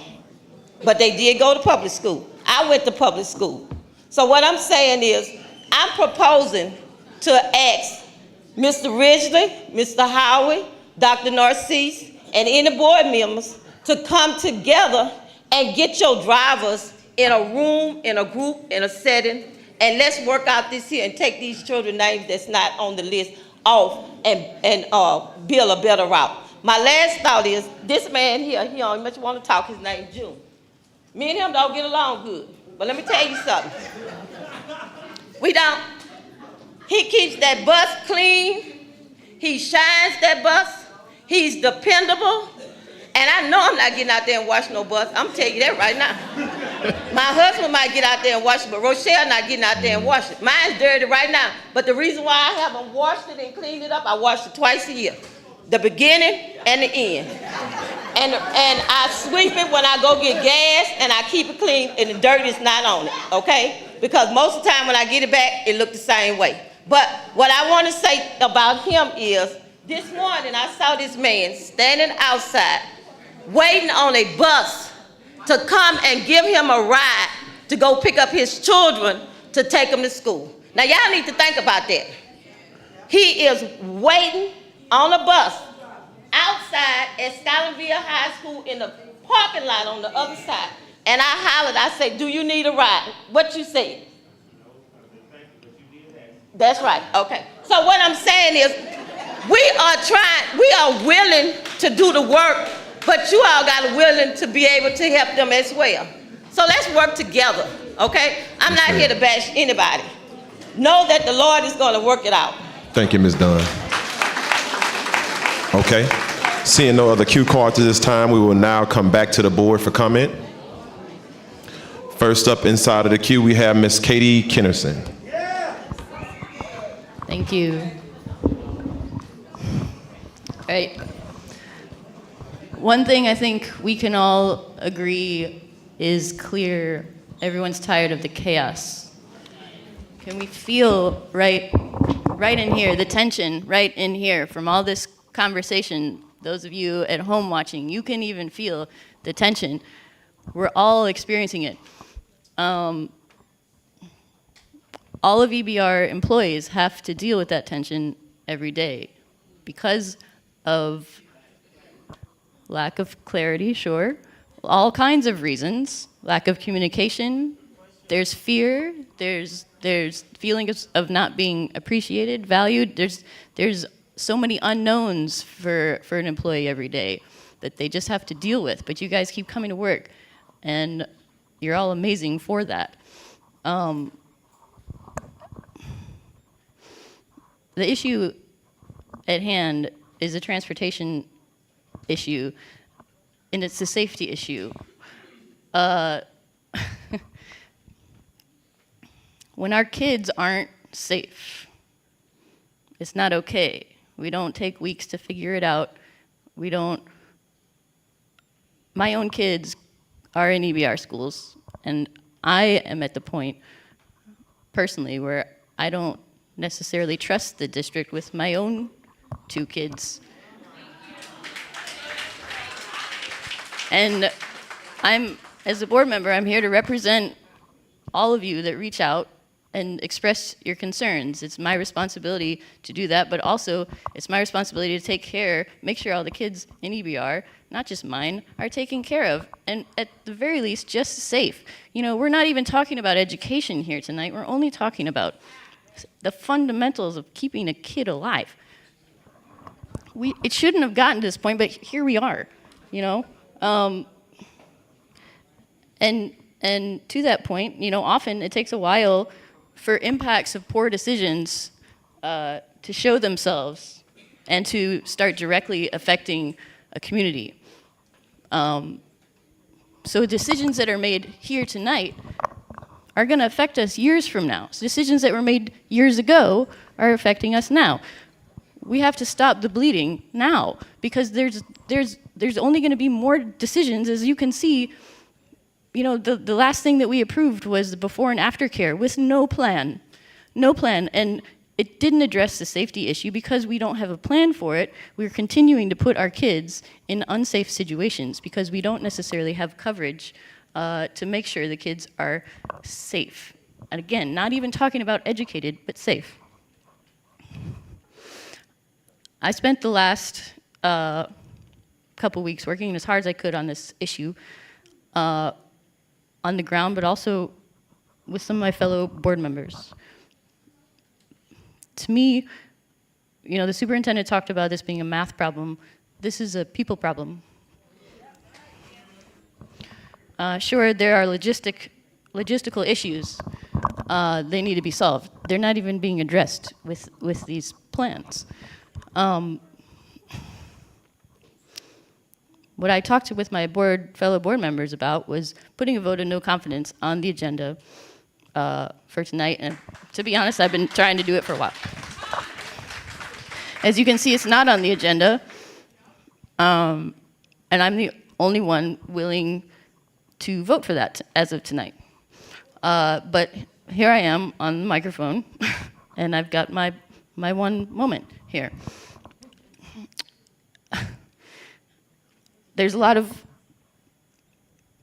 lovely people up here that agree with these sentiments that I'm speaking now, but are worried about how it might look, or the timing of it all, of getting a leader that can start to heal his community. And I mean really heal. I'm talking about what I mentioned earlier, this, okay? And they're scared. They're scared about how it might look. Right. I don't care how I look. I don't care how I come across. I got nothing to lose. So I'm happy just doing this on my own. But it's understandable that it's terrifying to stand up against. Right. It is terrifying, so I understand. I'm terrified to be sitting here speaking these things. But because I couldn't get it on the agenda or get anyone up here to agree with me to vote in favor of moving the ship along, I would like to just kindly and respectfully ask the superintendent to take some action tonight and do what is absolutely the best thing you could do for the district tonight, which would be to resign. Ms. Kennison? That's now time. We're 2 minutes and 37 seconds over. That's gonna be time. Thank you. Thank you for the comments. Next in the queue, we have School Board Member Patrick Martin.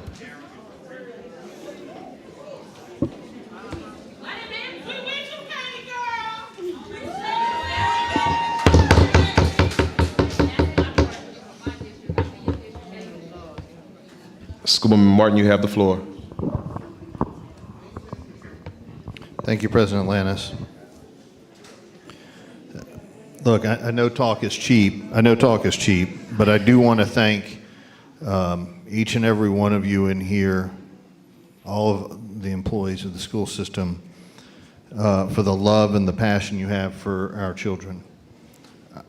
I know that not a person in this room is doing this job, whatever job it is they do for our kids, for the money.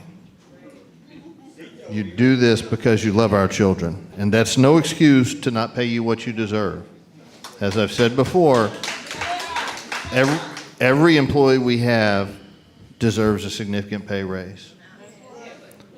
I don't control how much money is available to pay everybody. I have some influence. We can have contracts, we can cut this and that.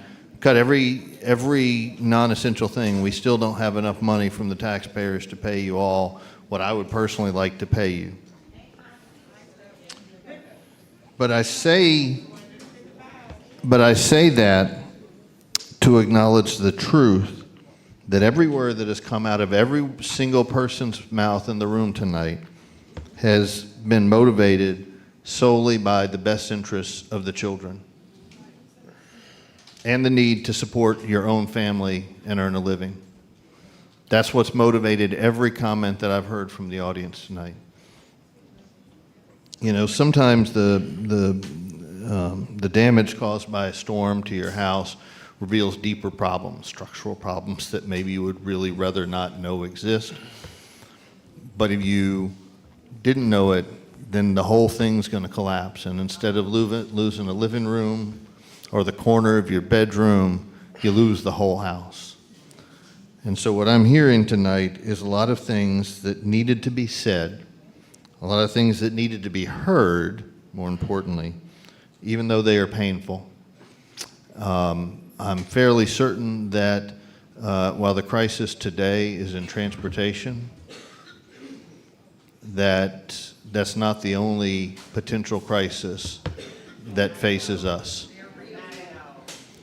And so, you know, I know for myself, I am very resolved after all of this to make sure that I personally spend a lot more time listening to our employees, our stakeholders, and our parents that are the ones dealing with the reality of the schools every day.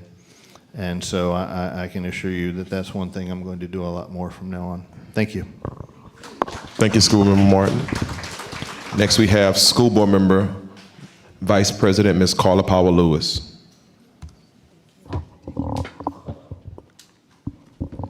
Again, thank you everyone for all of the comments that have been shared tonight. I was sitting here thinking, and I decided to text one of my former colleagues, and I was just sitting here thinking, I said, okay, so I went to elementary school at Ryan Elementary, and then I went to Baker Middle School when it was under EBR's leadership, and then I went to Scotlandville High under EBR's leadership. My parents went to Scotlandville High. My grandmother went to Scotlandville High. My son goes to Scotlandville High because I still live in the same place where I was raised up. And I'm saying all that to say that in my 44 years of life and as a teacher, I don't remember us ever being in a situation this massive. And it's been exhausting. It's not just exhausting for those who serve as staff and faculty of the many schools and of the school district, But just this week, just today, I've had colleagues to tell me that they had a hard time sleeping trying to make sure that we make the right decision. At the same time, some of these conversations, it was meant for us to have this conversation tonight. There have been many who have been afraid to speak out, and you came boldly to the mic tonight. And that's commendable. We need to keep this process going. Maybe it doesn't need to be a 4 or 5 hour meeting, but it needs to be one where you feel welcome to speak and share your thoughts. Initially, for me, I wanted to say we needed to stop school and try it again after Labor Day.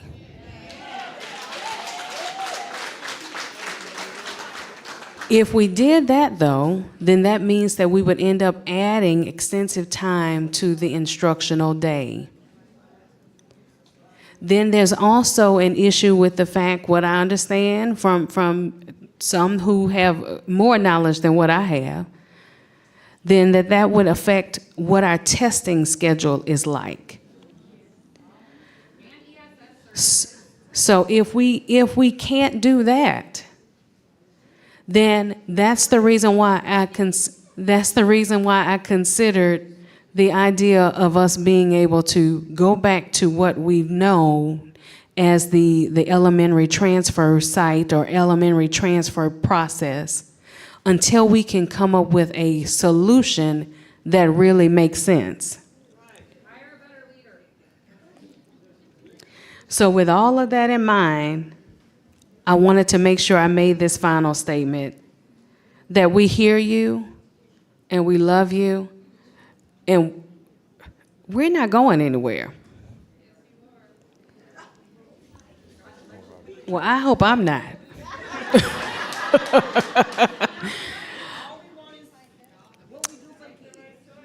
Thank you. Yes, ma'am. And I recognize your face too. Thank you so much for everything that you do. Yes, ma'am. So thank you once again, but that's just what I wanted to share, the fact that we've never been in this place before, but at the same time, it's so important that we get it right. And we might need to go back to what we're familiar with until we can come up with a soluble plan. Thank you. Thank you, Vice President Paul Lewis. Next in the queue, we have School Board Member Michael Gode. Thank you. You know, as I come to this meeting, I've heard a lot of that. Both of my parents were teachers, so I've grown up in education, being all over my house, and I fully and humbly respect all of the bus drivers and all of the cafeteria workers, the paraprofessionals, and everything that makes our system tick, because without everybody playing, nothing happens. I fully understand that. But I also want to bring out a couple of points. When the budget was first proposed, I and several of the board members were all for making that 8% pay raise a salary increase instead of a stipend. That was the original proposal. And other members of this board and other representatives of teachers groups and things like that said, oh no, that might not be sustainable. Let's make it a stipend instead. So I want everyone to know the original proposal was for a pay raise. Yes, it was for everybody. It was an 8% pay raise across the board. And that's the stipend that ended up being given to everybody, is a stipend equal to 8. Ma'am, if you could listen, please. That's the stipend that ended up being given, was for everyone to get the 8% raise. Now, instead of a raise, you got a stipend. I was all for a raise. Now we come to the transportation issue, and the president has been set to give stipends instead of raises. So a stipend was given to the bus drivers. Okay? The net effect of everything, I keep hearing the $19,000 thrown out, the net effect brings the salary, the compensation, not the salary, the compensation for bus drivers to over $30,000 a year, with the stipends, with the salaries that are there. Now, we've also heard you that said, look, I don't want those checks being in two big lumps at the end of the first semester and the end of the second semester. So there's an item further down on the agenda to break that up so you'd get that stipend monthly. So we're listening to you and trying to do it. Okay? It needs to be a salary. I fully get it. I fully get it. And I'd pass the salary tomorrow, but I don't have the votes on this board because I'm trying to tell you where I'm coming from. So I want everyone to understand that 19.5 is not the number that people are being paid. The number that the compensation that the bus drivers are getting is over $30,000. That puts us more competitive with the surrounding area. Is it enough? I don't know, but we are making attempts. Just like for the cafeteria workers, there's going to be an item further down the list for another couple of $1,000s for the cafeteria.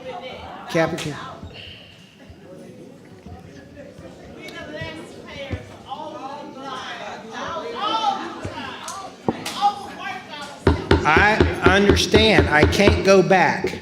I'm sorry. We're trying to make it good going forward. But it is over $30,000 now. And all I can talk for every bus driver. Point of order. Point of order. The cafeteria workers have it in there too. I can't, right now, I can't solve everything. Mr. Gode, that's time. I'm sorry. I've been interrupted multiple times. You're correct. I'll give you 30 seconds. Go ahead. Okay? So please work with us. And I am against the proposal, and I'm going to tell you the reason why I'm against the proposal. Because I believe the kids who ride in the transfer points are the kids of the parents who can't afford transportation. And they are black and brown kids, and I don't think that's fair. They ought to be getting a bus just like everyone else gets a bus that brings them to school. Most of the other kids going to those schools, their parents are rich enough that they can drive them to school. And I don't want transfer points, and I'm going to vote against this because I think the transfer points are discriminatory. We should have never had them, and I applaud us getting rid of them. If you vote for the transfer points, I don't think you're being equitable to our students. Thank you. Thank you, School Board Member Gode. Next in the queue, we have School Board Member Mark Ballou. Thank you. I'll be real quick. We're here today because, or tonight. Your mic isn't on.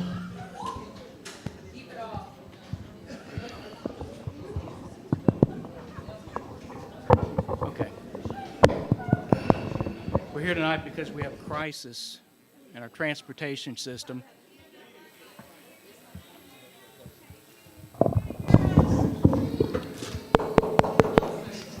Testing. His on.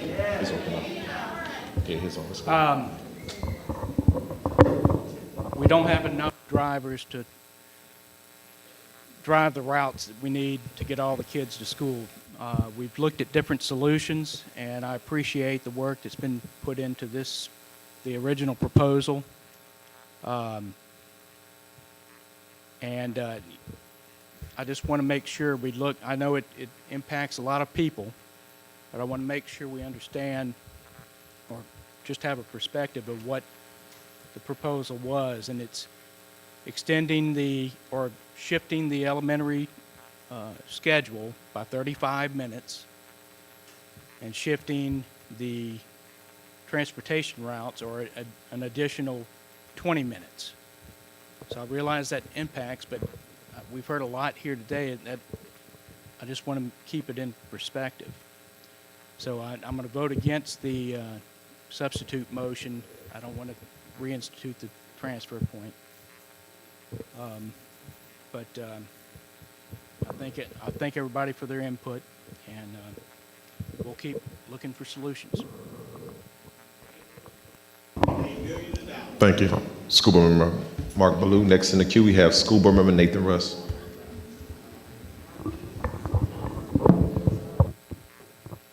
Thank you. Get these mics working. I'm gonna have to sit like this.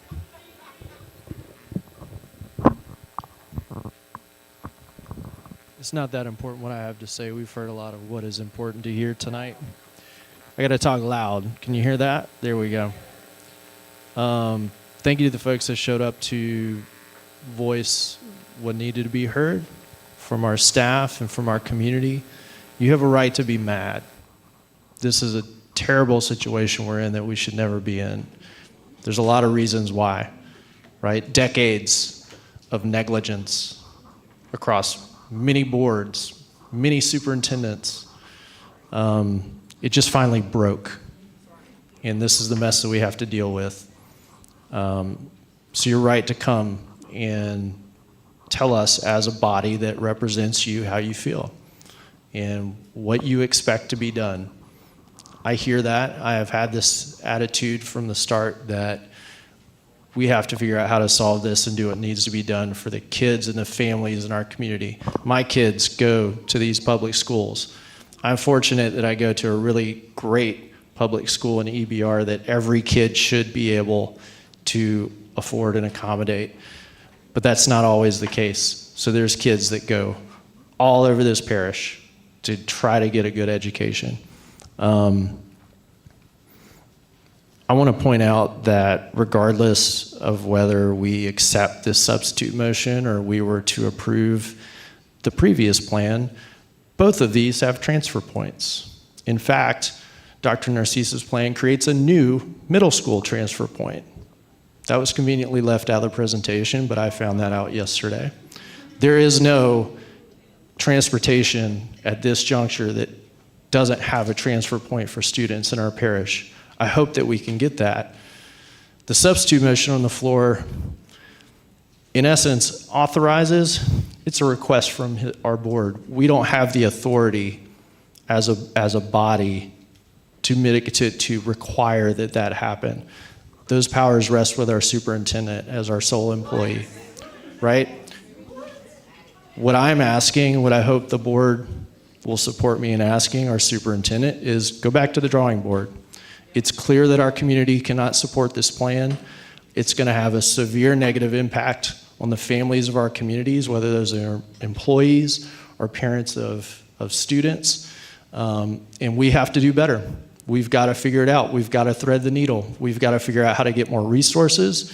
And I am once again asking to exhaust every available option to solve this crisis. There are things that has been suggested to this administration that I can't comprehend why we're accepting no for an answer. I'm not going to get into that because it's not helpful at this point, but my point is that we have to get out of our own way and get creative here. And this plan, unfortunately, is not going to work as much as I would like it to. As much as I wish that it was that simple of a math problem, the community is not going to support it, so we've got to do something else. Thanks.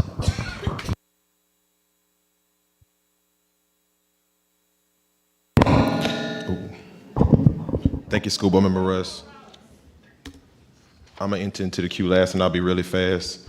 I just wanna do some number breakdown so everybody understand exactly what problem we're dealing with inside of our system. Because talking about it, you all need to know all the finite details to be fully transparent. When we went into COVID, we put a large sum of our money inside of reserves because we knew that extra dollars at some point was gonna sunset. We got to a record number of $111 million inside of our reserves. Since that time, we did cutbacks. The largest cutbacks came from central office. We cut $15 million to ensure that we don't have to make cuts inside of our classrooms, and so we didn't have to cut our staff, cut our fleet down for our bus drivers, our child nutrition workers, and it put us in a significantly different place. When we drew down that time, we came back again and we gave money for our teachers as well as all of our support workers. All of our teachers got $4,000. Our support workers walked away with $2,000 in increased stipend payments. Since that time, we went back again and we gave an additional $12 million to our bus drivers, our mechanics, and our transportation workers because we realized that we did not prioritize you inside of the first budget, which put us at a much lower number then. Since that time, we now have to go back and buy equipment, buses, and software which now put us at about $76 million. Just so everybody know the numbers, about 76 million. Inside of our reserves, state law provides that we have to maintain 7% of our overall budget, meaning it's somewhere around $40 million. If we drew down, I'm sorry, listen, I just want everybody to hear this. If we draw down, I want everybody to hear this seriously. If we draw down on the remaining $36 million, we will not have any money left to cover the impacts we're going to take when ESSER sunsets. And when that happens, that means that we would have to essentially cut from our employee staff. Otherwise, we have to cut from the classroom. Those are the types of constraints we're under. And I'm not saying this because I want people to be mad. I'm saying this just to be fully transparent so everybody understands the situation that we're in. Even tonight, one second, point of order. Even tonight, when we talk about our child and nutrition workers, we still went back to the drawing board and we said, okay, let's move the steps and get them more money. And let's also give them $3,000, the same thing we gave our paraprofessionals, so you all feel like you are whole. I know it's not even close or nearly close to what you need, but we tried to prioritize and to make sure we can go back inside of our budget. As we said tonight, we still have to buy buses, we still have to rent them, and we still have to pay for the equipment and the technology, which is also going to cost us. And all of this money, by the way, is not coming out of our general fund. It's coming out of the fund balance or our reserves. Every single time we have to make an expense from here on out, it's drawing down out of the reserves. So I just want our community to understand that we're trying to be good stewards with the dollars we do have so that we can protect and safeguard positions that directly affects our students every single day, from our bus drivers to our teachers, to our paraprofessionals, to even our janitors on the ground. We even gave them money to make sure that we can have a livable wage and make some of those shifts, because our janitors are making $9, $10 an hour. So I say all that to say, we are attempting to try to make and put our best foot forward for our teachers. Is it enough? No. But we're going to continue to stay at the table. We're not going to give up on y'all, and we're asking, praying that y'all don't give up on us and don't give up on this school system, because our kids need you. Okay? Okay? Seeing no other names inside of the queue, Madam Secretary, please call for the vote.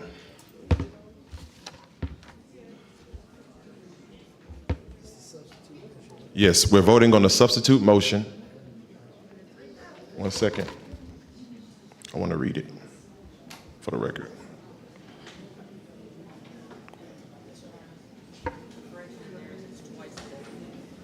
Okay.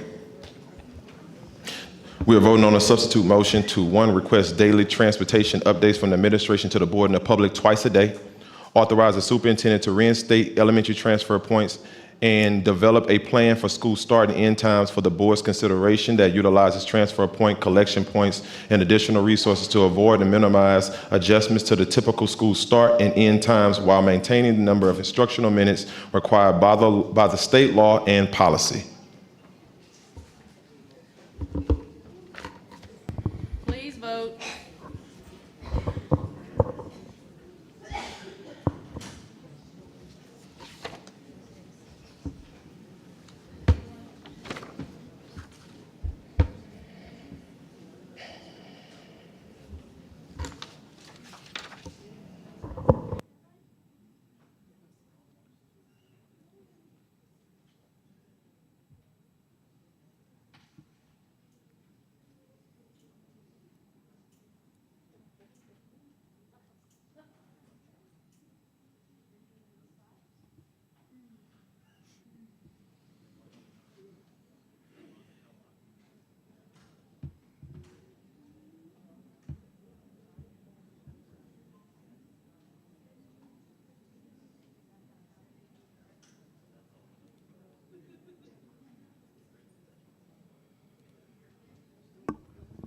The motion carries. Thank you. Moving right along to option C2. Consideration of a request for the approval of a professional service contract between the East Baton Rouge Parish School Board and Bus Planner Incorporated in the amount of $655,000 to provide transportation software and related services. Can I get a motion? Moved by School Board Member Patrick Martin. Seconded by School Board Member Mark Ballou. I'll now go to the queue. Seeing no names inside of the queue at this time, I'm sorry, School Board Member Patrick Martin, you're in the queue. Thank you, President Landis. Could we have a brief explanation from staff about exactly what the purpose is? I may have a question or two for them. Get for the software, Mr. Howe, and our Chief of Technology, Amy Jones, can you come up as well?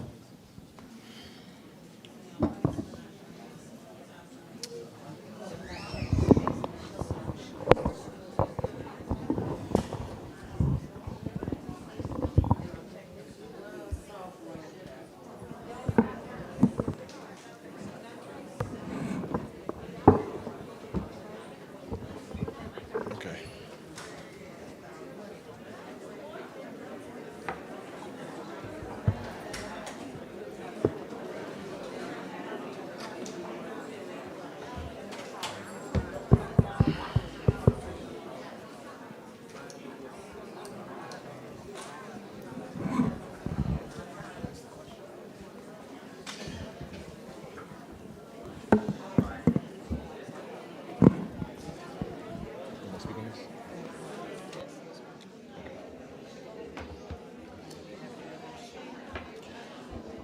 I'm sorry, while we're waiting, if there's anybody who would like to speak on any of the remaining agenda items, we have run out of the pink index cards. If you all could please try to grab a sticky note, write your name on it. I'm sorry. Please, I'll give you I'll give you $1.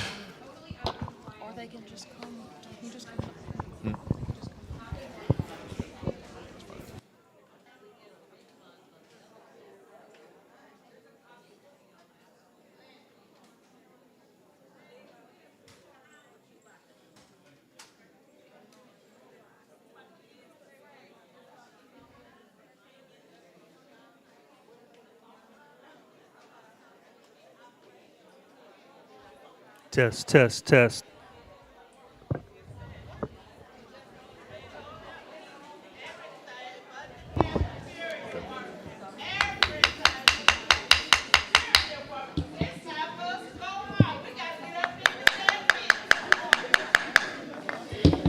All right, ladies and gentlemen.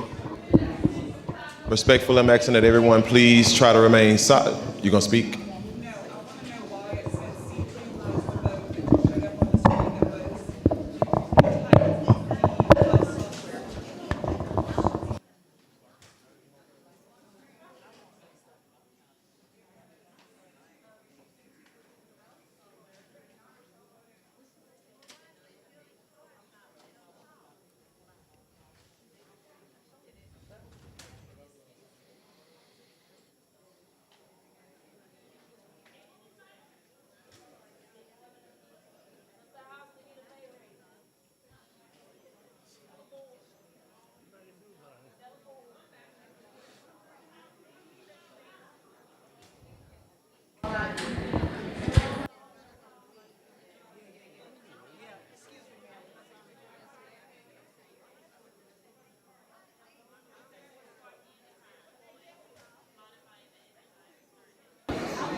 Okay. Okay, everyone, point of order, we're asking everybody to please have your seats unless you're walking out of the room. We're getting ready to start the presentation back up. Please hold all voices. Please hold all voices respectfully. Okay, you all have the floor for the presentation.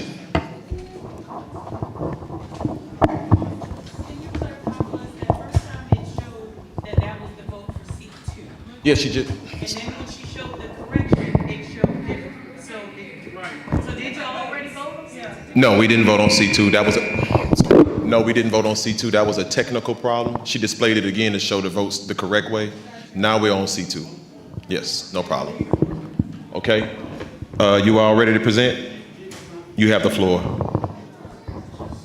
School Board Member Martin, could you please repeat your question for me? Excuse me. I just wanted you to provide the board and the public with a little bit of context of what we're spending this money on and why. And then I have a question after you. So the routing software that the school district has used for years It's very antiquated. It's called MapNet. I think the school board bought it in the 90s. It went through an update in 2005, so we route with a Baton Rouge map, GPS Baton Rouge map from 2005. So we went through an RFP process last year. I was part of the committee. We had technology on the committee. We had purchasing on the committee. And we chose a company called TripSpark. They had the lowest bid as well in the RFP process.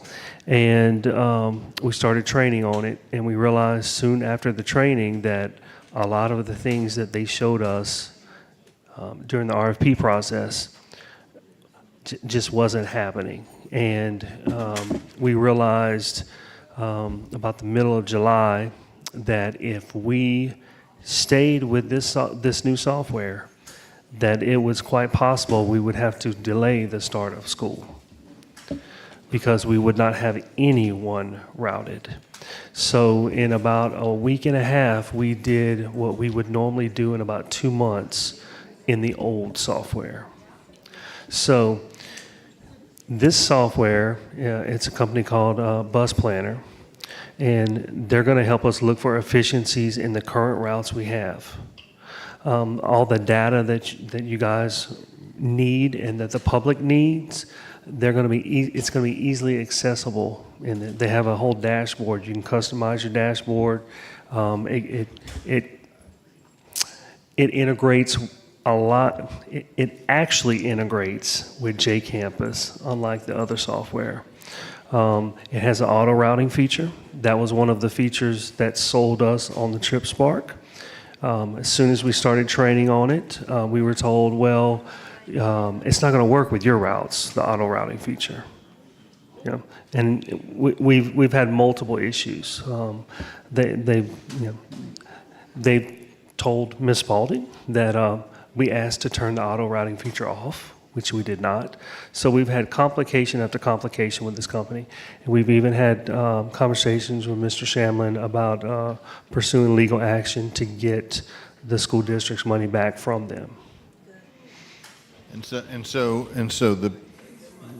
Hopefully that illustrates a lot of issues with our procurement process, perhaps, that we can, in the future work to avoid. But so the proposal right now that we're voting on is to use a different software, which we have more faith will meet our needs, to prepare the actual routes, to make optimal routes to get kids to where they need? They're going to evaluate our routes. They're going to look for efficiencies that we have. A lot of the efficiencies that we find in our current routes, we have to find it. There's no algorithm, there's no AI, there's nothing to it whatsoever. I mean, you think about what software looked like in the late 1990s. Oh, sure. That's what we're dealing with. It's DOS based.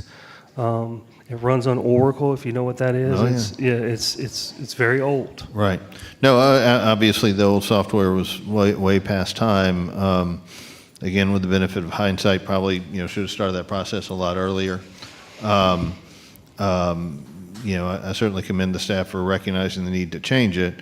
It's particularly regrettable that this wasn't, that the weaknesses of the software weren't caught until July.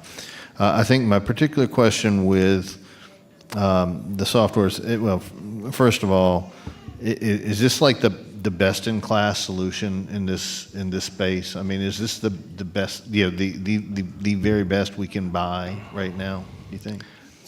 So we looked for a software that has helped school districts that are in similar situations as us, moving from a MapNet environment into a more modern software. And they have a track record of doing that. We also wanted a software that we could easily find reports. Like, for instance, a lot of the issues we have with the Where's the Bus app have to do with the GPS breaking on the bus. There's no way for us to know the GPS is broken on the bus unless we go in and individually look at every single bus. Mm-hmm. And we just do not have the staff for that. It's going to do automations such as that. Like, for instance, And then my last question is, I know I've heard a lot of concern about the integrity of our data in J Campus, and I know we've put out calls and had all the teachers working extra to call families and find out if they're going to ride the bus and stuff like that. Are we confident that our data is solid enough that we can rely on these features of the software? no. And I would tell you, the features are good for the software, but we're going to have to do some things on our end to double check the data. I will give you an example. We got the rider list for Jefferson Terrace. Okay, according to the rider list, I can take 3 buses away from Jefferson Terrace. I have bus operators right now at Jefferson Terrace that have to make multiple loads to keep from overloading their buses. So we know the data in J Campus is not correct. So And that's after it's been submitted to us. I think that I support acquiring the software. I'm going to vote for this item, but I think that we also need to be finding whatever the solution is, whether that's acquiring more software, whether it's hiring some firm to come in and calls, whether it's using some kind of text survey to all of our parents, or something like that to update our information. I would also encourage us in this crisis to be trying to find ways to communicate with our parents in real time about, to ask them questions like, are you in a situation with your job, whatever, where you could get your child to school if you had to? If we asked you to make a sacrifice to do that so that we can focus the bus routes that we have, the bus operators that we have on families who don't have other options, I would encourage us to look at probably email or text-based solutions like that we can try to get much more real-time data to make decisions on routing because right now, if you ask a parent, do you want your kid to ride the bus? Different answer than you would have gotten the week before school started, right? And that could change on a daily basis. And so I think we need to be thinking, as we're getting this software to help with the routing aspect of it, we need to be doing everything we can on that data aspect and the decision-making aspect of it. Thank you. That's all I have, President Lannis. Thank you. This time now, seeing the other names inside of the queue, we will now go back to the public for public comment. First up, we have Ms. Colleen Kissel, followed by Mr. Steven Stewart. And as they are coming up, I have a comment card from Ms. I'm sorry, not from Mr. or Ms., but from Francis Brooks. Don't go yet, Ms. Kissel. I'm going to read this for the record. This is on item 2, routing software against. Please stop spending money on machines like tracking for buses because the buses have a problem. That is money. That is where the money is over going, and nothing ever works on the bus, just a waste of money. Okay, Ms. Kissel, you have the floor. First, I would like to speak to his point about the data. We should have the data. My children switched schools this year. When I did the switching paperwork in May, is it not? It is on. Hi, I'm Colleen Kissel. Can I have my 15 seconds, please? Yes, ma'am. You got it. We should have the data. My kids switched schools this year, and in May I did the paperwork, and they asked me if they're riding the bus, and I said no. Then a week before school with open house, they asked if I was riding the bus at open house. I said no. And then I got the phone call that they required someone at the school to do, and I said no. And then this week I got a piece of paper for each of my kids that said, do I understand the bus policy? And on those I wrote, my kid is not riding the bus. So we've been asking who's riding the bus. And it may change day to day, but you've been asking. So it should be available. I do not support buying this software. If the system from the 90s was working poorly, at least it's working and we won't have to sue another company, right? And until then, pull out an abacus or a calculator and do it yourselves. Thank you. Thank you, Ms. Kissel. Next, we have B. Aranita, followed by Pearl LeBlanc. Mrs. Stewart, you up next. Yes, sir, you up. Good evening. And this item is to speak on the software for the bus. Fine, that's okay, great, whatever. I'd like to know how many of you on this board has ever taught at least 5 years? How much money is spent on busing? And I'm gonna tell you, all of this it ties into what we're talking about. Can anybody on the system staff share with the audience how much money this system spends on busing? I was told the transportation director is at this meeting. About $35 million, doing nothing but transferring black students from one end of town to the other to all black schools now. The busing was instituted because of integration. That's no longer an item because the system is 90% black. We need to go back to neighborhood schools and take the majority of that $35 million to give the rest of the employees pay raises. Stop purchasing unneeded software and books. I used to tutor, me and a couple of friends of mine, and I use 40 and 50-year-old books. Chemistry is chemistry. Algebra is algebra. You don't have to have a new textbook. The formulas have not changed. So we don't need new textbooks and new software to teach these children the fundamentals. And if we go back to when we need to go back to neighborhood schools, Dr. Narcisse, you need to be making up a plan for that. Oh, brother, your communication style is very arrogant, by the way. You are very dismissive, very standoffish. You've always been that way. Every meeting they have, they ask you to better your communication with the board and the community. You ain't done that, and you're probably not gonna do it because that foreign country you from, y'all just arrogant like that. And if any driver loses their job, offer them another position in the system from that $35 million we gonna save for stop busing these black children across town to all black schools. That is ridiculous. Thank you, Mrs. Stewart. Can you please state your name for me? Pearl LeBlanc. Okay, Miss Pearl LeBlanc. Yes, sir. Yes, ma'am, you have the floor. I'm Yes. sorry, 1 second. How If y'all- everybody in the room could please be silent while Ms. LeBlanc speaks. You have the floor. How y'all doing? I would like to address to the board about the stipend.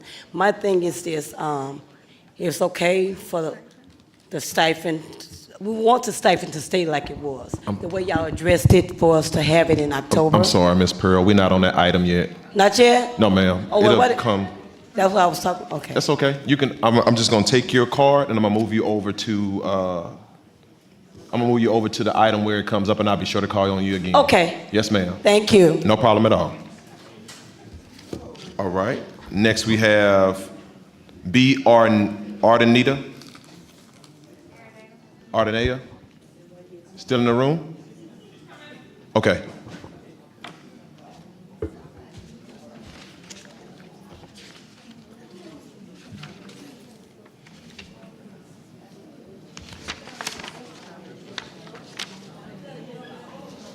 While she's making her way here, Miss Pearl, you'll come back up for item C5. I'll be sure to call on you. No, you're good. I'm just letting you know I'm gonna call you up for C5. That's the item. All right, Miss Barber, you have the floor. All right, I'm back because I like numbers. So thank you for some of those. I still would like to see detailed item reports on everything that's been spent. I'd like to know where the CARES money went, if that all went to emergency, cool. I'd like to know exactly how much the software costs. I'd like to know what bids were put in and how those bids were then determined on which one was best. I'd also like to point out there's a ton of free software and this amazing thing that everyone keeps talking about called AI that can actually do this for you quickly without a lot of money. Just a thought, because we're using it for things like placing wind turbines for the most effective locations. So maybe it could actually develop a bus route without having to pay $100,000. There's this other really interesting thing called a location finder on your phone that parents could turn on their kids' phones and then know exactly where their kids are on the bus or not. But I do think that spending money on software when there are a literal million other solutions would probably be the more effective thing to do. Numbers are numbers. I'd say I appreciate the cutting corners where you guys could. It's not enough. The ship is sinking. People are already 1 foot out the door. You want to keep them? Find the money. Put the fire wherever it needs to be, under whoever's chair it needs to be under. But you need to start figuring out how you're going to keep people in this district who are qualified and good at their jobs. And spending money on software that we all know is probably not going to be the most effective thing. It's just disrespectful to us and our intelligence. Thank you. Thank you. Next, we have Tammy Mulhorn, okay, followed by Dr. James Finney.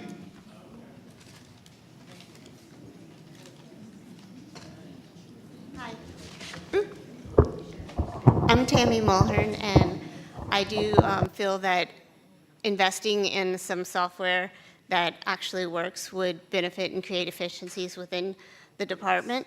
I don't know, I'm curious to know how long you looked for the software, such as when you were evaluating the software for the previous one that didn't work, were you also looking at this one and therefore you have more than just several weeks under your belt evaluating the software? And also, if I was on the board before I approved a software, I would want to see like a presentation showing all of the features of the software, as if it would integrate building the bus routes, scanning our children in and out like Amazon packages, and having parents be able to communicate, opt in real time. Anyway, so maybe yes, but not today on the vote. Thank you. Thank you. Dr. Finney, you have the floor. Thank you.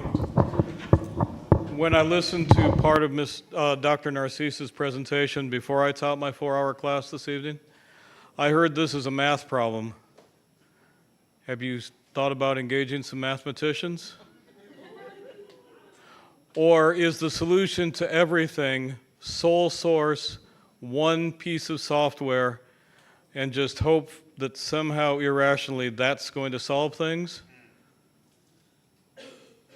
I'm particularly concerned about how many purchasing rules you're going to break if you approve this professional services contract. Maybe it's legal. I doubt it. Not that that would stop this administration necessarily. But even if it were legal, and even if the situation calls for bending the rules a little bit because it's an emergency, I don't think software is the solution. If you keep hiring people without competition, without advertising, without having qualifications that fit the job that has to be done, you shouldn't be surprised when you get the same results. I'm stunned at how willing people in Louisiana seem to be to tolerate incompetence day after day, after week, after week, after month, after year. At some point, demand a base level of competence from the people that are getting paid as though they should know what they're doing. I honestly think this system would work a lot better if the superintendent and all the top-tier cabinet officials left the employment of this public body tomorrow. Now, even better would be keeping 2 or 3 to do their job well, but this software is not the solution. Thank you. Thank you, Dr. Finney. Next, we have Ms. Chantel Horn and Ms. Kathy Carmichael.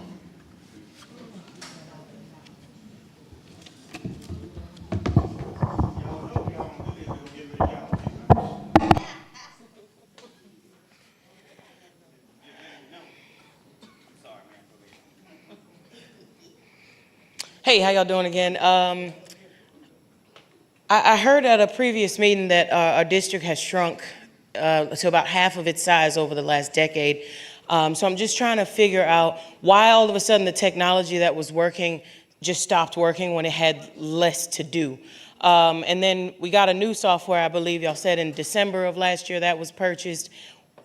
So we had half of last school year to figure out that that software wasn't working and to solve this issue before it was time for kids to return to classrooms.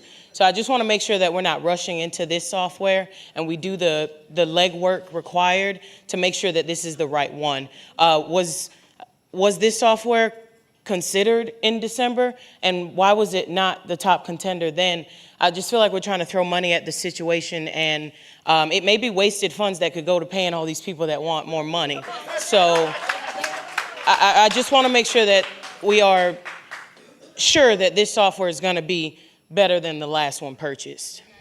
Thank y'all. Thank you, Ms. Horn.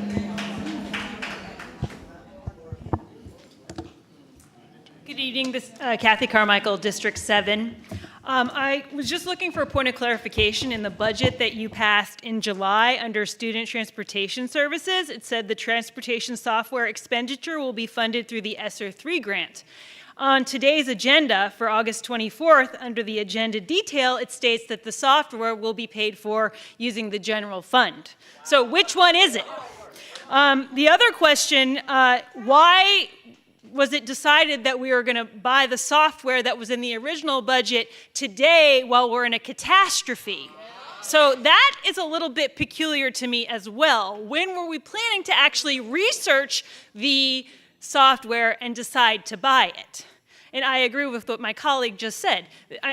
Expensive for less students. So I would stop, take a breath. Let's not vote on it tonight. Let's solve the catastrophe that we have and give our bus drivers the raise. And they're waiting for that agenda item. And I do believe that this was a malicious attempt to get people to leave. This room was packed with people. It was packed. It was a glorious night. And we could have talked about a salary increase. But we've had to wait, and they had to go home because they have to drive our kids and give our kids school breakfast tomorrow. Yes. So let's get on to it. Let's table this motion and get to the salary increases. Thank you.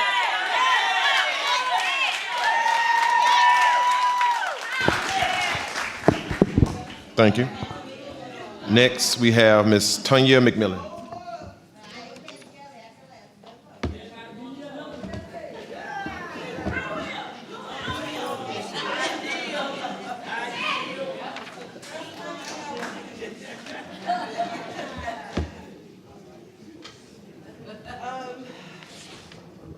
It's been a long night, y'all.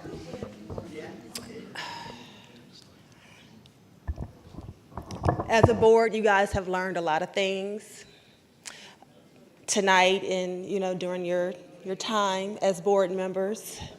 And one of the most important things that I think you guys have learned, and I hope that you guys have learned, is that you guys have to double check some things. You can't always just take people's word or, for things. So I was just looking over the transportation budget for this year. And I just want to make sure that you guys have explanations for some of these really high numbers. Like one was repairs and maintenance went from $450,000 last year to this year is budgeted for $1.2 million. So are we already spending that on repairs and maintenance? Is that already in the budget for those things? Another thing was rental of equipment and vehicles. That's $320,000. That's already in the budget. That's already been passed. Materials and supplies / parts and printing. That was $3,550,000 last year, and this year is $2.8 million budgeted for that. So can we get like a more detailed list of that estimate? And then we have equipment too. Equipment last year was $1,338,000. This year we have a budget for $1.4 million.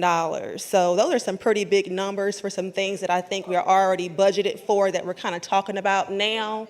So I'll just urge you guys to do your checks and balances. Thank you.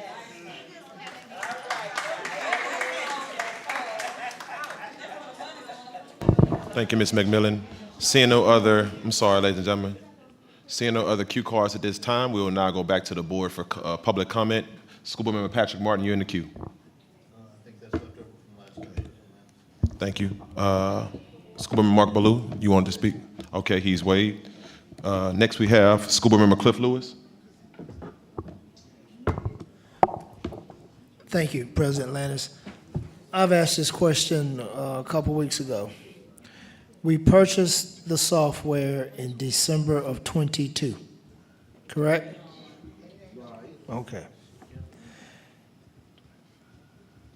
We found out in July of '23 that it was not adequate. And it just really, and I don't know the whole situation around it, but I know that evidently it's just sit there on the shelves for 6 or 7 months. Maybe it did, maybe it didn't. I don't know. I'm just saying that. I'm just saying that if we spent that much money for a piece of software, we should have known long before July that it was not an adequate piece of software, or that it didn't marry up with what we were using, that it didn't go with J-Campus. And I'm no fan of J-Campus, I'm just telling you. I'm no fan of J-Campus. But we should have known something before July. So Board Member Lewis, the RFP was approved in December. We started communicating with the company in February to understand a demo and what the software could do, and defining the contract. In April, we were scheduled to start the training. That training occurred twice in person, and then most of the rest of it was virtual. It took a while to implement the remaining parts of the software. The routing software is one portion, and I don't have those numbers with me, but we can definitely share those numbers with you. There was funding for the GPS. It was funding for the 5G program. It was funding for tablets. There was funding allocation for RFID. There was funding allocation for fleet management. So that number was not just for software, it's for all of the parts and pieces. The app was part of that as well. The team attempted to utilize the software to route for summer, which began in May. There were lots of challenges with it, and they were not able to route for summer school. The company agreed to support us with more training, and the team quickly realized that there was no way possible they can use that software to route for fall and spring. It's too many students, too many issues. Our chief of technology is working with the company and working with our transportation team to understand what the true issues are, and she will prepare a report. And if we need to make a different decision for the software that we've already paid for, we will need to have general counsel come in and provide documentation to the company to be able to request a refund. Okay, thank you. But I know Amy. Trying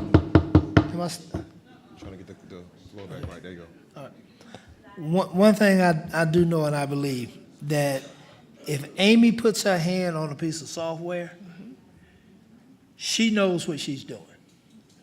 Amy should, if she knows what she's doing. I don't doubt that she can't. I mean, she's the best at what she does. I agree. All right. But evidently, it sounds like we gave her something that was junk. And I think if she'd have put her hands on it from the beginning, we may have known it was junk long before July. And I'm not casting dispersions or trying to throw anybody on the bus. I'm just saying this, with all the stuff that we've gone through this summer, right down to the routing system was garbage. Coach Lewis, Amy had her director of technology as part of the RFP process, and she walked with the team throughout the whole RFP process.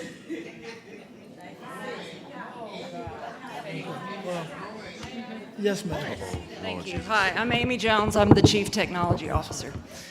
First of all, my Director of Technology Resources was on the panel for the RFP. That is clear.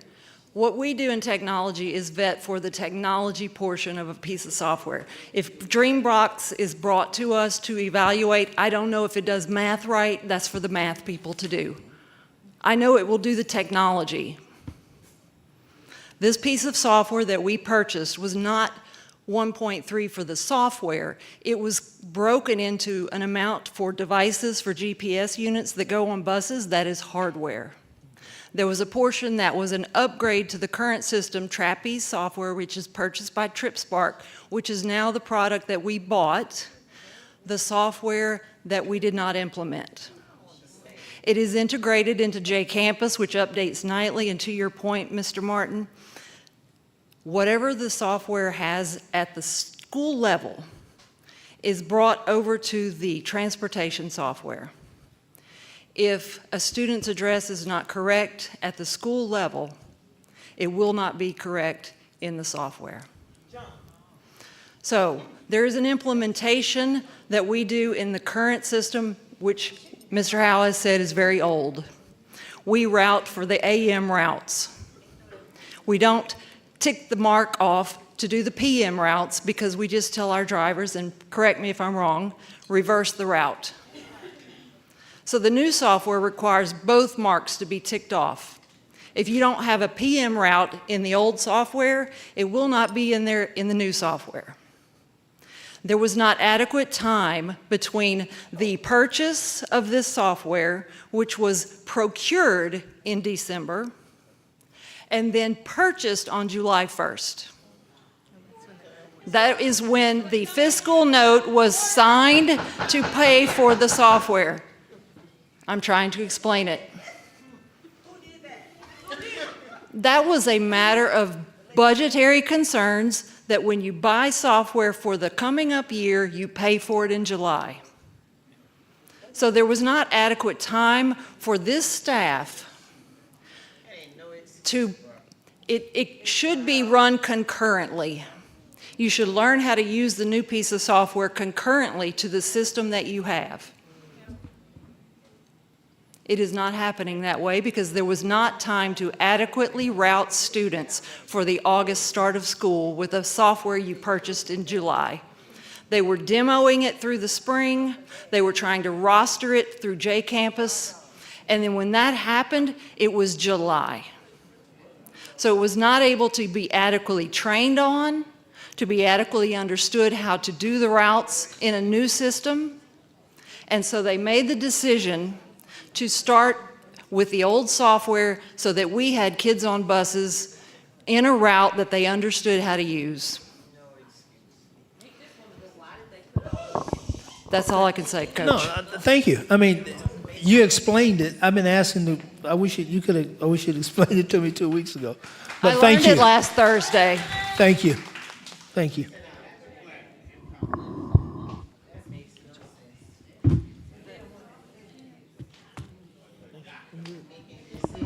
Next in the queue, we have School Board Member Carla Powell-Lewis. Thank you. I just wanted to ask for clarity in regards to Ms. Carmichael's questions about what is the funding source for the transportation technology, because of course, as she's mentioned, we did approve it in the budget for ESSER, but then at the same time, this is mentioned for general funds. So if you could just provide clarity for everyone. So the software that was procured in December was paid with ESSER dollars. The software consultation that we're asking for now would have to be paid through general fund.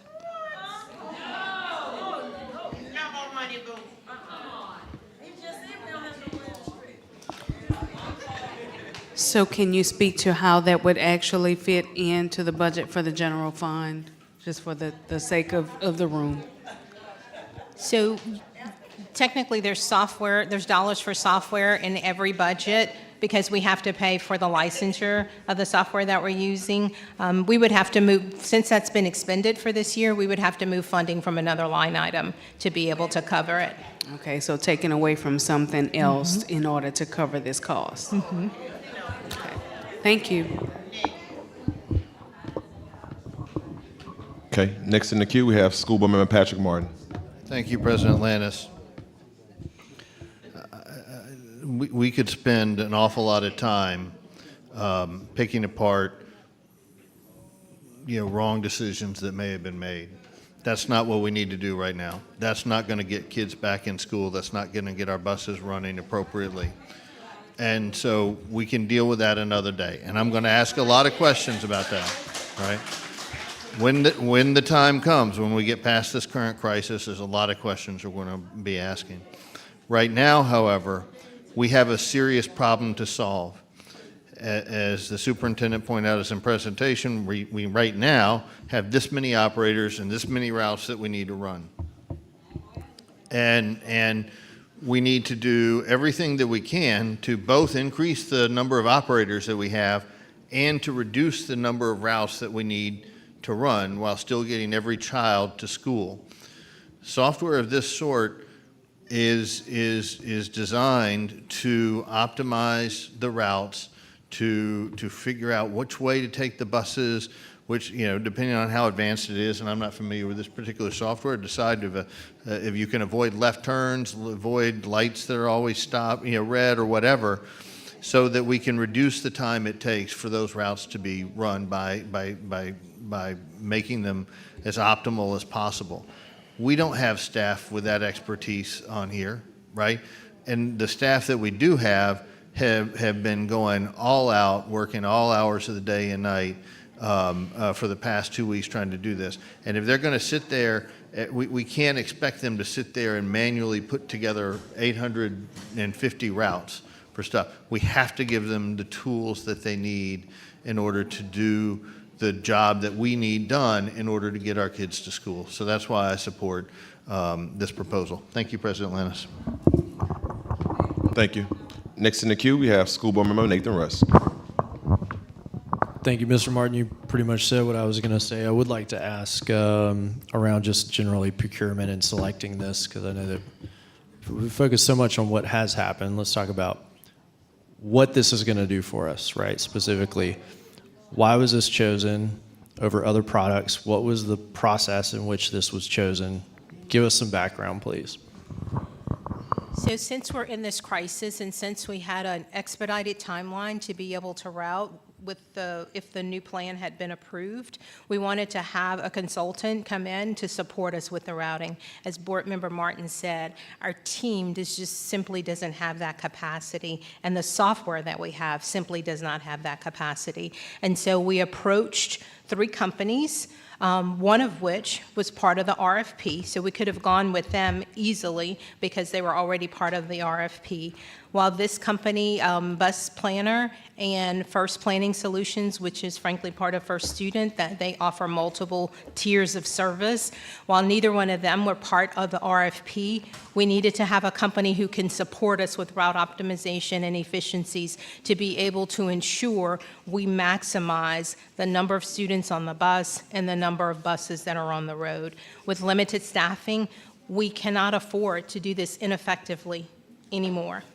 We need a company and software to be able to consult with us to deliver a quality product. You heard a bus operator earlier this evening speak about 69 children. There's some routes that have 200 children. We can't continue to route that way. It's unfair to our students. Mr. Howell can share more about the software, though. So the Bus Planner software did not initially respond to the RFP. And the reason they did not respond to the RFP was the way the RFP was written. The person that wrote the RFP constructed the RFP where the company that was chosen had to have a product that encompassed everything. They had to have the GPS, they had to have the fleet management, they had to, of course, have the routing software. I was against that, but that was not my call at the time. My thought process was if a company just does routing and they have created a company around routing, they've got to be good at routing. So that was the reason they didn't respond. I kept in touch with them even before the RFP. I knew they were not going to respond. We are in the situation we're in. We reached out to everyone, and they responded to us saying we can help you. And I really do believe they can help us. Have we spoken to any other districts that have utilized this in a similar scenario to get feedback around that? So that is one of the, I guess you'd say, benefits to going with them. They have worked with 2 different districts that started this. They started down the same path we did. That awarded the RFP to the same company, started training, and realized everything that they were pretty much told during the RFP process, everything they were shown, it just was not working with them. They ended up switching back to their old software, which was MapNet, just like we did. They put another RFP out, and both of those school districts ended up going with this company. Okay, thank you. So what does, if this was approved, what does the implementation of this system look like? Are they going to, I'm picking up that this is not just a software platform, but this also encompasses some implementation. So are they going to be there holding our hand, helping us figure out how to do this effectively in terms of routing? If this is approved, they will be down here next week. Get it in writing. Thank you. It's clear to me this is, people are right, this is not the entire problem, but it is a very important problem that exists within transportation that we have not had a capability to solve in a way that we need. So I support this solely on the case that we need to utilize every tool in the toolbox to solve this problem right now. I hope this is the right solution. I'm trusting that you guys have done your diligence as we've asked you to do. There are a lot of ways that we have to go about solving this. This is a very elementary one. I hope that you guys can get it done for us. So I will mention one thing. The cost will be from $23,000 to $26,000 less than what is on there, because there's no rush as far as the timeline to create new routes based on a 3-tier model. So that was part of the professional service fee. Okay, thank you. Thank you, Scuba Russ. Seeing no other names in the queue at this time. Okay. Madam Secretary, please call for the vote.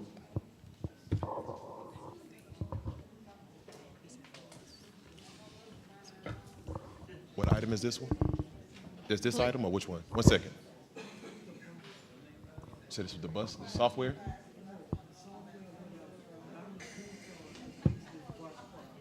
Okay, look, you want to speak on it? Yeah, you got the floor there, go ahead. No, it's cool, go ahead, you have the floor. This is Miss Bernadette Thomas. Everybody know who Donna Broussard is. All the bus drivers know her. Y'all know Donna. I think Donna can fix this problem. If they give her the range to talk to y'all, let y'all talk freely, and she talk, because you know Donna get on the bus and drive the bus if necessary, pick the children up. Y'all know her. We need to put the people back in place that was there before all these decisions was made. We move people out of these positions and it's not working for y'all. Put Donna back over the buses. Donna Broussard. These bus drivers respect her. They listen to her and she listen to them. She know what's needed. Y'all have to, no, but this the problem. Let me explain something to y'all. We in a situation now, this is not working. Ms. Thomas, I'm sorry, you can't answer, you can't address the floor. You have to address the board. Well, we're in a position now, this is not working for us. We had somebody there that was there along with Donna He was in charge, he retired. Another person that been working for the system forever. And this is just not working. There's a lot of people that was in place before the new superintendent came that was over different departments. Now they moved out of these departments and it's not working. Can we with please, the sorry, new Ms. people Thomas, give me we 1 have. second. I'm gonna hold your time. Okay. Can we please, anybody that's still inside of the audience room, please be respectful of the speakers. We still have a few more items to get through. Ms. Thomas, you can finish the remainder of your time. Okay, I done state my case. I done said who could help. I done did my part. Yes, ma'am. So that's on y'all. Thank you. We appreciate it. Okay.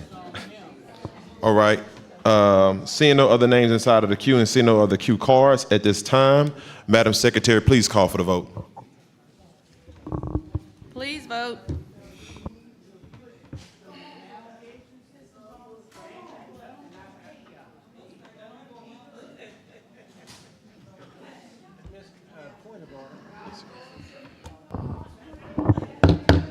We have a point of order on the floor. It is unclear to me right now exactly on the process to follow, so I think it might be in good order, and I'll ask this of our general counsel. Should we add to the motion that we declare an emergency, given our crisis, that we declare an emergency so we do not have to go through an RFP process to cover this? Counsel, question on the floor. So I'm looking at I have a grid that kind of gives me a rundown of our local policy, federal law. We are not required to go through a bid based on the price level of this software and the fact that it's a professional services contract. So that, Thank you. Ms. Godez, that's not required. For the record, what is the threshold? The range is $10,000 to $250,000 for a professional services contract, in this case, a provision of software. So Okay. it would fall into that range. So for the record, we don't have to declare a state of emergency because it does not go above the threshold? No, that's okay. correct. Thank you for the clarification. Just wanted to say it for the record. Okay. Madam Secretary, did you record that vote? Okay.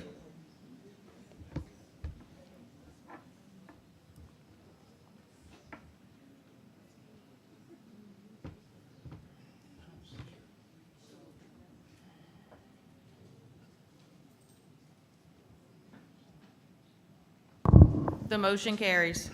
Thank you. I'm going to make a item change for the sake of time. We have employees who have been in here waiting for hours to speak on this item. And I'm going to ask if there's not any dissentment or discern. I'm sorry, 1 second. I want to move the next voting item up. I want to move up item C5 as the next voting item. 5 or 4? I'm sorry, 4. My apologies. 4 is stipends. Consideration of a request for the approval of a stipend in the amount of $3,000 for all child nutrition employees. So moved. Okay, seeing no objections. Okay, moved by School Board Member Gode, seconded by School Board Member Cliff Lewis.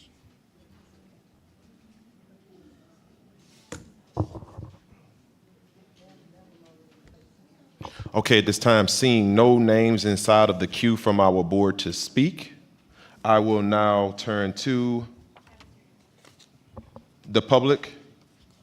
First up, we have Dr. James Finney, followed by Ms. Colin Kissel.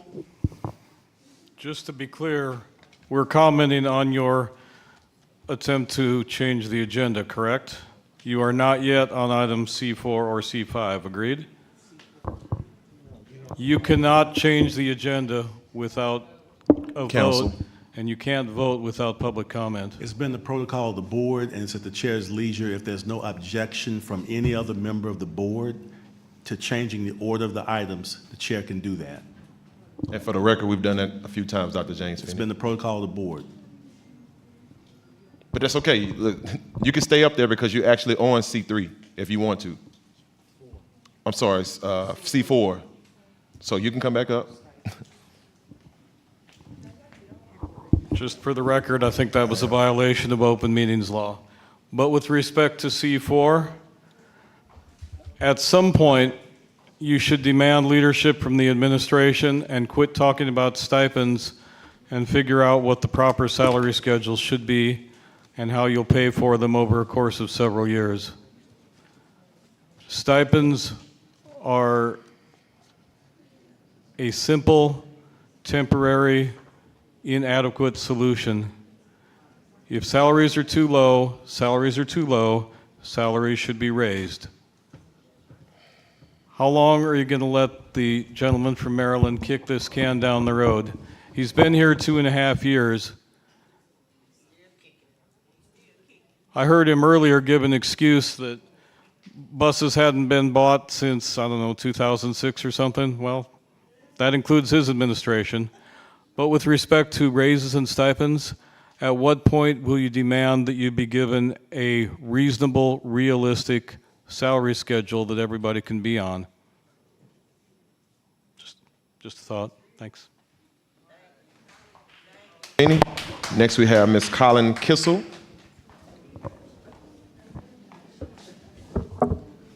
Hi, I'm Colleen Kissel. I have 2 kids in the system. They're at Villa Del Rey now. I would like to take this time and hold the whole time for those who could not stay for this full meeting. I have the space in my schedule. I can take a nap tomorrow, but a lot of the cafeteria workers are getting up in the morning to make breakfast for our kids. So I will be standing here for my full time. My kids enjoyed getting lunch at the library over the summer. They enjoy getting breakfast now at their new school. It's a place they can hang out now that they're in different buildings since they're in different grades. Let's see. What else can I say about the school lunches? They're always friendly when I go to eat lunch with my kids. They were last year when I went in and they had me volunteer to walk all the kids through so that the teachers could take a break and go sit down. The employees were always friendly to me and to my kids and to the other kids around me and made sure that everyone had something. This room was full earlier with a lot of people who would have spoken on this item. And they deserve that we take this time and we think about all of the things they would have said had they been able to stay to talk on this item. They deserve our time. They deserve your time to listen to them. I hope you can take the time. I have to keep talking so that the clock doesn't stop, but I want you to think about what they might have said, what they might have wanted you to do for them, because they should be paid a higher salary, not just a stipend. 5 seconds. Thank you. Thank you, Ms. Kissel. Next we have Ms. Paige Colwell, followed by Erica Banks, followed by Ms. Angela Reams Brown, followed by Carla Johnson.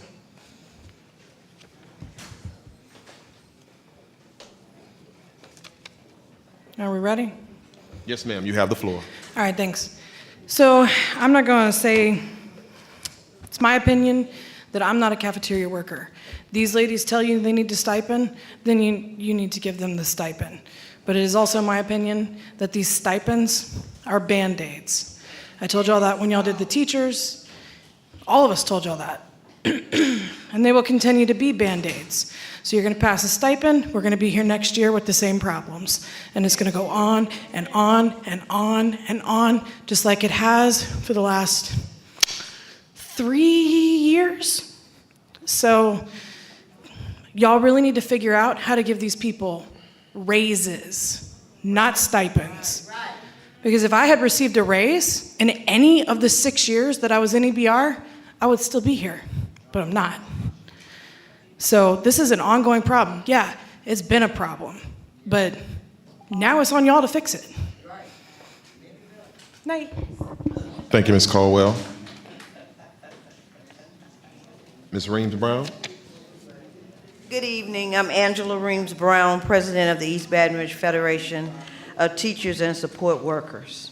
I stand here tonight to encourage members of the board to issue a stipend to the cafeteria workers. I know they want a raise. I think they deserve a raise. But if we're going to be realistic, then if you give them a raise, you have to give everybody else one. Because across the board, initially when the budget was passed, every category received stipends. Every category received stipends. Now, earlier today, I learned that the prospect of other employees, such as teachers and clerical workers, would not be receiving a retention bonus, the kind of bonus you offer to your bus drivers. Because I represent teachers and support staff, it's incumbent upon me to try to secure what's best for them as well as all of the employees for the district. It's also important that this board realize the importance of all its employees and stop pitting them against one another. They all deserve the same thing: equal pay, the right pay, and the respect of the members of this board. I want to make sure that you understand that by not offering a retention bonus to teachers and support staff, you are opening another can of worms. And we don't want to see another stoppage of school because these individuals have been overlooked. Thank you. Thank you, Ms. Reams Brown. Ms. Erica Banks.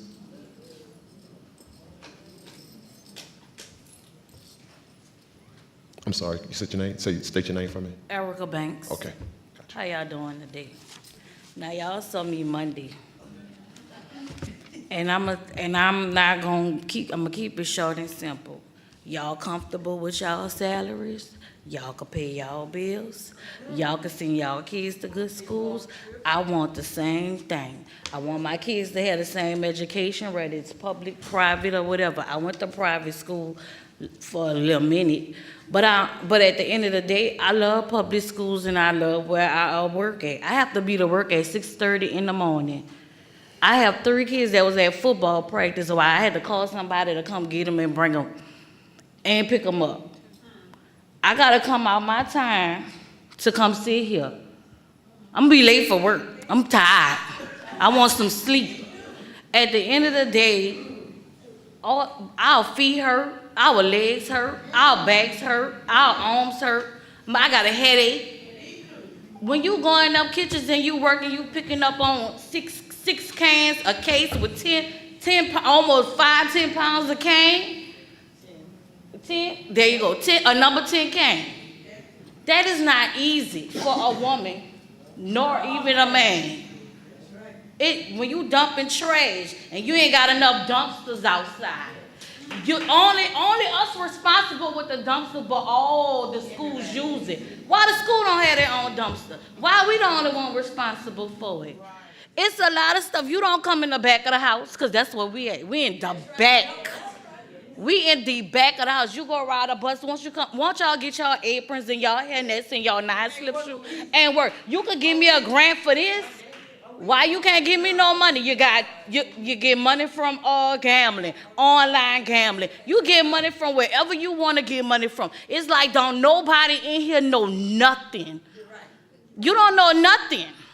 All I know is I'm tired. I gotta be to work and I gotta feed these kids. And that's what I gotta do in the morning. And I'm gonna do it, even with the little money that I do get. Thank you. Thank you, Ms. Erica. All right. Could you state your name for me? And after you state your name, you can pause for a second. Hello, my name is Carla Johnson. Okay, Ms. Johnson, stop right there for me. Next we have Ms. Chantel Horn, followed by Ms. Storm Matthews, followed by Kendra White, and Mr. Stephen Stewart.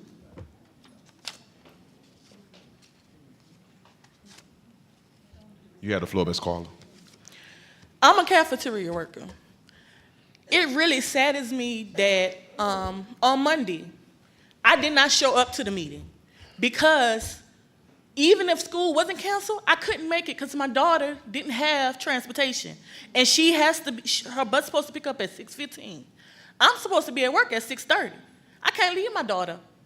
Me and my husband, we trade off kids. He don't get home till 8 o'clock.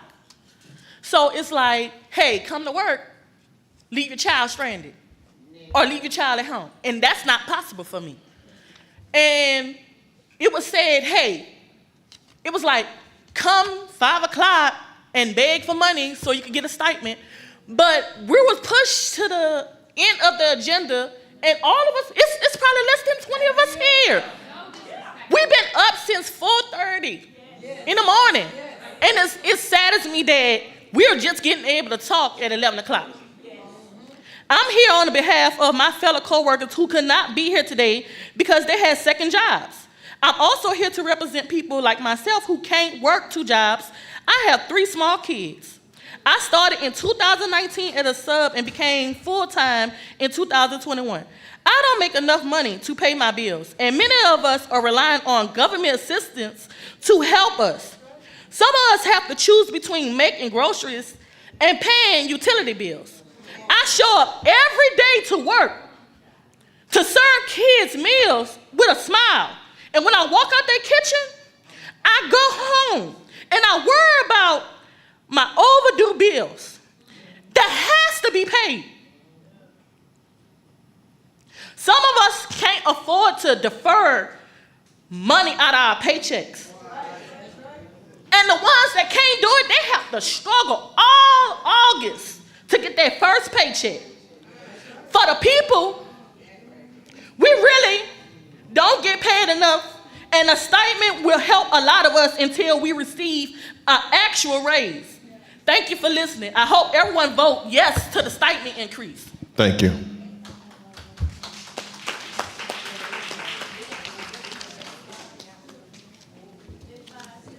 You have the floor, Ms. Horn.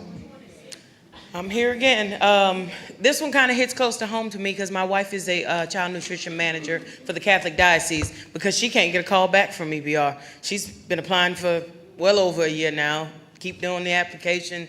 Well, she's okay with taking the pay cut and coming to EBR because she can't get benefits for me because we're a same-sex couple. She works for the Catholic Diocese. They not going to give her that. So I'm stuck on Medicaid. So this one's really personal for me. Give these folks some more money so that and have them call my wife back because she wants to go work even for the less money. So that's it. I just wanted to say they need to check those applications because as far as I know, they are hiring and they are short-staffed in those kitchens. There's no reason why 2 and 3 people should be cooking for 400, 500 kids at a school. They're short-staffed, they're not paying them enough money, and they're not calling the people that are willing to work for the money. So make it make sense. Thank y'all. No, that's not the last one. Ms. Matthews, you have the floor. Thank you, sir. You know, it really seems like maybe HR is the problem. We got bus drivers up here trying to get jobs. We got cafeteria workers up here trying to get jobs. I know there's teachers in my school that was hired in May and still ain't clear. So maybe we need to clear out some folks from HR and get that situation fixed. Yeah, they don't answer the phone. I support this motion for our cafeteria staff. They are working tirelessly, and they were left out of the other stipends that we passed for the bus drivers and the paras. So I do definitely support this being brought on behalf of them. I would also like the same 5-step increase for paras who wipe butts and clean trachs, and the bus drivers as well, though. Thank you.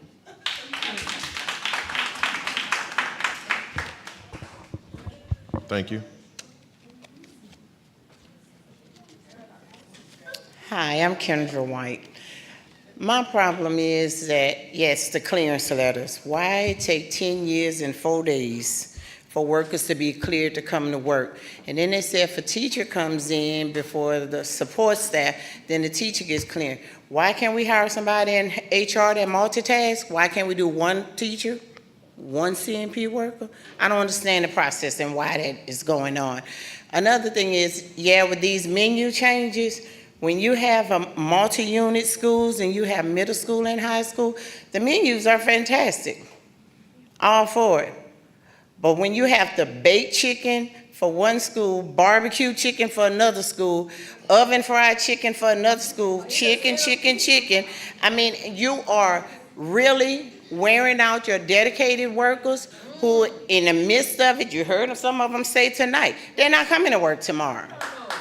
So then that extra weight fall on the workers that are going to be there tomorrow.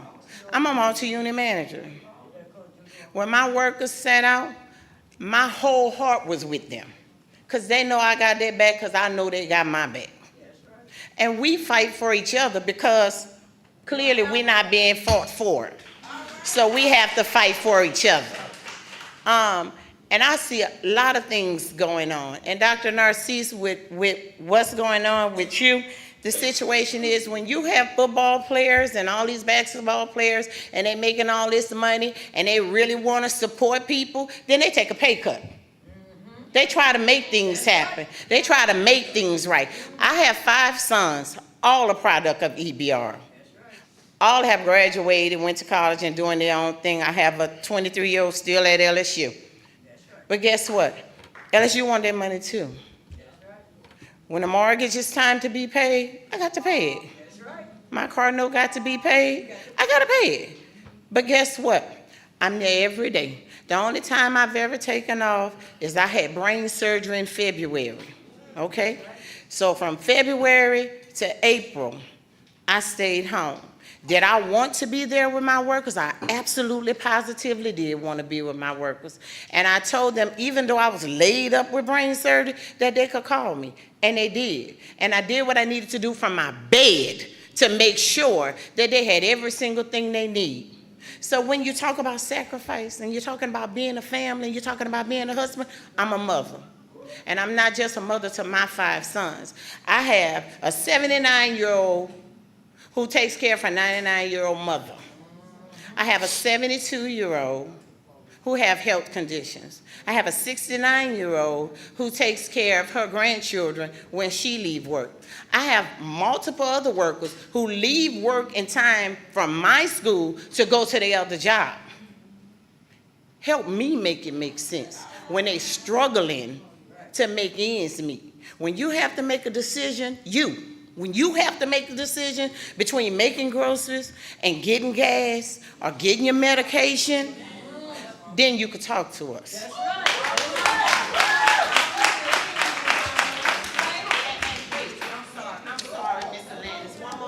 It's okay, your time not up. These menus. Y'all talked to us on Monday and said they were on the table to be discussed. And then y'all left that meeting and went and said something else. Don't try to play on us to get us to do what y'all want us to do. Because one thing I know about Jesus, every tub got to sit on its own bottom and you're going to answer. So if you said trying to make us believe that you were going to look at the menu and do something about it and you don't, you got the answer to Jesus. Not us, Jesus. Thank you. Next, we have Mr. Stephen Stewart, Ms. Tanya McMillan, followed by Ms. Hannah Bertman. Good evening again. I'd like to ask, well, of course I'm in support of every employee in this system receiving extra money, not only the cafeteria workers. I'd like to ask each of the board members, do you understand the culture that this organization has produced in the minds of the community? Please know that I am up here representing lots of people who are very disgusted with the culture of this organization. They're so frustrated that they don't even want to come down anymore and speak out because they feel like it's fruitless. It's falling on deaf ears. Dr. Narcisse, I don't mean to be nasty to you, but I got to tell you, brother, these people, this board, the community has asked you to be much more transparent, much more humble, and communicating with us. You are very dismissive, it's big time you. I ain't got time to be messing with you. I make $255,000 a year. I ain't got time to be messing with y'all. I'm the man. That's the way people perceive you, brother. And I blame the community for allowing this board to bring somebody like you on board and for creating this toxic culture of this organization. It's going to be very hard to convince the citizens of this municipality to pass a tax to raise money, to infuse more money into this organization. It's just a horrible scenario. Do y'all feel this community's pain? Are you robots? Are you mannequins? Because y'all say one thing and we just don't see the level of changes and foresight that needs. I beg all of you, we need to go back to the neighborhood. We need to stop busing these black boys and black girls 20 miles across town to go to school. That's stupid. White people would not stand for this. They would not let their children, you're not going to bus my child 20 miles across town to go to school with a bunch of white children. Thank you, Mr. Stewart. I'm sorry, that's time. $35 million, we can give people pay raises with that. Thank you. Ms. McMillan?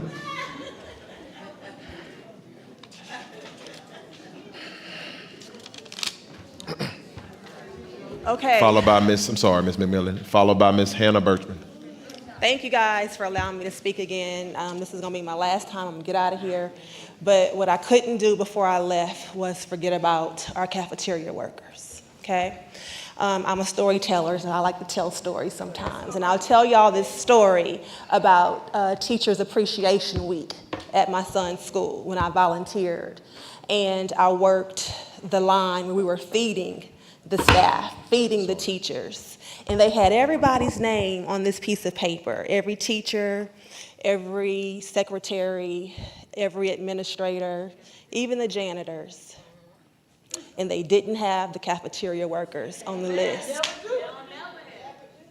So I watched as teacher after teacher and administrator after administrator came through the line, and I humbly served them. And there was a group of about 4 women that looked like my mother and my grandmothers that walked up to the line, and they looked for their name on the list. And they said, one of them said, "Our name isn't on there. I guess this isn't for us." And I had to tell her, "You better eat." I wish you would not eat. We can't forget about them again. That was an honest mistake. This is before you guys. Loud and clear. We can't forget about them again. Because they don't forget about our kids when they're there before school starts. Because kids want breakfast when they walk through the door.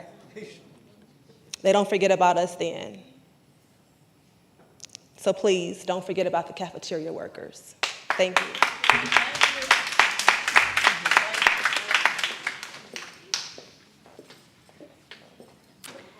Hannah Birchman. I'm just here to say it's a shame that it took, I don't know, talking about a sick out to consider giving our cafeteria workers more money. This should have happened a long time ago. We need to budget for inflation. We need to be paying our workers a living wage. When my littlest kids were toddlers, they're triplets, and I'd have to bring them to school in a wagon, and Miss Jennifer at Flame, the cafeteria worker, knew the names of my babies. And every year she'd say, "When are the babies coming to school? When are they coming to school? When are they coming to school?" We cannot treat the people who take care of our kids the way we do. It can't be a crisis, and then we say, "Oh, yeah, I got some pennies for you. You might be able to get something out of the vending machine." It's an unacceptable way to treat your employees. It's dehumanizing, and we need to do better.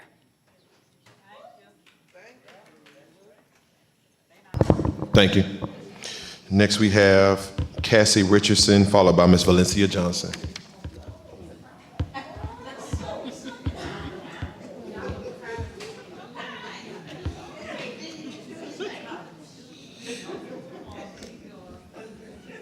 How y'all doing? I have I guess a story to tell. I'm a lead tech at a school, and I believe it was just last week, me and my other coworker, there's only 2 of us, We were on our way out because we go from, my day consists of going to one school, prepping breakfast, go to, go serve it at the other school, come back, fix lunch, then go back. Yes. And so last week, me and my coworker, the one that I work with daily, we were on our way out the door, had our bins loaded up and everything, getting ready to go serve lunch. My supervisor, manager, Ms. Kendra, she calls me, Cassie, wait, y'all can't serve. The principal called and they're doing something at the school. Y'all gonna have to do box lunches. Oh, sorry. Yeah. So we had to take that food that was already panned up, ready to go, getting ready to serve, take it back out, box it up, and then get down there within a certain time frame so we could feed these kids on time. So I'm just saying, us cafeteria workers, we do blood, sweat, and tears. At the drop of a dime, like it was me and my coworker, but thank God the other ladies in my cafeteria, they all turned around and had my back and helped me box up that food so we can get the job done. 115 lunches, by the way. So I believe we are well deserved of some type of raise. Thank you. Thank you. Ms. Valencia Johnson.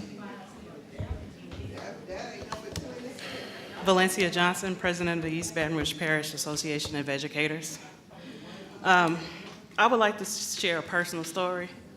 My grandmother was a head cafeteria worker at Northeast High School. If you know the history behind the new Northeast High School, you'll know the old Northeast High School was tore down due to asbestos. My grandmother died of cancer, but she loved what she did. She was a wonderful cook. She was a great cook, and she was the head cafeteria lady at Northeast High. And anybody who went through her line know that Miss White was gonna feed you. If you ate and you were still hungry, Miss White was gonna feed you.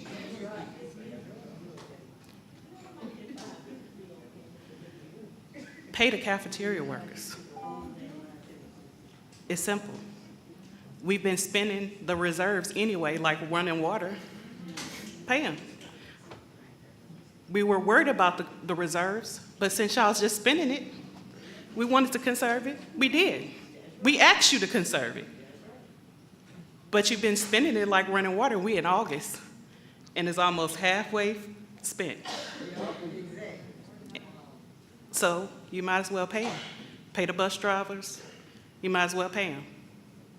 And then you need to work on the solutions of how you're gonna continue to pay them. You're gonna ask the public for a tax, but if you don't do right by them, then they're not gonna pass it or approve it.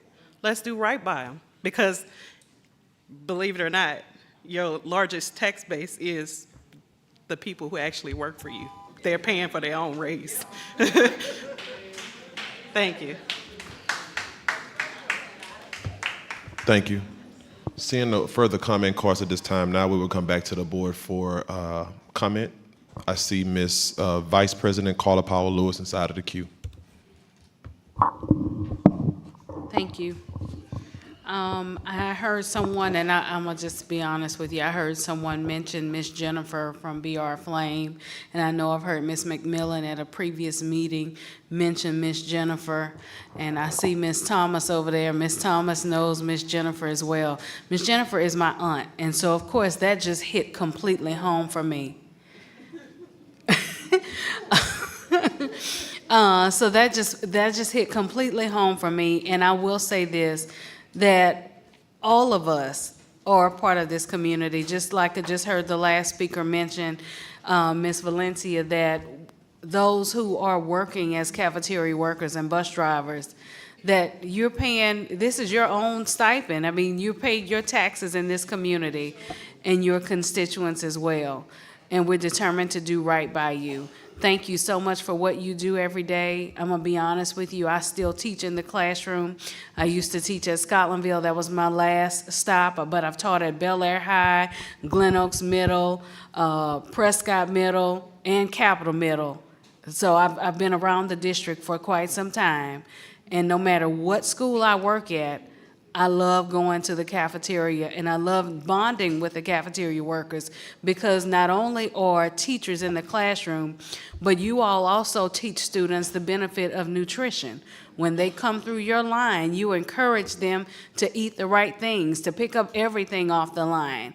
And sometimes that's more than what they get at home. So I just wanted to say to you, thank you. And we're determined to support you in any way that we can. Thank you, Madam VP. I'll go next inside of the queue, and I'll just be really quick. The dollar amount on this paper tonight is not enough to quantify what y'all deserve. And I know we can argue that point all night long, but what I can say is that from the bottom of my heart, I appreciate every single thing that y'all do. As I told y'all Monday, if it was not for 2 cafeteria workers, my mom and my aunt TB, who was my second mom, I wouldn't be here today. I depended on the food because my family didn't have ends like a lot of the kids we have inside of our district. When we came to you on Monday, I personally apologize to you for because you all were not included in the money the week before. But what I said was I would go back to the board and we would try to put up $3,000 to give you guys in terms of stipends, which costs us 1.5, but that don't matter. I just want you to know that you are appreciated and anything we can do to try to help resolve this problem moving forward, we will do that. And I just can't say I'm sorry enough, is what I'll say. And I'll just stop there. Madam Secretary, please call for the vote.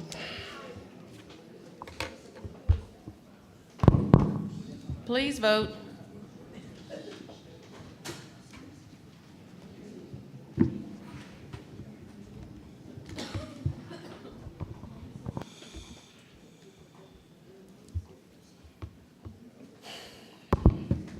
Motion carries. Thank you. At this time now, I'm going to do the same thing. At this time now, I'm going to do the same thing because I know we still have other employees inside of the room. I'm going to ask the board if there is not any opposition. I want to now go to item C3, overtime for mechanics. There's no opposition in the room for me to move that up. Okay. This is an item, C3. 1 second, please. Overtime mechanics, consideration of a request for the approval of a call-out rate for bus mechanics in the amount of $40 an hour. Can I get a motion? Moved by School Board Member Nathan Russ, seconded by Madam Vice President.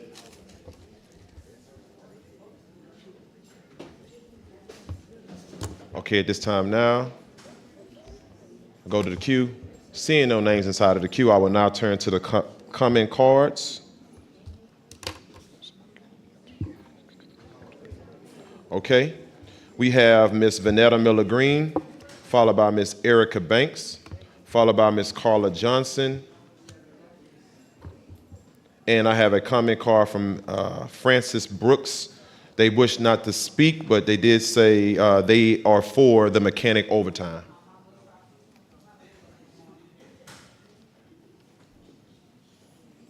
I'll call those names again. Ms. Carla Johnson, Ms. Erica Banks, and Vanetta Miller-Green. Okay, seeing that none of them are here, next I have Dr. James Finney, followed by Ms. Colleen Kissel.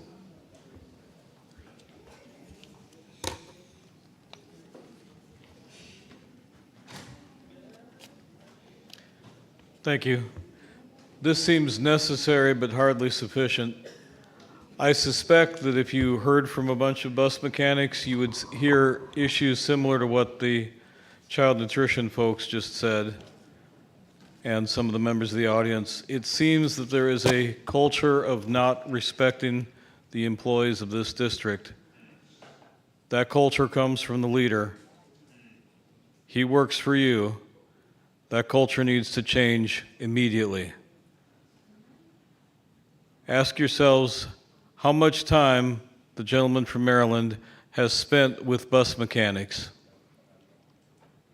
Has he helped them try to get any of those hundreds of buses that are sitting in the parking lot not moving in working order? Or would that interfere with his time spent eating at a fancy restaurant with the folks from the Chamber of Commerce? So, sure, go ahead and do a call-out rate for some overtime, but hopefully somebody can actually come up with a plan to acquire enough buses, make sure they work, make sure they stay working, make sure there's a plan to keep them working, and by the way, find some people in HR that can actually staff those driver's seats. Thank you. Thank you. Next, as Ms. Colleen comes up, I'm going to read Ms. Vanetta Miller-Green's comment. It said, proposal, raise in the dollar amount on payroll, adequate staffing to complete tasks. If hiring qualified people is a problem, extend hours for current workers, review and revise of policy and procedures in the workplace on conflicts, and regular pay rate for those working summer feedings. Okay, you have the floor, Ms. Collins. Hi, Colleen Kissel. I support this item strongly. We should be paying them overtime. I would like to draw attention to, when it comes to bus maintenance, something that was brought up at a previous meeting was the need to develop routine bus maintenance schedules to make sure all buses got routine maintenance. That's the first day you buy a bus or a car. You say, on this days I do this, on this days I do this. That's how it works with my car. You change the oil, you check it once a month because my car eats oil, or my old car did. That should be established and looked into if we don't have that. It was a throwaway line at a previous meeting. I will now take the rest of my time to have us think about the people whose names were called and could not come up here because they had to go home, because they have jobs that they have to go to tomorrow morning, and it is now 11:36. I would like to read the time into the record. It's 11:36, and we're now approving overtime for these people who should be paid enough by this district and who do a very hard job that I can't do and many of us can't do. What I look for in a car is that it has two wheels and it turns on when I start it. So we need these people who are highly trained professionals to be paid enough to do this job in overtime. And I wonder how many of the people who put their names down to speak on this item are bus mechanics. And they can't be here right now because it is 11:37. And what would they have said? Would they have told us tips on how to keep these buses running for longer? Would they have told us how this overtime would help them keep our buses running longer and safer, and how many they could get going if they had a few more people working a few more extra hours? Thank you for your time. Thank you, Ms. Collins. And I appreciate you again for allowing us to use your sticky notes as we ran out of the comment cards. Seeing no other cue cards for this item at this time, we will now come back to the board. I'll get a board a second in case anybody wants to enter the queue to speak on the item. Seeing no names inside of the queue at this time, Madam Secretary, please call for the vote. Please vote.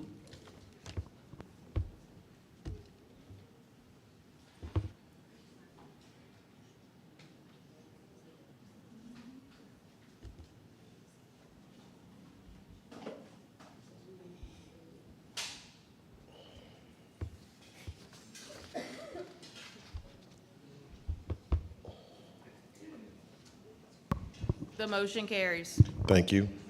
At this time now, we will move on to item C5, our last votable item of the night, stipend payment schedule. This is a consideration of a request for the approval of the stipend disbursement schedules for the 2023-2024 school year for all authorized stipends as identified in the attached schedules A and B. Can we get a motion? Moved by School Board Member Cliff Lewis. Seconded by Madam Vice President, Ms. Carla Powell Lewis. Okay. At this time now, I'll go to the queue to see if there's anybody in the queue to speak. School Board Member Patrick Martin, you're in the queue. Thank you, President Lannis. I want to pay the stipends that we're giving on the schedule that's most desired by the staff who are receiving the stipends. I've heard a couple of, in discussions the past couple of days since it's been on the agenda, I've heard a couple of conflicting reports as to, some staff members want a more broken down schedule like this and get it more with every month a little bit. Others I've heard prefer to have those, like 2 or 3 lump sums as we've previously structured it. I want to do whatever they want. So I guess my question is, in preparing this item, did we do any kind of engagement to gauge whether the request was made by 1 or 2 people to do it this way, or this was really the will of most of the employees who'd be receiving these stipends? Thank you. Thank you. You have the floor, Dr. Cito Narcisse. Board Member Martin, we broke it down based on the feedback we got when we met with the transportation team at Glen Oaks High School. In that meeting, we asked, and one of the requests was to break down the payments into monthly portions, and so the team went back and broke the payments in that way. Okay, I'm in the queue right now. I have a quick question for you, Dr. Narcisse. The option is A and B. So will employees have the option to opt in either one? Ms. Lopez? Ms. Lopez. And as Ms. Lopez is coming down, the reason why I asked that question because there were employees that said that they preferred the month to month. That way they feel the impacts of it on their check every month. But there are also employees that said they prefer to do it in 2 big lump sums. Some of those concerns were because some of those employees receive benefits and they would opt to, and if they received it with option A, it would opt them out of their benefits that they're currently receiving and put them in a much worse situation than they're currently in. So, Ms. Lopez, I give you the floor to speak. So if you'll look at the items, both A and B, they're different. So option A is simply for transportation. It is broken down with the $7,000 stipend into monthly items. It's going to be paid on our workshop payroll runs that we do every month. And then the other stipends, including the LDOE stipend, the board-approved stipend, and the retention stipend, would be paid on October 5th and March 22nd, and then May 16th for the retention stipend. If you look at option B, it is for all staff other than transportation. They will receive the LDOE stipend, the board stipend, and their the child nutrition stipend and the paraprofessional stipends will be paid on October 5th and on March 22nd. So it's different employee groups. Okay, so operators, what schedule are they on? There, A or B? if you are in transportation, whether you are a transportation attendant, an operator, or a mechanic, you are on A. If you are anyone outside of transportation, you are on B. Okay. What if there's someone that is currently on A, but they want to be on B? The payroll system will not allow, there's too many of them. There's no way we can let them choose which one they want. Now, if it's the board's pleasure to put everyone on B, absolutely we can do that, but we can't, there's no way we'd get it right. There'd be too many ups and downs. I think for the sake of this one, I think more employees are going to opt to go with option B. And that's absolutely fine. I'm happy to put it on the 5th, the 22nd, and the 16th. We can absolutely do that, but we made the separate schedule for transportation as we thought was the pleasure of the community and the operators. Absolutely, I understand. Sure. Okay. All right, so just so it's understood, we asked Ms. Kelly Lopez for the record if she could revert back for all transportation employees to get 2 separate disbursements rather than having them on month to month, and she said, yes, we can. So I just wanted that to be clear. Okay. Ms. Lopez, I'm going to ask that we make that change whenever you can, please. Okay, so can we get a, wait, I'm sorry, go ahead, counsel. Can we do that now? Can we make it friendly to change that now? Friendly amendment. Okay, can somebody put up a friendly amendment? Okay, go ahead. Friendly amendment. Well, the motion's already on the floor, so you can make a sub. I'll make a sub motion to amend the current one to change the pay schedule back to the original, to the disbursements in Option B. option B, I'm sorry. Okay, for all employees. All right. Thank you. Okay, we have Excuse me, just a point of order. Yes, sir. At the last board meeting, we approved these stipends for these same dates. We've already approved that, so really by taking no action, we're keeping it as it was before. Well, the item on the floor right now, as it currently stands, being that the item that we have in option A, if we vote on it tonight, it would make all transportation employees fall under option A. That's the reason why she just made the sub. That's the reason why I also offered up the friendly, because it would have been quicker, but that's okay, we can still do the sub. So we have a sub on the floor to divert all employees and stipend disbursements to fall under option B, so you receive 2 payments, one in October, one in March. We have a motion on the floor, I need a second for the sub. No, this is sub. Yes, sir. President Lannis, as I understand it, Schedule B is what's currently in place and will happen if we did nothing, right? Is there any fundamental difference between Schedule B and what the current policy that we previously adopted is? Okay, I see what you're saying. You're saying if we just simply not vote on the item, it would automatically divert back, is what you're saying? That's I believe so, yes. I Okay. mean, welcome clarification from council. No, that's perfect. That's okay. And council, if you could. Well, let's Ms. have Lopez will provide us the definitive answer. Let's Okay. have Ms. Lopez respond to that. It's okay, we're gonna get it together. Good evening, board members. So when you originally adopted the motion last time, you put all of the stipends on the October 5th and on March 22nd. In this one, the retention stipend is moved to May 16th for the transportation staff. Now, if it is the pleasure of the board, I'm happy to put that on the 22nd. But right now it is on May. So if you do nothing, it would go back to Counselor, October and March. If you vote on having everyone on Schedule B, the retention stipend would be paid on May 16th. So it's whatever is the pleasure of the board. We will make it happen. Okay, no, so, On B? I don't think retention's on B. It's is not. retention on B? Right now, on the item that is on the floor right now, the retention stipend is on May 16th. And that's the fundamental change from what's currently the policy based on the last board meeting. Yes. Schedule B moves the retention payment from March or March whatever 22nd. to May. Correct. And therefore, if we want to move that retention payment to the very end of the year, then we would need to support the substitute motion that the president has suggested to basically adopt Schedule B for all of our employees. Okay, so what I would say is, to the maker of the sub, I would say if you could pull it, that way the retention bonus still falls in March rather than having to wait all the way to May. Am I understanding that correctly, Ms. Lopez? Okay, so I would say if you could pull the motion and we could just vote no on it. Okay, so the motion has now been pulled. We are back on the original motion for option A. I'm sorry, for options A and B. If we vote no, it'll revert back to what we voted on last week to have 2 disbursements, one in October and one in March for all employees.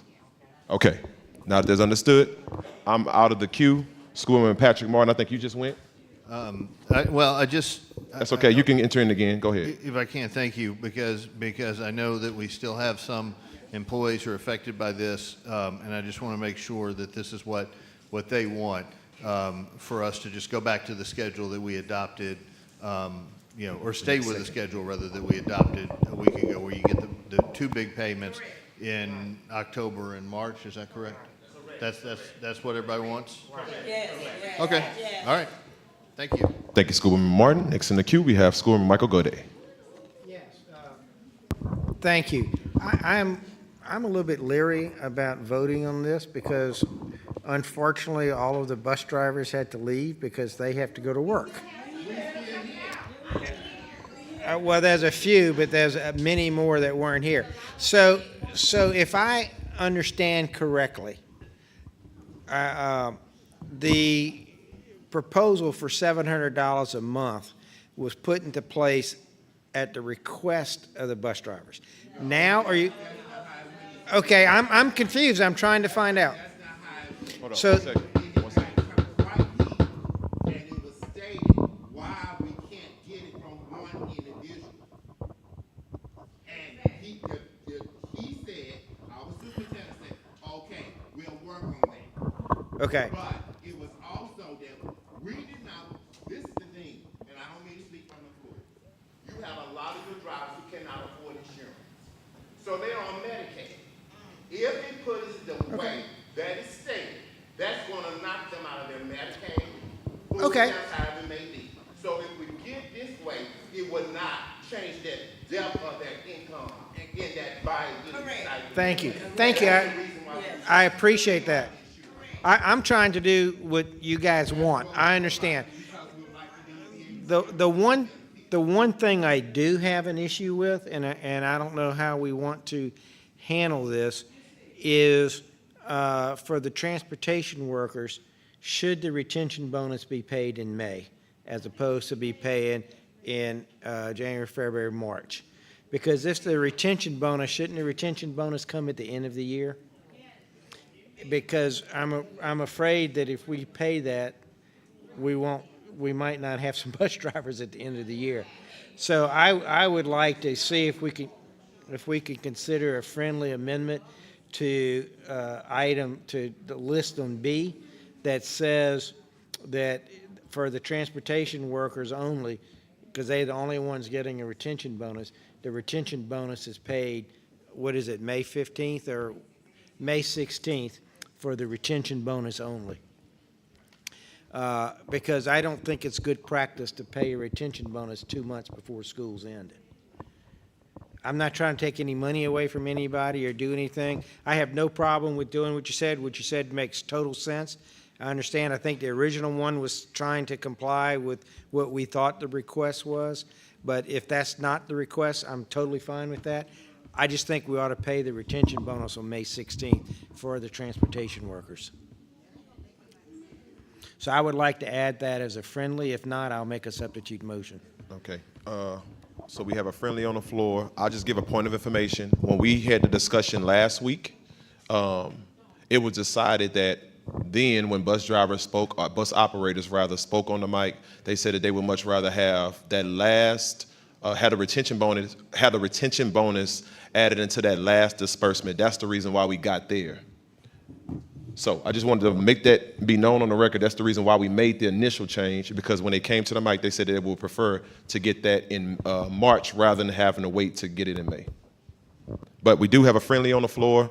I'm sorry. So for clarity, I'm sorry, guys.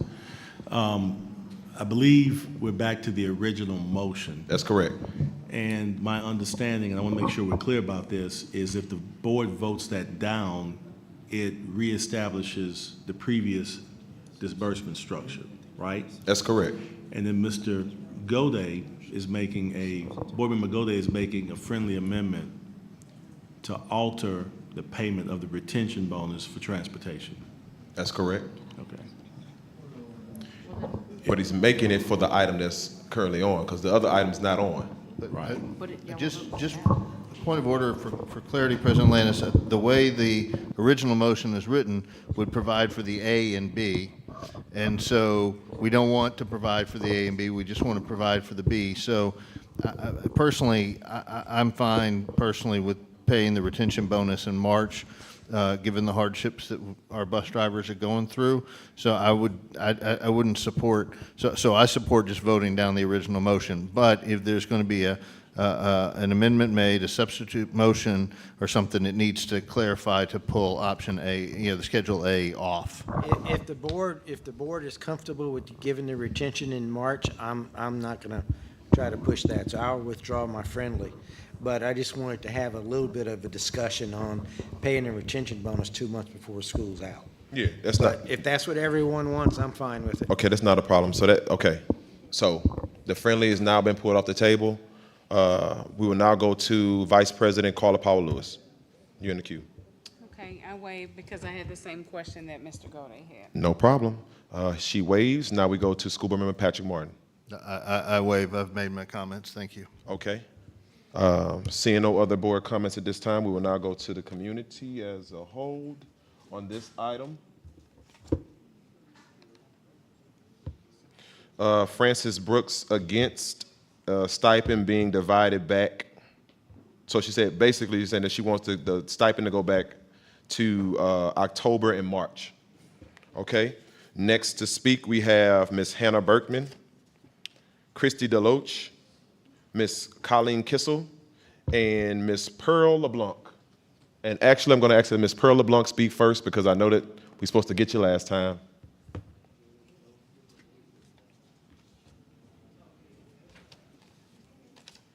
Hi, I'm Pearl LeBlanc. I am speaking for all the drivers. We love for the stipends to be like you have for October and March. And I want to ask, are there going to be any stipulations in it if we take off, if we get sick? Are they going to take our money like they did once before? Because I was out sick one year and they took my money. They never gave it back to me. So I just want to make sure that we are covered for receiving this money. Because emergencies come up all the time. You never know if you're going to take out, something going to happen in your family or whatever. So we need to know if we're going to get our money. And I thank y'all for the 12.5, because I sure can use it. Thank you. So I just want to know how. Yes, ma'am. What we'll do is, when we come back to the board, we'll call Ms. Lopez up and we can address the question. Okay. Okay, thank you so much. Okay. Could you state your name for me? Hello, I'm Christy Deloach. Yes, ma'am. 25 years of service, bus operator. I think the retention should be in May because of all the commotion that's been going on, that these drivers, if they don't want the retention, they can leave before May. But if you want to guarantee these drivers are going to be here, then they should get that pay at the end of the school year. We'll have our regular pay, so they won't be in hardship for that $2,500, not getting it in March. There will be no hardship for that because you'll have your regular pay, you'll have your 2 stipends already, and then wait till May and get your retention. That way we can hold on to the drivers who are thinking about leaving. I'm 25 years of service. I'm in drop right now. I'm not going anywhere. I'll be here. Probably after my drop, I'll still be here because I'm a dedicated driver. Thank you. Thank you. Next, we have Ms. Kissel, followed by Octavia Cade, followed by Carla Johnson, followed by Erica Banks, followed by Ms. Kathy Carmichael. Hannah Birchman. I just want to say I'm supportive of this. I almost feel like instead of a retention bonus, we should have a thank you for sticking around bonus and maybe give it to them next week. I don't know how any of this works, but I feel like bus drivers have been through a lot. Cafeteria workers or maintenance people. I don't know. I just feel like it's a very, that's where my heart is, to say thank you for being here. Thank you for taking care of our kids. We'll give you this and we'll give you more at the end. Thank you.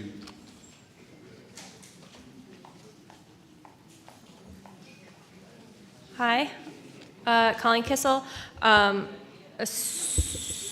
would say vote no on this, which would take us back to the October-March, since that is what the majority of the employees here say, and I am not an employee, so I will defer to them, although it would be sure nice if some of the employees were able to stay to 11:58, almost good morning.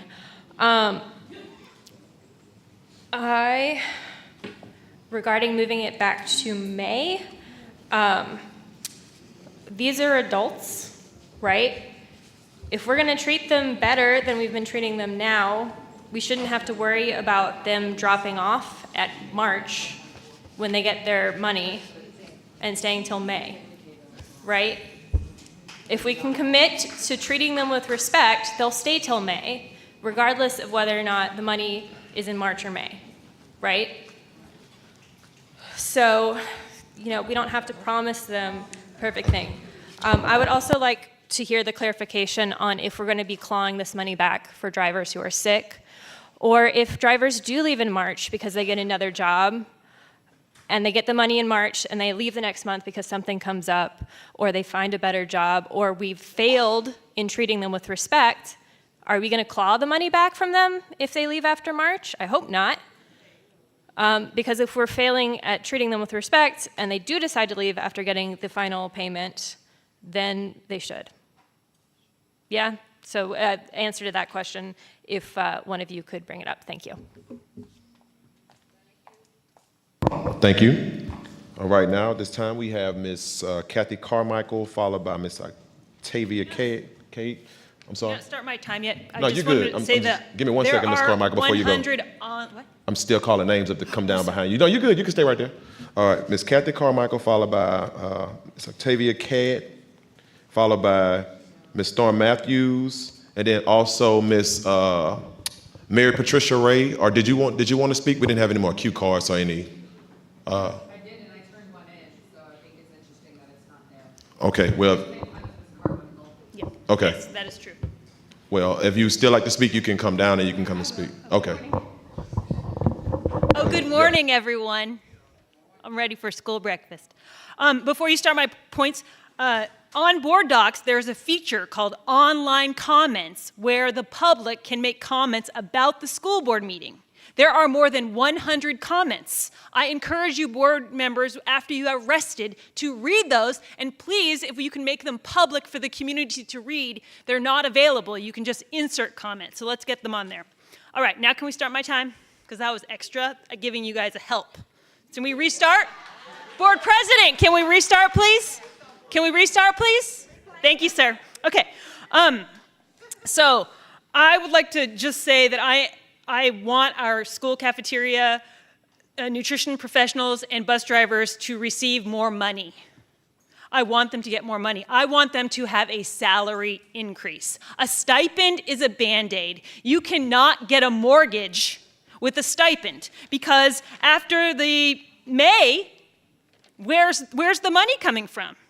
So I wish we could make a friendly motion or amendment to the motion that the board will be committed to making a salary increase. Cancel some of the contracts that you passed over and over again of all the years. There are things that you can cancel. There are positions on the 18 pages of administrators in this district that maybe can go become teachers again because we need teachers. So we are in a crisis with the bus problem, kind of like in a flood. When there's a flood and you need to rescue people, you send a boat. But right now, the way we can get more drivers is increasing the salary. So then the people who have CDLs will come and get a job through a more expedited human resources process and then decide to drive for EBR schools and work for EBR schools. So we need a salary increase. We need to be committed to a salary increase. Put it in your fancy strategic plan. But this stipend is fabulous and going to be awesome. We love more money. You deserve more money, but we need a salary increase. I stood at this microphone in a wool coat in February of 2021 and cited the increase that you gave them in the summer of 2020, and it was pennies. Pennies. So let's get real and wade out of all these contracts. Like today, we just passed another $100,000 contract for software. But let's pay the people what they deserve. Thank you. Good morning.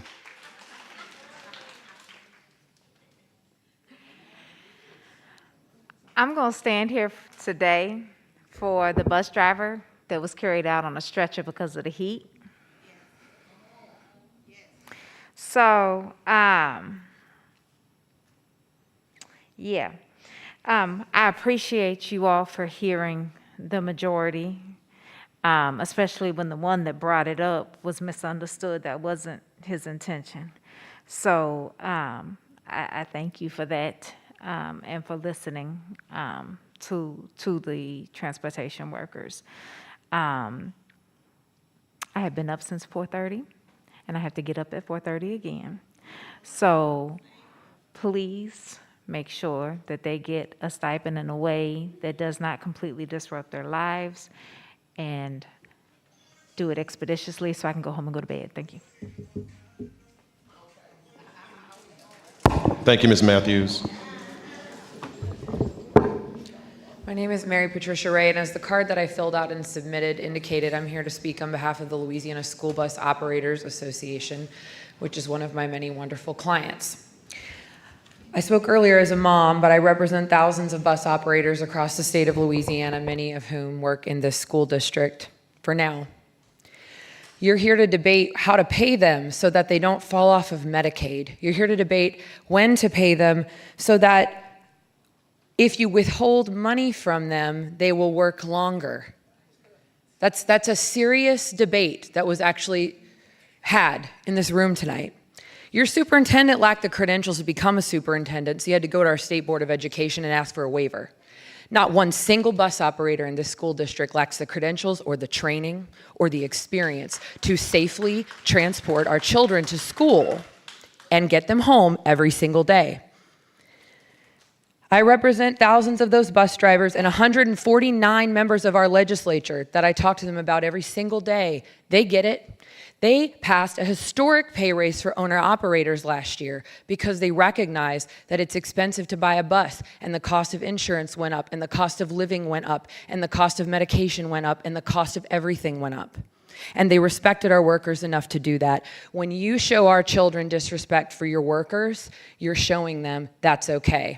It's not okay with me as a mom, and it's not okay with me as a representative of the many thousands of bus operators around the state. On Monday, you made a bunch of false promises to these operators, and that's why you're worried about not paying them in time. Paying them too soon because you know they're gonna quit. You need to figure this out. You need to have another meeting next week when you start at the top to figure it out, eliminate the leadership that has created these problems, and move on so that our community can have safe schools, safe transportation, and real debates about actual curriculum and education instead of how little we can pay our workers to keep them from quitting.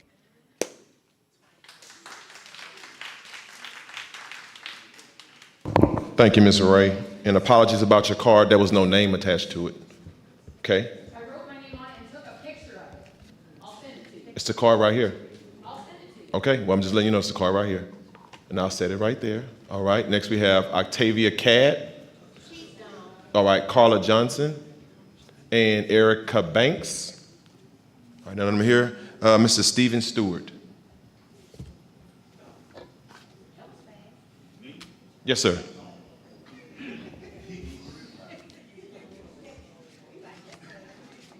Good morning.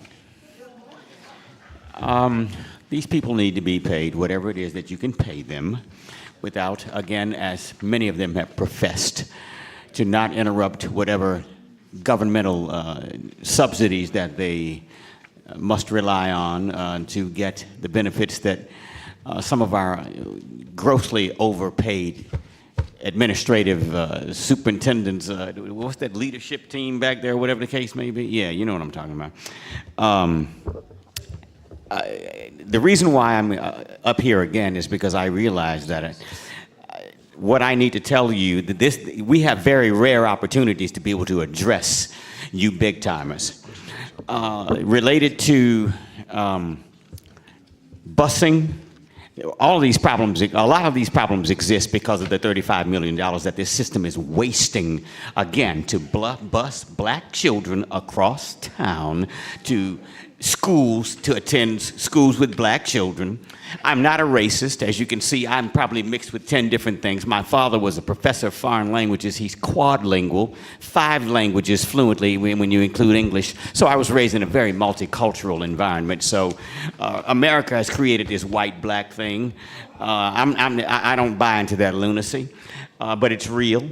We need to stop abusing our black children, forcing them to stand in the dark, to be bused across town to get to school, to go to school with black children. White people have clearly indicated, I don't even want to, damn not being, I'm not going to let you bus me. I don't even want to go to school with you. That's why the system is 90% black now. So let's stop abusing our black children and let them go to school in their neighborhoods, and we can save a lot of that $35 million to pay our employees, to try to get them up to these overpaid central office salaries and stop abusing us local people and stop hiring all these outsiders, because y'all kicking us in the teeth by telling us we don't think you're good enough to run your school system. We're going to go get some outside pimps to pillage, rape, and rob, and Thank you, scam Mr. and Stewart. We scheme appreciate it. your budget and your system. Thank you. Okay. Seeing no other cue cards at this time, now we will come back to the board. I'm sorry. My apologies. I forgot your name was on a sticky note. I'm sorry, Mr. Dr. Feeney. You're next, and you'll be the last one for the night. Thank you. You know, this is a really nice room. I kind of wonder why the superintendent spent $295,000 to fix up a boardroom to have a seating capacity of 41 people. I think you should permanently move your meetings over here. And I would be thrilled if there's standing room only in this venue and you have to go to an even bigger room. Because it's horrible when you make decisions in a room that only has room for 41 audience members. But to this point, clearly we have a failure to communicate. So perhaps it would be better to do the retention bonus in May, not March. That is not an appropriate question for tonight, so I'm glad that that was pulled, because it wasn't on the agenda that was posted. It'd be a perfectly fair discussion to have in September, perhaps. But what I found most disturbing about this communication, and I'm sorry, Dr. Narcisse, if I'm boring you. I noticed the yawn. What was most disturbing about this is that we don't pay bus drivers a living wage. I hope that disturbed every board member. When they're afraid to get a pay raise because it will actually cost them money because they can't afford health care, you should be incredibly disturbed by that. And if you had an administration that you could trust to do anything right, you would probably demand a report be given to you. But there's no point, because they wouldn't bother investigating. You wouldn't get clear answers anyway. So, Ms. Kennison had it right. Dr. Narcisse, go home to Maryland. Thank you. Okay, moving right along. Seeing no other cue cards, we'll now come back to the board. There's only one name in the queue at this time, Madam Vice President Carla Powell-Lewis. Thank you. I just wanted to call Ms. Lopez to bring clarity to what would be the stipulations of the funds that are included in this item.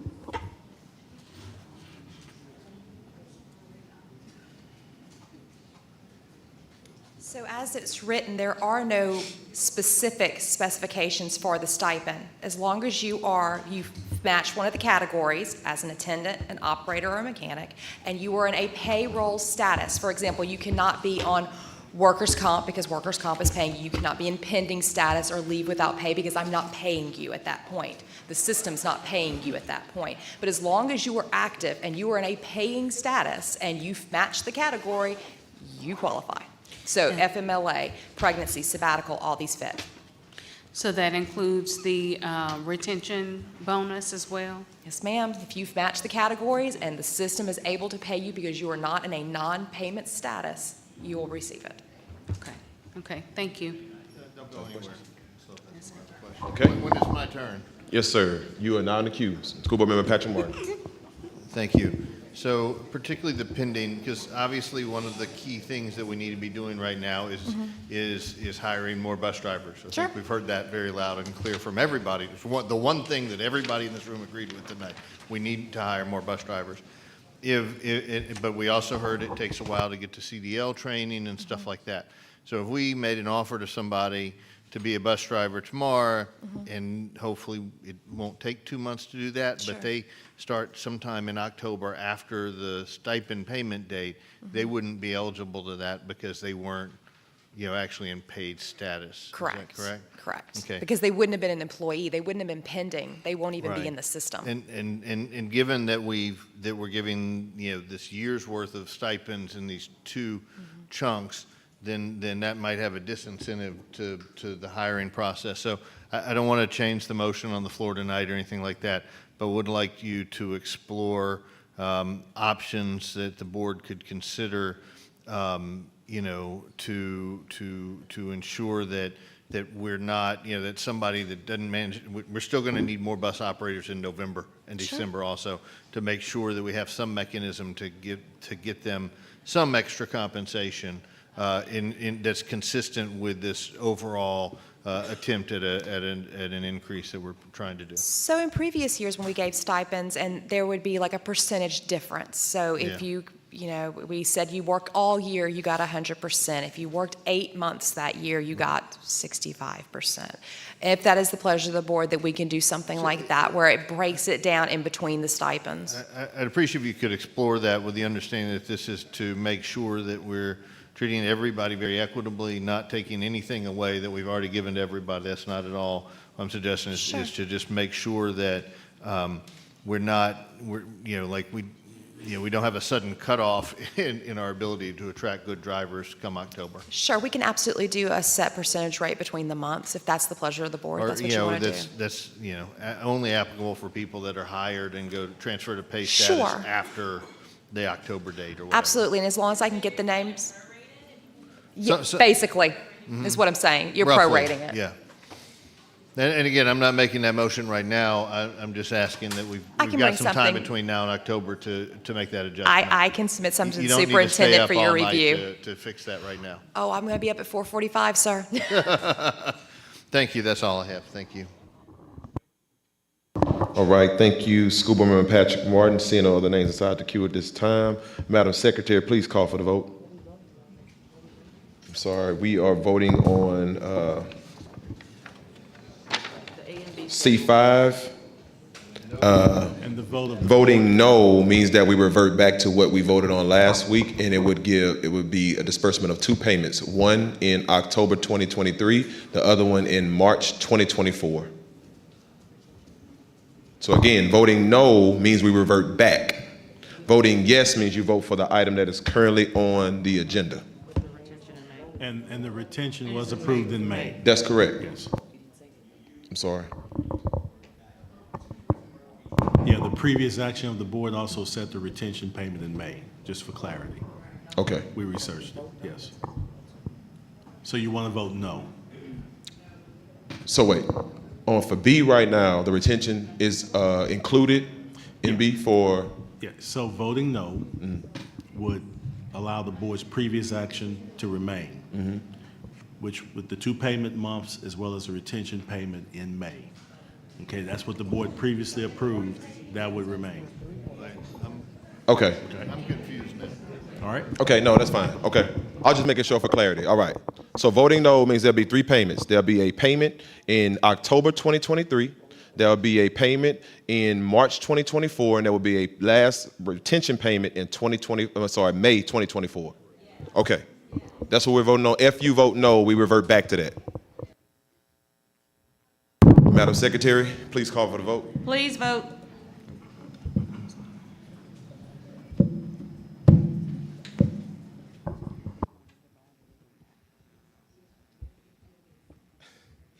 Don't even ask that question.